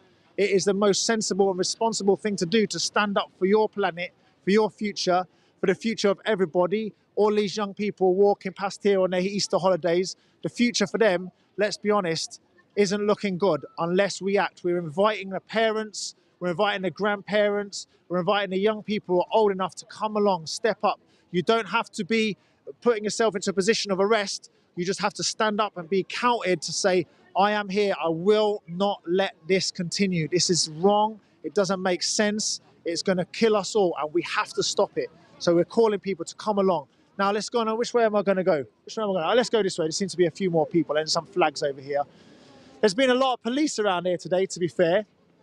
I think they've been, Extinction Rebellion is a little bit unpredictable sometimes. You never quite know what's going to go on. The rebels are around. You never quite know, something could happen. And I guess the police have been keeping their eye on us just in case. And maybe sometimes, actually, the police are very heavy-handed with us. And they come along and they try to make it look like something very horrible happening. And there's loads of horrible people on the street doing something. But Extinction Rebellion is just a load of nice, ordinary, kind people who are feeling some sense of responsibility for not letting this disaster movie that we're in right now unfold to its conclusion in the way that it would. We're talking about basically making sure that this story, this film that we're in, this crazy film that we're in, where the governments and the corporations around the world are destroying our lives, this crazy film can't reach the end that it's being, that the plot indicates. We've got to change the plot. We've got to change the script. And that needs a little bit of shaking about. That needs some disruption. That needs visual disruption. that needs economic disruption, that needs physical disruption to change, to shake things, to get people thinking in a different way, to realize that it doesn't have to be this way. It doesn't have to continue this way. We can change things, we can make things different, and we together as people can come together and do something wonderful and amazing. And it makes sense. It does not make sense at this point in history just to stand by and do nothing. So what time is it? It's 4 minutes to go. I'm just going to say, look, remind everyone why we're here this week. We're here, we've been here since Saturday 9th till Sunday the 17th of April. We're here because we are in a planetary emergency. We have a nature and climate crisis. Our planetary life support system is being broken down and destroyed knowingly. We are alive at a time in history where we are destroying our planet.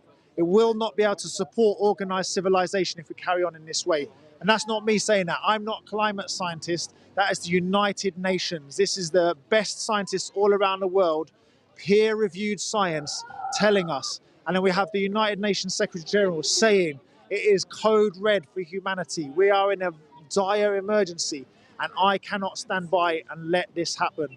We have our immediate demands for a government, which they could do tomorrow. Look, we're coming to the end of the working day, so they could do this tomorrow if they wanted. They could end fossil fuel investments, they could end fossil fuel subsidies, and they could grant no new fossil fuel licenses. That is our immediate demand. Our government must tell the truth, and they must act now. And at the moment, they show no signs of it. So we're calling on all of you, people who are watching this stream, people who are out there wondering, seeing the news, thinking to themselves, what do I do?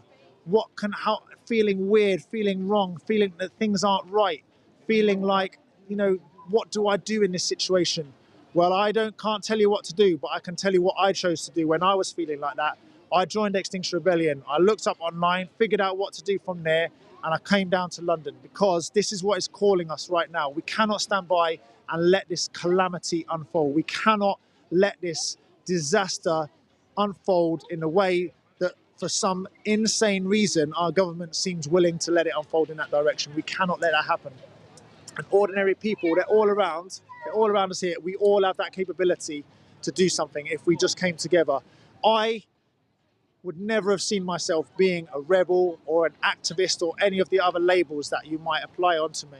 I just see myself as a kind, good person who just has some sense of responsibility to look after other people. If someone was here just in the queue, just suddenly collapsed and had a heart attack, I would try to help them. I know a bit of first aid. I'd be scared. I wouldn't know exactly what to do. I'd know it was hard and a serious situation, but I would try. I wouldn't just sit by and watch. So I'm basically saying, this is what it is. We know that something's going on. We can't afford to sit by and stand by, and we're calling on you guys to come out. We need you. We need everybody. And you don't have to be desperate to get arrested. You might feel that's something for you, and you'll get training if you want to do that. But what is important is to know that we need rapid change. We need rapid, massive changes, and civil disobedience, peaceful civil disobedience has been proven over and over again in history to have a best chance of causing the changes that we need. So please, don't linger. Take your time, think about it a little bit, do some bit of research, but hear what we're saying. This is the United Nations, this is science, this is history, this is right now. We're calling you. Come and join us. We're here until next Sunday the 17th.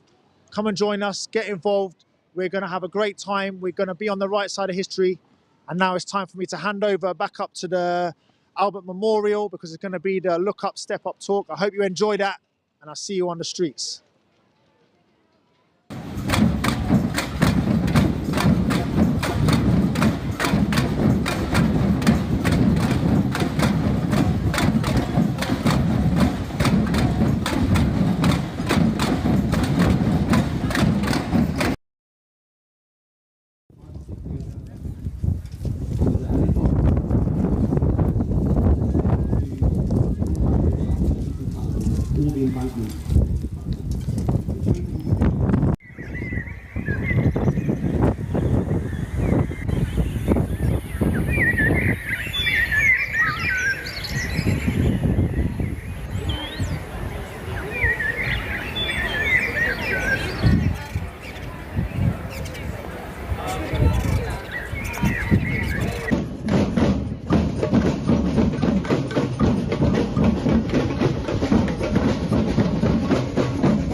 today? Okay, so we're trying to raise awareness of what's happening with wildlife in the UK, but also globally with the climate crisis. So there's been a lot of new information come out recently. So many people I talked to, they'd never heard of the IPCC, which is the Intergovernmental Panel on Climate Change, and they're basically saying that we're out of time. We have to sort out the climate issue now, otherwise we're not going to have a livable future. And most people are unaware of that. They haven't even heard of the IPCC. So what we're doing is basically increasing awareness to try and just get people to maybe make some changes in their lives to help to solve the problem. Maybe change the way they vote or join the campaign or whatever they can do really. Yeah. And can you tell me a bit more about this action, because there's a lot going on with birds? Absolutely. So as you probably know, birdsong is absolutely beautiful, and so it attracts attention, and the messages here are all about how wild birds in the UK have declined. Now this is a lot to do with the ecological crisis. So the crisis we're in is partly to do with climate, partly to do with ecosystems and ecology, and so this is basically drawing people's attention to how wild birds have declined, and that they are indicators of what's happening in the environment. So if the birds are disappearing, it means their food is disappearing, insects are disappearing, yeah? So that's the idea of this. It's what we call outreach. Thank you very much. So I'm Marine. I'm from the Citizen Assembly Working Group.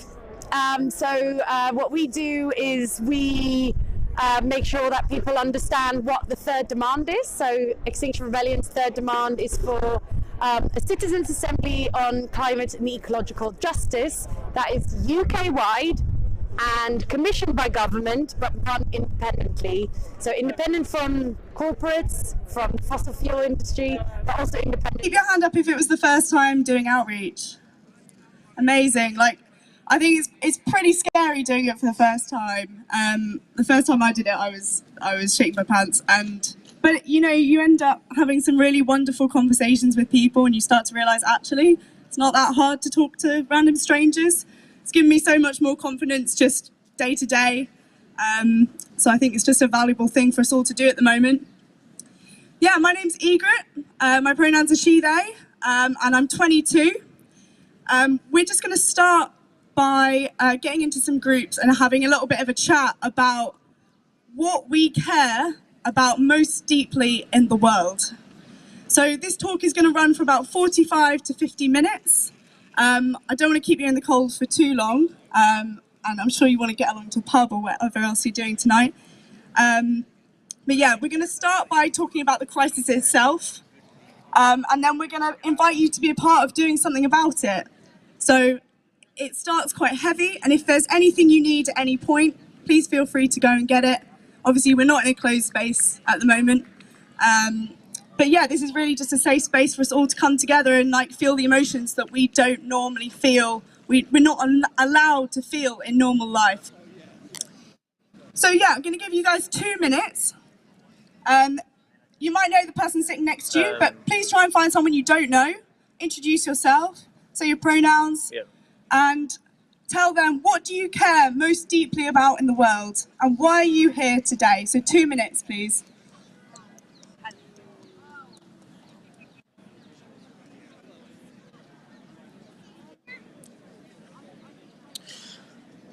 So we're here in Hyde Park at the Albert Memorial, and you can see Egret has just introduced the Look Up, Step Up talk, which is a talk about encouraging people to get involved in direct action, and she's starting off just by explaining how the talk's going to go ahead, and also she's invited people to speak with those around her, those around them, about what's most important in the world to them. So that's what's going on here. And while they're doing that, I'm going to try and move a little bit closer, so hopefully we can get a nice continued shot of what's going on.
Thank you, guys. I hope you've had a chance to get to know the person next to you a bit better. It's quite the opposite of small talk, for sure. So a bit about me. I'm doing my degree in sustainability and environmental management, so very on brand. Woo. But I decided to take a year out from uni to concentrate on environmental activism. Sat behind a desk all day, felt so abstract and far removed from the problems we were facing and that I was learning about. I was taking in so much information, and yet I couldn't feel the hope of the many solutions at our fingertips. Meanwhile, the unwillingness of my lecturers to talk with any emotion about this crisis frustrated and scared me. Plastic was the gateway drug that got me thinking about the environment wherever I went, and guilty about every little decision I made. I stopped buying anything new. I tried to go zero waste. I cut out meat from my diet. But it was probably only when the 2018 IPCC report came out that I started to really realise how bad things were. It said we had 12 years left to secure a livable future. And then XR came along. I was really lucky at the time to be living in London, and I went along to the April 2019 rebellion every day. And it was incredible to be there with so many people who just cared, and cared enough to be out on the streets doing something about it. It really did change my life. So after the 2019 rebellion, when I was 19, I felt really inspired to do something locally.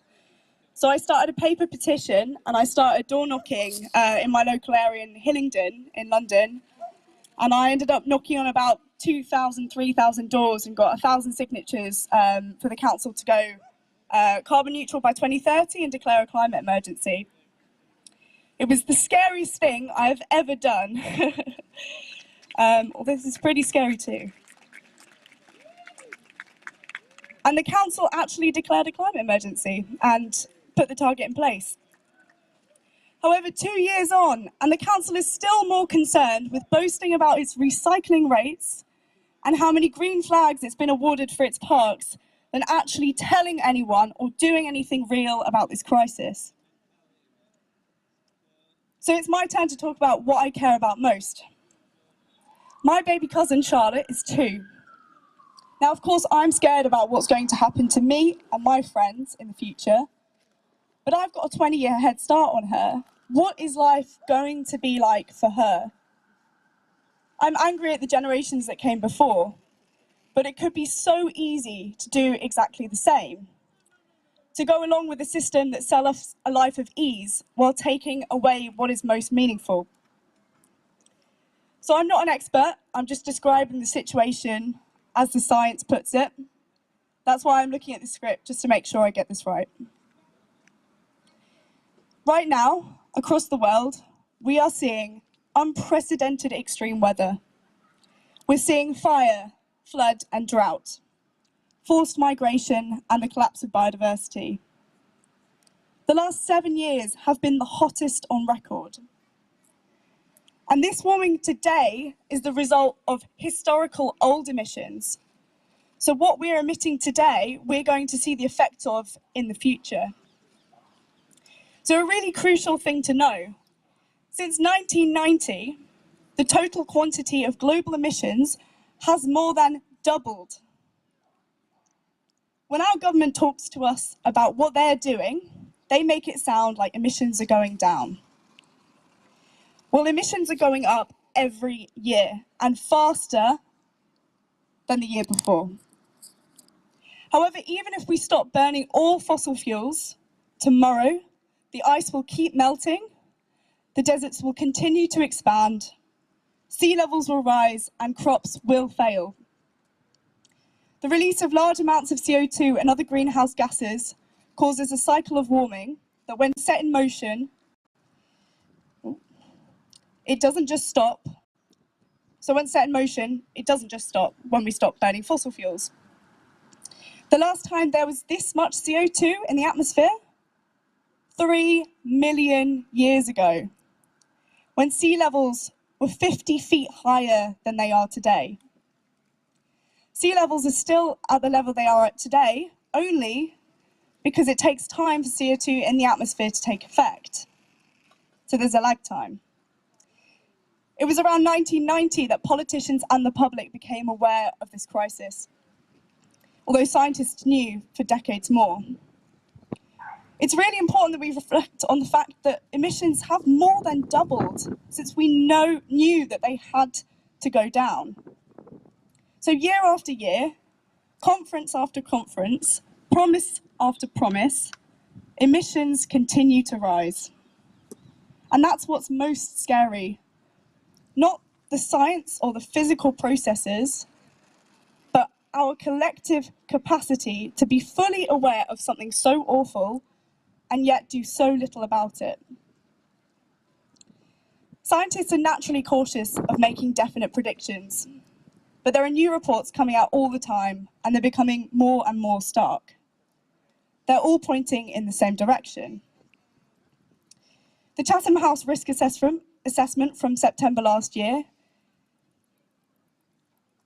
describes really well how the impact of massive simultaneous crop failure will have on our planet as population and demand for food increases.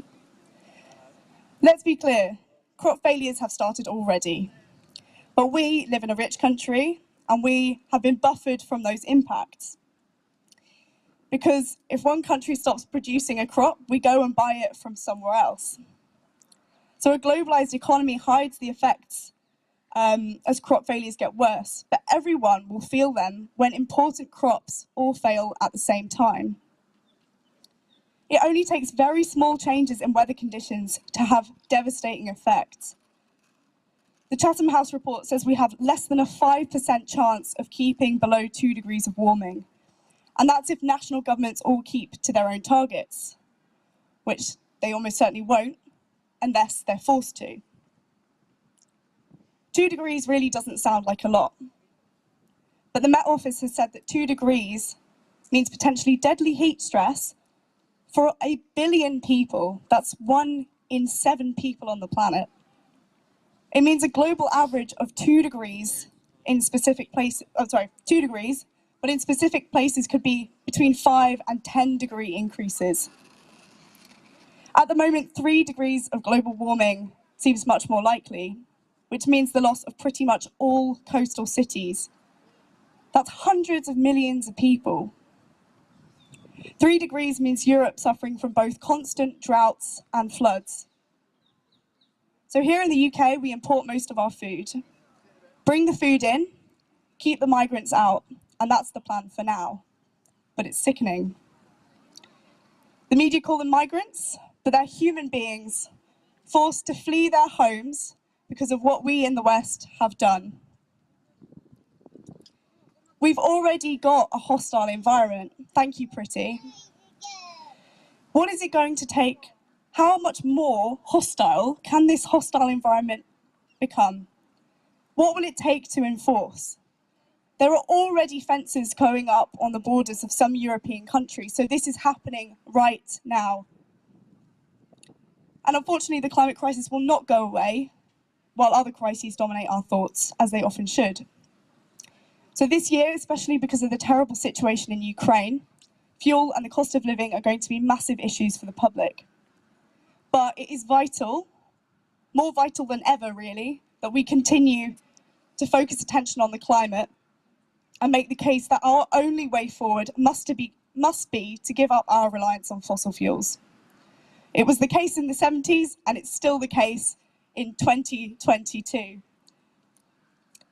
Putin would not be able to finance wars without funds from selling oil and gas to Europe, nor would he have the balls to do so without knowing that Europe relies on those imports. Russia is the largest producer of grain in the world and Ukraine is the 5th. That means not only fuel, but food prices are going to dramatically increase.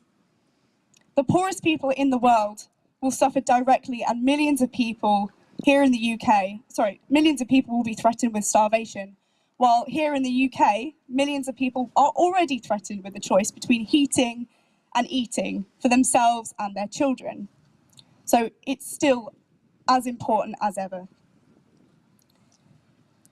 Much of the media and our government are pushing for the exact opposite of what we need to be doing right now, for fracking and drilling for more oil, and as if locally produced oil is any better. But doubling down on fossil fuels is insanity, and the politicians arguing for it now are either lying or they have no idea how bad the crisis is. And I'm gonna opt and be hopeful that it is the latter, and therefore we are here to educate them. So because of something called feedback loops, global heating actually creates more heating. And there are loads of examples of how this works. As the planet gets hotter, more water evaporates into the atmosphere and acts like greenhouse gases, trapping heat and acting as a blanket. We've likely passed several irreversible tipping points already. For years, we've seen the satellite images of Arctic sea ice melting. This process has been set in motion and it will not stop. White ice reflects heat from the sun, so when it's gone, the dark blue ocean absorbs that heat. Forests absorb carbon from the atmosphere, but now as they're being chopped down or burned, they're releasing it. There's a lot of talk about planting more trees, but in truth, an area of forest the size of London is lost every week. I don't even know how to imagine that. So I'll read a short quote from the Chatham House report I mentioned earlier. Unless national climate pledges are dramatically increased and policy and delivery mechanisms are revised to match the scale of the problem, many of the impacts described in this research paper are likely to be locked in by 2040 and become so severe that they go beyond the limits of what nations can adapt to. These are rhetorical questions, so have a think about the answers in your head. First up, do you think that governments around the world are going to dramatically increase their commitments? Do you think governments around the world are even going to keep to existing commitments? Even if they do, the evidence says we have less than a 5% chance of keeping below 2 degrees, which means billions of people being forced to move. Unless targets are dramatically increased and policies actually implemented, it means impacts are so severe that they go beyond the limits of what nations can adapt to. What do you think that means? What happens when we go beyond the limits of what nations can adapt to? Will a stable world order prevail? Democracies around the world are looking increasingly fragile. Nationalism, extreme opinions becoming mainstream, mass rejection of the truth in favour of conspiracy theories and lies. We're already experiencing a global displacement crisis. Think about what that means if you're forced to flee your home. When we think about, the collapse of our systems, we have to think about the collapse of already fragile, we have to think about what that actually means. And that means famine and war. And it's so easy to think of those words as just words, something that happens to people on the other side of the world, or just something that happens in history books. So instead of blocking out these thoughts, because it's fucking scary, we have to do something really difficult and imagine these things actually happening to us and the people that we love, because it's already happening to millions of people. This is what the future looks like for Charlotte. In 2040, I'll be 40 and my baby cousin will be in her 20s. No doubt I'll have other young family too. What about you and the family that you love? So we're going to take a 2-minute breather, because that's quite heavy. And if you want to turn to the people next to you and just have a talk about how you're feeling about all this, please do. If you don't want to talk, that's also fine. But we're going to take a 2-minute breather and then come back to the mic. Okay, thank you.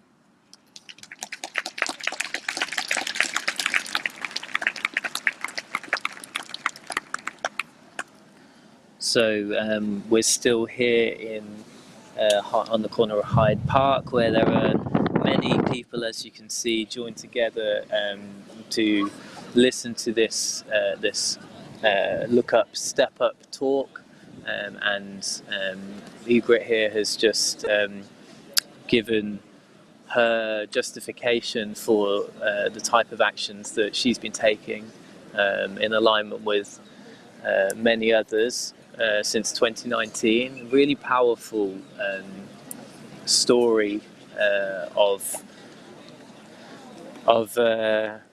betrayal, really, but inevitable hopefulness, and that's a recurring theme throughout this rebellion, that we're seeing lots and lots of young people showing up and saying, I do feel betrayed, I'm not responsible for what's happened, but I do hold a responsibility to demand change for the sake of my own future, but also for the sake of the futures of those yet to come. And it really is quite powerful and quite moving to see young people joining in these types of actions and discussing with others how they can get involved.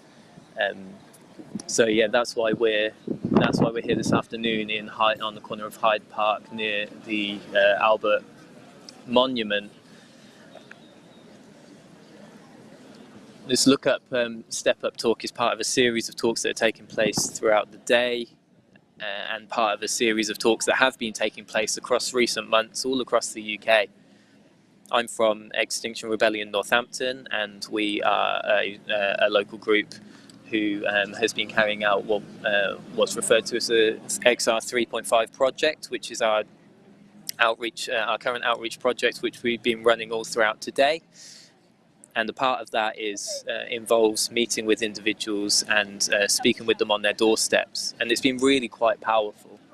It looks as though Egret's about to come back in a moment and continue with the next part of the talk, and so I will pass you back on to her momentarily, and we'll listen to what she has to say. Okay, hope you had a chance to breathe.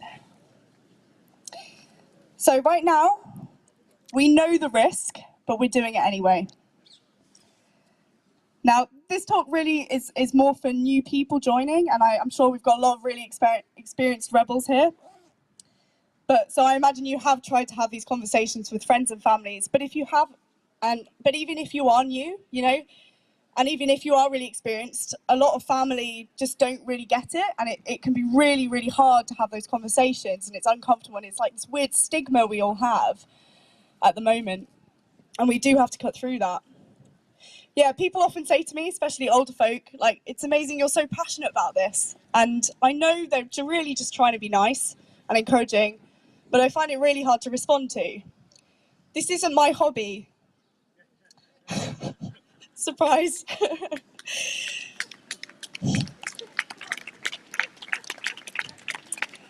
Yeah, I'm really interested in the solutions and about empowering people and connecting with people about the things that really matter in life.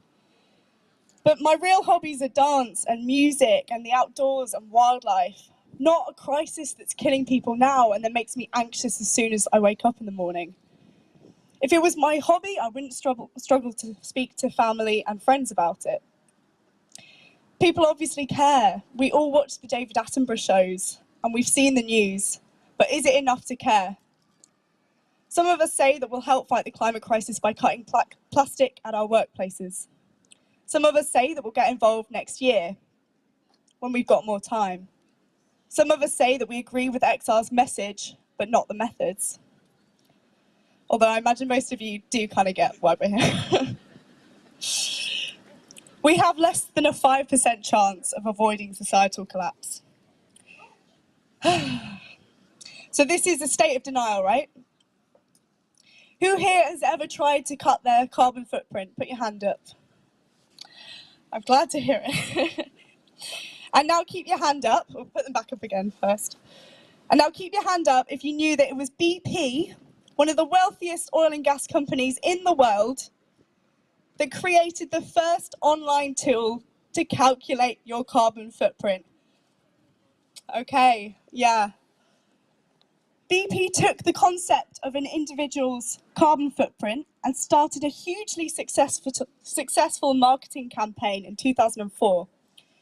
They convinced us that all we had to do in order to save the world was to switch our light bulbs to LEDs, to take shorter showers, and to wash our laundry at 30 degrees. I mean, please do keep doing that. And because we thought that was the responsible thing to do, we diverted our energy and our worry into minute individual lifestyle changes, or as George Monbiot puts it, micro-consumerist bullshit.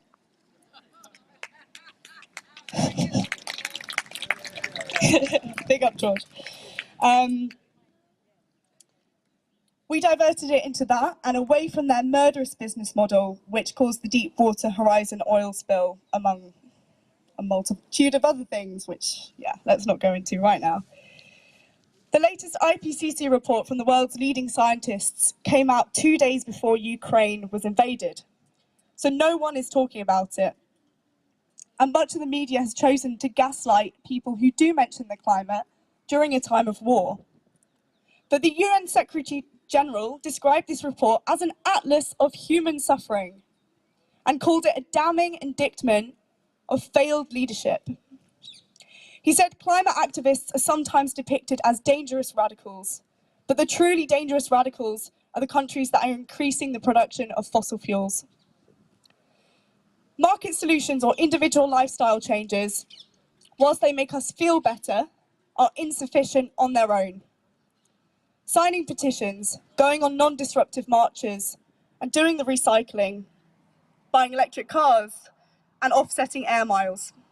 Well-meaning people do these things every day, and it's simply not enough to stop our collective course, our collective direction of travel. In fact, the situation gets worse because we tell ourselves we've done our bit. And I'm saying this as someone who signed hundreds of petitions in the past. There are lots of explanations for this kind of denial. We all have our priorities: friends, family, politics, passions, resentments, or just getting by in difficult circumstances. Our individual priorities loom very large in our consciousness and they shut out other things. But we all have a duty to do something in the face of this crisis. Living in the UK, in the few years we have left to avoid societal collapse, is already an immense privilege. And to be middle class or white is even more of a privilege. But this is the crucial thing. There is nothing wrong with privilege if you do something with it. People around the world are dying right now because of the West's obsession with fossil fuels. Indigenous peoples make up less than 5% of the global population, and yet they protect 80% of the world's biodiversity. But they're being murdered for protecting their rivers and forests from extraction, with organisations we believe to be good, like WWF, funding this. And XR Youth have done some amazing campaigns against this, and I encourage you to look it up. I'm not asking you to give up your life or your privileges, although people have done so throughout history for far less. I'm asking you to look at your life honestly and really think. What can you do, what can I do with my time and my power to ensure there is at least a chance of a livable future for the next generation and the people who are living this reality right now? I'm asking you to push your comfort zones, whether that means going out door knocking with us, speaking to a room full of strangers, or breaking the law and risking arrest. We've all got to be prepared to go further now. According to Oxfam, over the last 25 years, the richest 1% have been responsible for twice as much CO2 as the poorest 50%. So I'm going to say that again. So since 1990, the richest 1% globally have been responsible for twice as much CO2 as the poorest 50%. So this is a crisis caused by the rich and inflicted first and hardest on the poor. And it's a crisis driven by profit. In the 1970s, Exxon, Shell, and all the big oil companies knew the science. But instead of investing in renewables, they designed oil tankers that could navigate a melting Arctic. They paid news channels and politicians to spread denial and delay, and they still do. Those with the power to make change are often the same people who profit from this crisis. But can we just sit back and wait for those people to make change? All over the world and throughout history, transformative change has been made by small groups of individuals who were willing to do what was necessary. And it begins with the courage to see things as they are, and then make the choice to do something about it. This next quote is from Martin Luther King, and it's pretty direct. But before I do, I'd like you to just bring to mind that person or those things that you care most deeply about in the world. If you have never found something so dear and so precious to you that you would be willing to die for it, then you aren't fit to live. You may be 38 years old, as I happen to be, and one day some great opportunity stands before you and calls upon you to take a stand for some great principle, some great issue, and some great cause. And you refuse to do it because you're afraid. You're afraid of criticism, of losing your job, or because you want to live longer.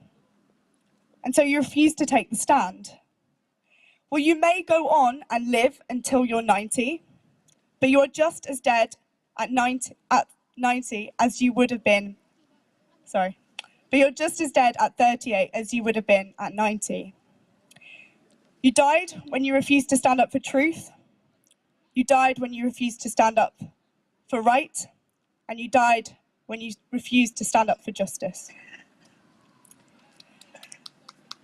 Our government is fully aware of what the evidence is telling us, and they have the tools to tackle it.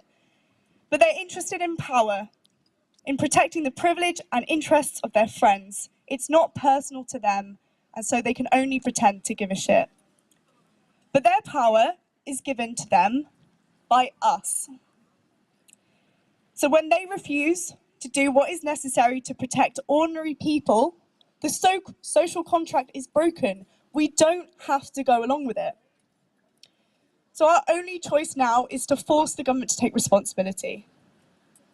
If you have any idea how bad our future looks, and I imagine you do after all of this, then we really have just two choices, and that's to carry on in denial or to take meaningful action. And that sounds really blunt and kind of rude. And a few years ago, I wouldn't have been able to say this, but it is the truth, and it's foundational to everything we do. So that's been a lot of doom and gloom. And why am I telling you all of this? But personally, I think we need to first know the truth of the situation to really feel the grief of what has been, is being, and will be lost. And then, and only then, can we truly act. Hope doesn't come from nowhere. It comes from courage in the face of adversity. So we're going to have another 2-minute break. It's 36 minutes past now. Have a think, just what does this mean for us and in the future, and in terms of our own actions as people who know, and as people who hopefully, and I trust that you do, care. So 2 minutes, and then I'll be back on the mic, and it'll start to get a bit more positive.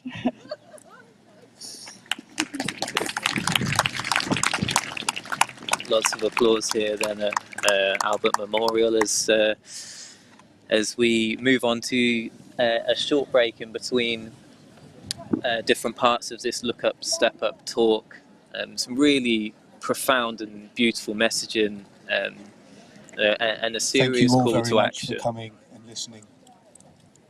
I just have a little message for anybody here who'd like to do a little bit of regenerative practice, some stretching, some breathing, some grounding. If you'd like to join Sue, who's just behind me here, on the lawn in this beautiful area, if you feel like it would be a nice thing to do to round off your day today. And Is that happening now or after? after what? After the talk. Isn't that the talk? The talk's carrying on. So it's not done. Oh, I'm sorry. Oh, I'm sorry. No, that will be when the talk is finished. Excuse me. I didn't realise I'd jumped in the middle. Excuse me. A small amount of confusion there, but we carry on. So yeah, we're on a 2-minute break, and then the talk will continue. And you might have seen an offer of a bit of regenerative well-being, breathing exercises and stuff after this. And it is important that we make sure we take care of ourselves and our well-being. And sometimes this kind of thing can be passed off as, you know, some kind of hippie whatever, but in reality it's a well-practiced method of regeneration and calming the body, to take some time to breathe and feel the earth below you, and all those sorts of mindfulness techniques are part, you know, they're prescribed within our NHS. So it is important to take some time to do that. And when we're talking about these really intense topics, we're talking about something that is none other than an existential threat. It's important to make sure we do take time to regenerate and to take care of our well-being.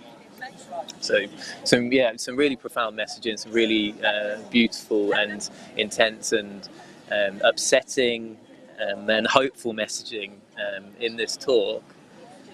And one part that I found particularly interesting was when the speaker said the social contract is broken. We don't have to go along with it anymore.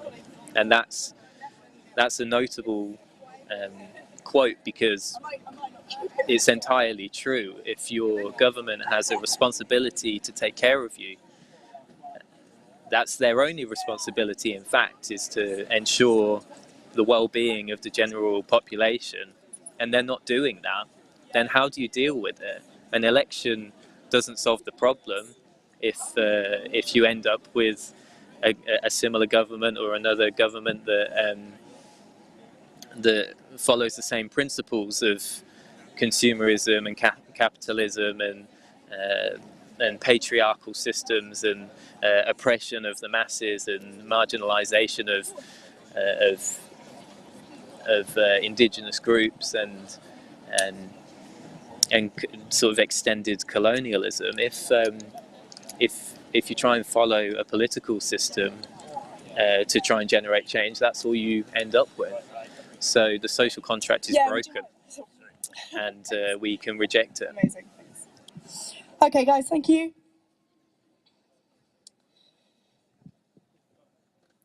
So we have to accept that some of what's coming is unavoidable. But even if there is a chance that we can make a difference to the severity of the impacts, surely we have to try. And we can make a difference. This is not a technological problem. It's a human, social, political, and moral problem. In the pandemic, people and governments around the world became focused on one task. Look at the international effort to sanction Russia. When a common threat becomes clear and we realise that our most basic values are shared and they're worth fighting for, we have incredible capacity for collective action and rapid change. Of course, it's not as simple as just winning or losing. And the climate crisis is not like a war or a pandemic in that it's harder to define. But so many things have seemed impossible throughout history. The 5-day working week and weekends, for example. But in a war, just like in a war or a pandemic or any kind of emergency, we have to let go of our everyday priorities. And we have to cut through the polarization that's weaponized by those in power to keep us divided. And that's why XR's new strategy is about reaching out beyond the usual suspects, the people who are already calling for change, and many of you are here, and well done to you guys. Can we just have a cheer for all the work that's already been done? It's hard, and it's hard to keep going, and so thank you. for all your work. I'm sure you've, between us, between this group here, there must be amazing experiences and, you know, courage. As we know, XR has drawn on movements around the world and throughout history in creating our strategy, which is all about disruption. If it's not disruptive, it can be ignored. And we know that everyone is desperate to ignore this crisis. For this reason, a significant amount of disruption must be aimed at or at least impact the public. The government itself and big corporations are far more resilient to disruption. They can attempt to cover it up or ignore it if it requires them to do things differently. It's through the public consciousness that these institutions feel the heat. But we can put direct pressure on the state by creating dilemmas. These involve causing public or economic disruption that the state has to respond to, or else it looks weak. The response will either be to negotiate and engage with our demands, or to clamp down, which eventually exposes them as willing to enact violence on, imprison, and punish their own citizens, rather than challenge vested economic interests. So our aim is to put pressure on the state by creating these dilemmas to the point where they're forced to engage with our demands. It works and it's working, even though sometimes it really feels like it's not. In 2019, we staged our first mass action in London. Just over 1,000 arrests, less than 2 weeks of occupation, and our famous pink boat in Oxford Circus led to the UK Parliament declaring the first climate emergency in the world. And that triggered a wave of declarations around the world. We don't give ourselves enough credit sometimes. We became one of the most recognised protest movements in the UK, and the model has been adopted in over 70 countries around the world. We've sounded the alarm and people are listening, but there is still so much more to be done. We know disruption works because history tells us so. It was non-violent direct action by disabled people in the 90s that got the EU to make it a legal requirement for all buses to be fully accessible. These ordinary people locked themselves under buses and between trains and platform edges in order to force people to pay attention to their fight for the most basic of rights. Decades of polite requests and charity fundraisers had done very little to secure one of their most basic needs and their rights to dignity. Although there is far more to be done, disabled people are now able to get on London buses because these people put their bodies on the line. So disruption works. We just need to do it more, with more people, and we need to do it now. Although not during my speech, please. Getting Parliament to declare a climate emergency was just the first hurdle. Now we have to get them to do something about it. But we know we're on the right track because the government is responding to us in a much more heavy-handed way. As Gandhi said, first they ignore you, then they laugh at you, then they fight you, and then you win. We've been ignored and laughed at. Johnson, Piers Morgan, and the press have made their jokes, calling us hippies, snowflakes, and that age-old favourite, crusties. We're quite fond of it by now, though, aren't we? But now they're fighting us. 9 peaceful climate activists have just been released after 2 months in prison. The government is currently pushing through a new law called the Police Crime Sentencing and Courts Bill. There's a lot in it, much of it a direct response to BLM, Black Lives Matter, and XR protests. And it's terrifying. It gives the Home Secretary far too much power to decide what should and shouldn't be allowed. It's a racist assault on minority groups, and it's an attack on our human rights to freedom of expression and assembly through protests. So it's completely anti-democratic. But it is also that the government is a challenge. We don't need to be popular, because pursuing popularity is what political parties do, and it requires them to compromise their principles, to pander to what they perceive to be public opinion. We celebrate them now, but the suffragettes were hated in this country. Martin Luther King was the most hated man in America in 1961, and yet look at what they achieved. We are not generally popular with the public, but they know who we are, and we're changing the discourse. Our theory of change is based on studies of social movements and revolutions throughout history. These studies demonstrate that when roughly 3.5% of our population becomes actively engaged in a resistance movement, governments almost always come to the negotiating table. But it is crucial that our action is non-violent. Firstly, for moral reasons. The system is violent, we are not. And secondly, it's strategic. People respect non-violence. It cuts through other opinions of what people have of what we do. It's also a show of strength and confidence in the knowledge that what we are doing is right, and it makes a strength of vulnerability. Sitting in front of a car or when someone is screaming at you is not easy, but it is incredibly empowering and it invites the same courage in others. Sometimes we have to face people's anger and resentment in order to get their attention. I've taken part in actions that seriously disrupted people getting to work. Some of them were really angry, understandably. But after talking to us for 10 minutes, they calmed down, they realised we were reasonable, and they were cracking jokes with us. In a book about Gandhi's campaigns called War Without Violence, Krishnalal Sridharani says that radical social changes require an emotional crisis in the public. The humdrum everyday existence of ordinary life needs a bit of shaking up in order that man may arrive at fateful decisions. People are not going to really listen until they can feel. And our humdrum everyday existence is incredibly powerful in keeping our eyes and our hearts closed, in suppressing feelings. And phones have obviously done a lot to amplify that. So this year, in 2022, we intend to mobilise hundreds of thousands of people, of ordinary people, and more about that later. Our fight is with the state and our tool is disruption. So many of these people will be arrested and some will even go to prison. But arrest is far from the only role. There are teams of wonderful stewards, protest liaison, artists, musicians, IT professionals, architects, artists. The list goes on, and many of them are here today. What makes us different and effective is that we focus on disruption and civil disobedience, but it does require a huge amount of work and support from people who don't get arrested. Can we have a little cheer for those people now?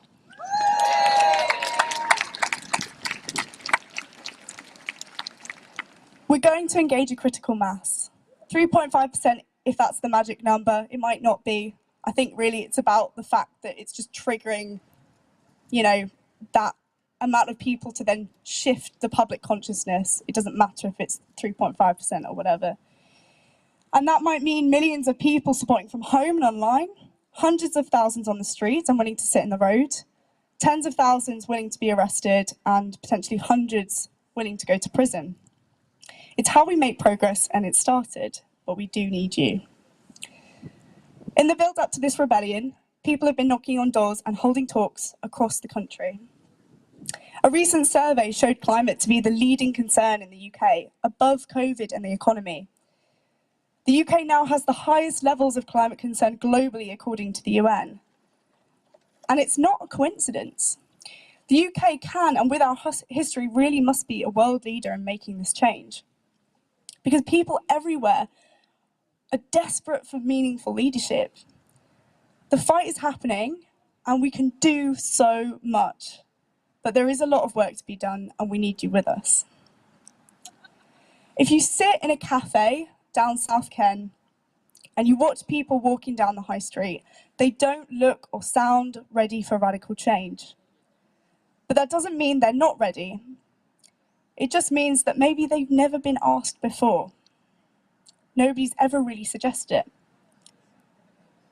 People are angry and scared, and they're burying their heads in consumption and escape, worrying about how to succeed or just survive in a system that isn't offering a lot of hope. In the Soviet Union in 1989, people didn't look ready for a revolution, and then it happened. Because revolutions are, by definition, non-linear, just like the climate once it's tipped. We're in exceptional circumstances, and our response must match the scale and urgency. So, if we want to go on the marches, the non-disruptive marches, and sign the petitions, then we then go for it. But we have to be honest with ourselves. Alone, they won't work.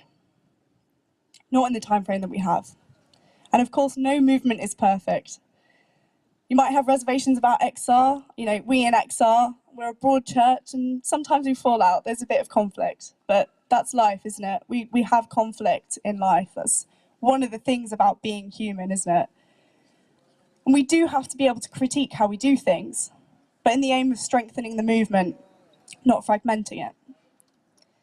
We don't know the exact science and the exact situation. We never will, and I think it's less about, you know, more and more perfect models on what's going to happen. But we do know that coming together in meaningful resistance will always be necessary. And it's not only necessary, it's empowering, it builds community, and it's full of joy. And I've made some of my best friends through this movement. In a worst case scenario, we will try and fail. And in the best case, all the evidence and the scientific consensus was wrong, and then I look a bit stupid. And I can live with that. What I cannot live with is the alternative. So what are we demanding? What are we actually asking for? What is our vision? Parliament met half of our first demand in 2019. They declared a climate emergency. And right now we've got 3 main demands. And we don't get too specific because we're trying to go way deeper than that. We're trying to change the conversation and the public mood, and that way we can achieve more far-reaching goals. So we've got 3. Tell the truth, act now, and be the change. Tell the truth. All institutions must communicate the danger that we're in. That means your school, that means your workplace, that means the government. Act now. Every part of society must act now to reduce greenhouse gas emissions to net zero by 2025 and begin protecting and restoring nature immediately. And my favourite is be the change. We demand a culture of participation, fairness and transparency. The government must create and be led by a citizens' assembly on climate and ecological justice, because only the common sense of ordinary folk can help us navigate through the challenging times ahead. And I'm just going to expand on that one a bit more. We in XR do not claim to have all the answers. What we do know is that our democracy does not hear the voices of ordinary and marginalised communities in decision-making. Citizens' assemblies are all about countering that. And it's like a large jury, 100 to 150 people, selected at random, but in a way to fairly represent different backgrounds. And they meet to look over the facts, to talk to each other, and to deliberate. And time again, these assemblies of ordinary people have come up with excellent practical solutions to big problems, far better than what our politicians can do. Plus, the general population has much more trust in these solutions as they're made by people like them. The experience often transforms people's ideas of what democracy looks, feels, and sounds like, because they're trusted with the decisions that affect their lives.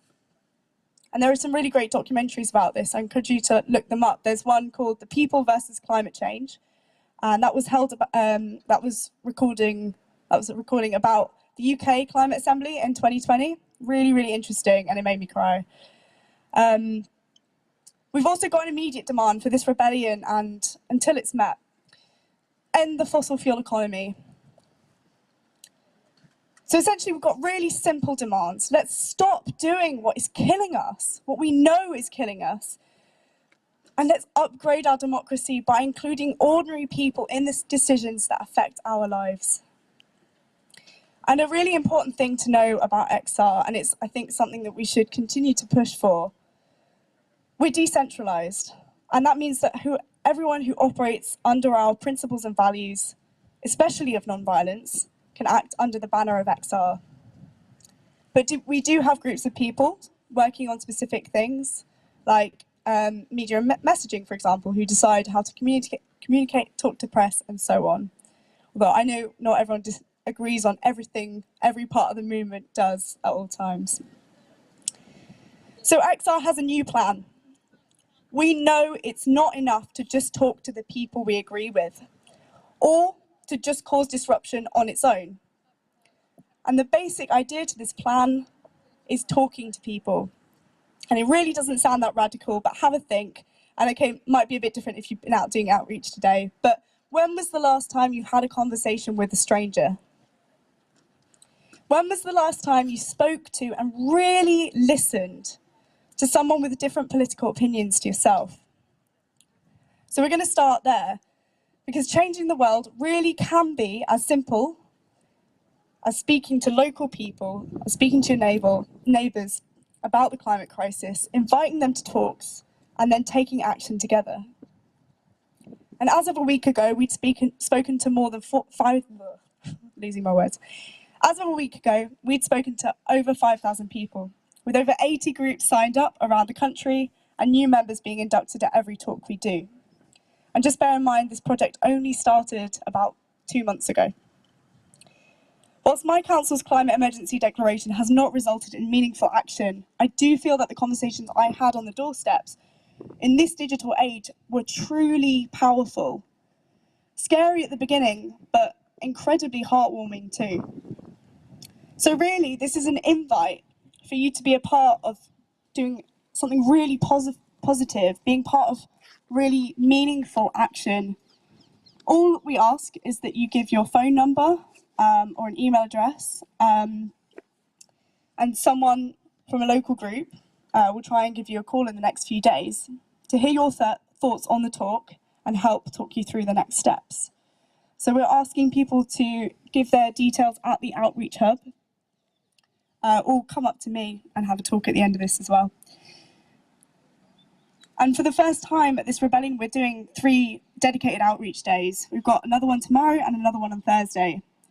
We've been speaking to people on the tube and trying to break through that scary barrier that commuters put up to avoid having to talk to anyone.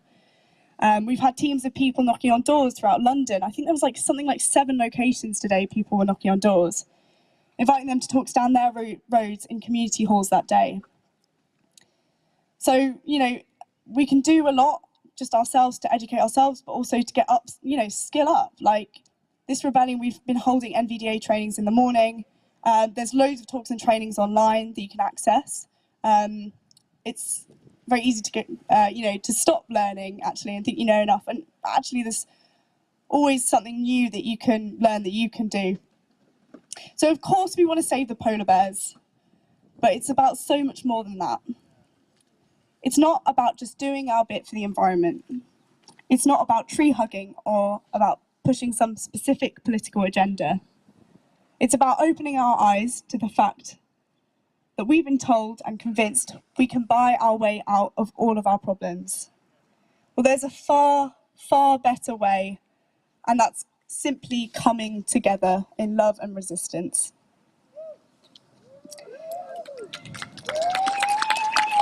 So that's why civil disobedience is needed now. Civil, because we are committed to non-violence and to acting on the love that we feel for each other and for the world. And disobedience, because to obey is to conform with the system that's killing us. The first time I did something scary and I sat in a road in London, it wasn't that bad and it actually felt pretty good. Because I was there together with dozens of other people around me, and I knew I was alive and part of something that meant something. So whether you take that physical step yourself or you support others to do something similar, that is completely up to you. There's loads of roles available. We might all be on slightly different wavelengths right now, and that's completely okay. Everyone responds differently to this talk. But it would be wonderful to hear any questions you have at the end, or just to start a discussion with the people around you. But before that, I'm just going to end on a few things, and then we can do some regenerative culture stuff and calm down a bit, or just warm up and get a hot drink, or go to the pub. Sitting at home worrying and reading the news is way harder than acting. There's a saying in XR, don't just read the news, be the news. And it's easy to feel bad for suddenly not being able to do everything, or being able to solve this on your own. That's why we've got to find a community first. Give things a go, challenge yourself and play to your strengths, and we can all bring something to the table. That's it from me.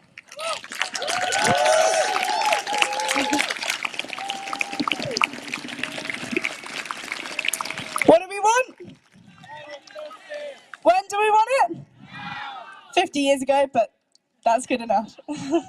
Does anyone have any questions? That's okay. Okay, well, I hope you've had a good time and it's not been too long. And yeah, I hope it can spark some conversations. So thank you very much, guys. So there you have it, at Albert Memorial, Albert Monument. Hello, I keep calling it Albert Rebel. Memorial. Good to see so many people here. It's been long days, and I wanted to offer some self-care, some stretching, and something about how to stay calm when things are looking a bit edgy. So if you're interested in that, I'll be just over there in 5 minutes. We'll start in 5 minutes, and it will be a 15-minute session. Okay, there you go. I didn't want to cut off that final announcement there. So yeah, that's Albert Memorial, Albert Monument. Sorry, I keep getting it wrong, which is just up here. And there are a number of people here who have just paid attention to the Look Up, Step Up talk on this, our first outreach day of April Rebellion. A really empowering talk from a young rebel here who joined us in 2019 and has stuck it out and has been arrested and is taking significant steps towards demanding change from governments and big business and the media. And it was really quite an emotional talk, very personal, and it just goes to show that that young people are really genuinely concerned about their futures and the futures of those yet to come if we don't take the necessary action and if our government doesn't make the necessary changes to protect lives. So that's it for us from Hyde Park today. It's been a brilliant day of outreach. We've had a lot of interviews with brilliant people on the streets. We've spoken with the public. We've spoken with outreach teams. We've spoken with the experts, and we've had a really interesting day. Very adaptable and very different to anything that we've done before, but hopefully quite effective and quite impactful. And so we're going to leave you for this evening to enjoy your evenings, but we look forward to seeing you tomorrow on the streets where we will be taking our second day of outreach, and on into the weeks where we will be getting more involved with disruptive action as the days go on. So thanks a lot and have a good evening. I'm Bhavini Patel. My family are from India. We've been in this country since I was 3. I'm a racial, social, climate justice activist.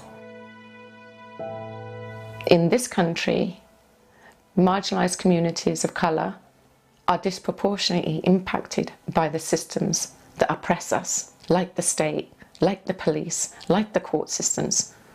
Those that want to step into direct action, you'll be welcome and encouraged, but I want people to know that there's more that can be done. You don't have to be at the front line of direct activism. You can be in community. I have the privilege and honour to be sitting in Tower Hamlets and in Hackney, holding spaces, having conversations, looking at the impact of green spaces, looking at the impact of the cost of living, at the impact of air pollution. These are all conversations that if we have with each other, locally we might find some answers that can be then turned into national answers. So get creative, and it can be inspiring as well. It doesn't have to be doom and gloom. That's the point, that we're meeting the doom and gloom with the challenges of finding the answers, and those answers will inspire us and will transform society. So whether it means that you're writing an email, join a big march, or whether you sit and do some social media and have those conversations online. You know, there's multiple ways of doing this, but it's imperative that we take action in the smallest of places as well as the biggest of places. It's going to be emotional. There's no two ways about it. This is an emotional journey, but take courage, because courage calls courage. And there is so much of that in community. If you scratch on the surface of having a conversation with any of your neighbours, you will find that so many are already doing so much. And if we linked up, we would be a stronger, wiser voice. And that's why everyone should be joining the conversation.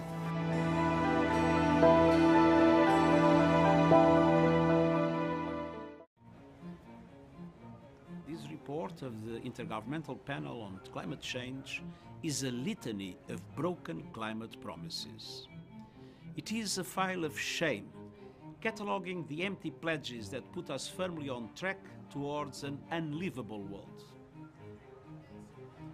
We don't have the excuse of saying we do not know. The challenge is, do we have the courage to do what must be done? There will be a time when we will look back and ask ourselves what we did right now. We know that we only have the possibility of avoiding a looming climate catastrophe if people like us refuse to give up. Climate activists are sometimes depicted as dangerous radicals. But the truly dangerous radicals are the countries that are increasing the production of fossil fuels. Nothing is being done to halt this crisis, despite all the beautiful words and promises from our elected officials.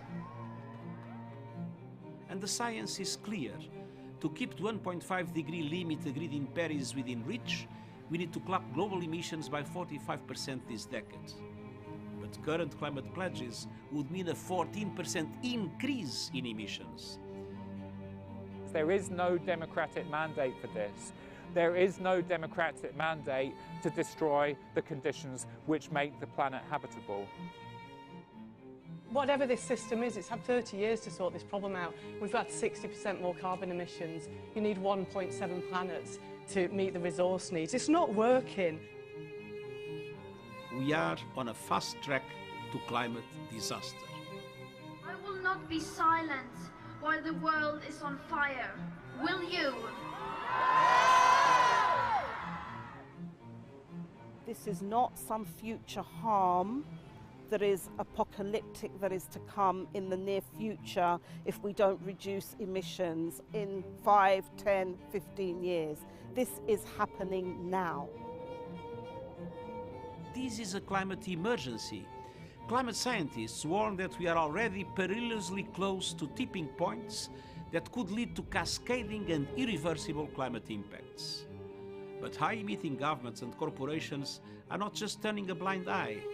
They are adding fuel to the flames. They are choking our planet based on their vested interests and historic investments in fossil fuels, when cheaper, renewable solutions provide green jobs, energy security, and greater price stability. The struggle is not only to stop the harm and to end this toxic system now, it's also to do so in a way that we can reconstruct and that we can build. And we can build back in a much better way than what we've had before. We have to have a vision of not only what we're fighting against, but what we're fighting for. If enough people are pushing for change, then change will come. And we are those people. And every single person counts.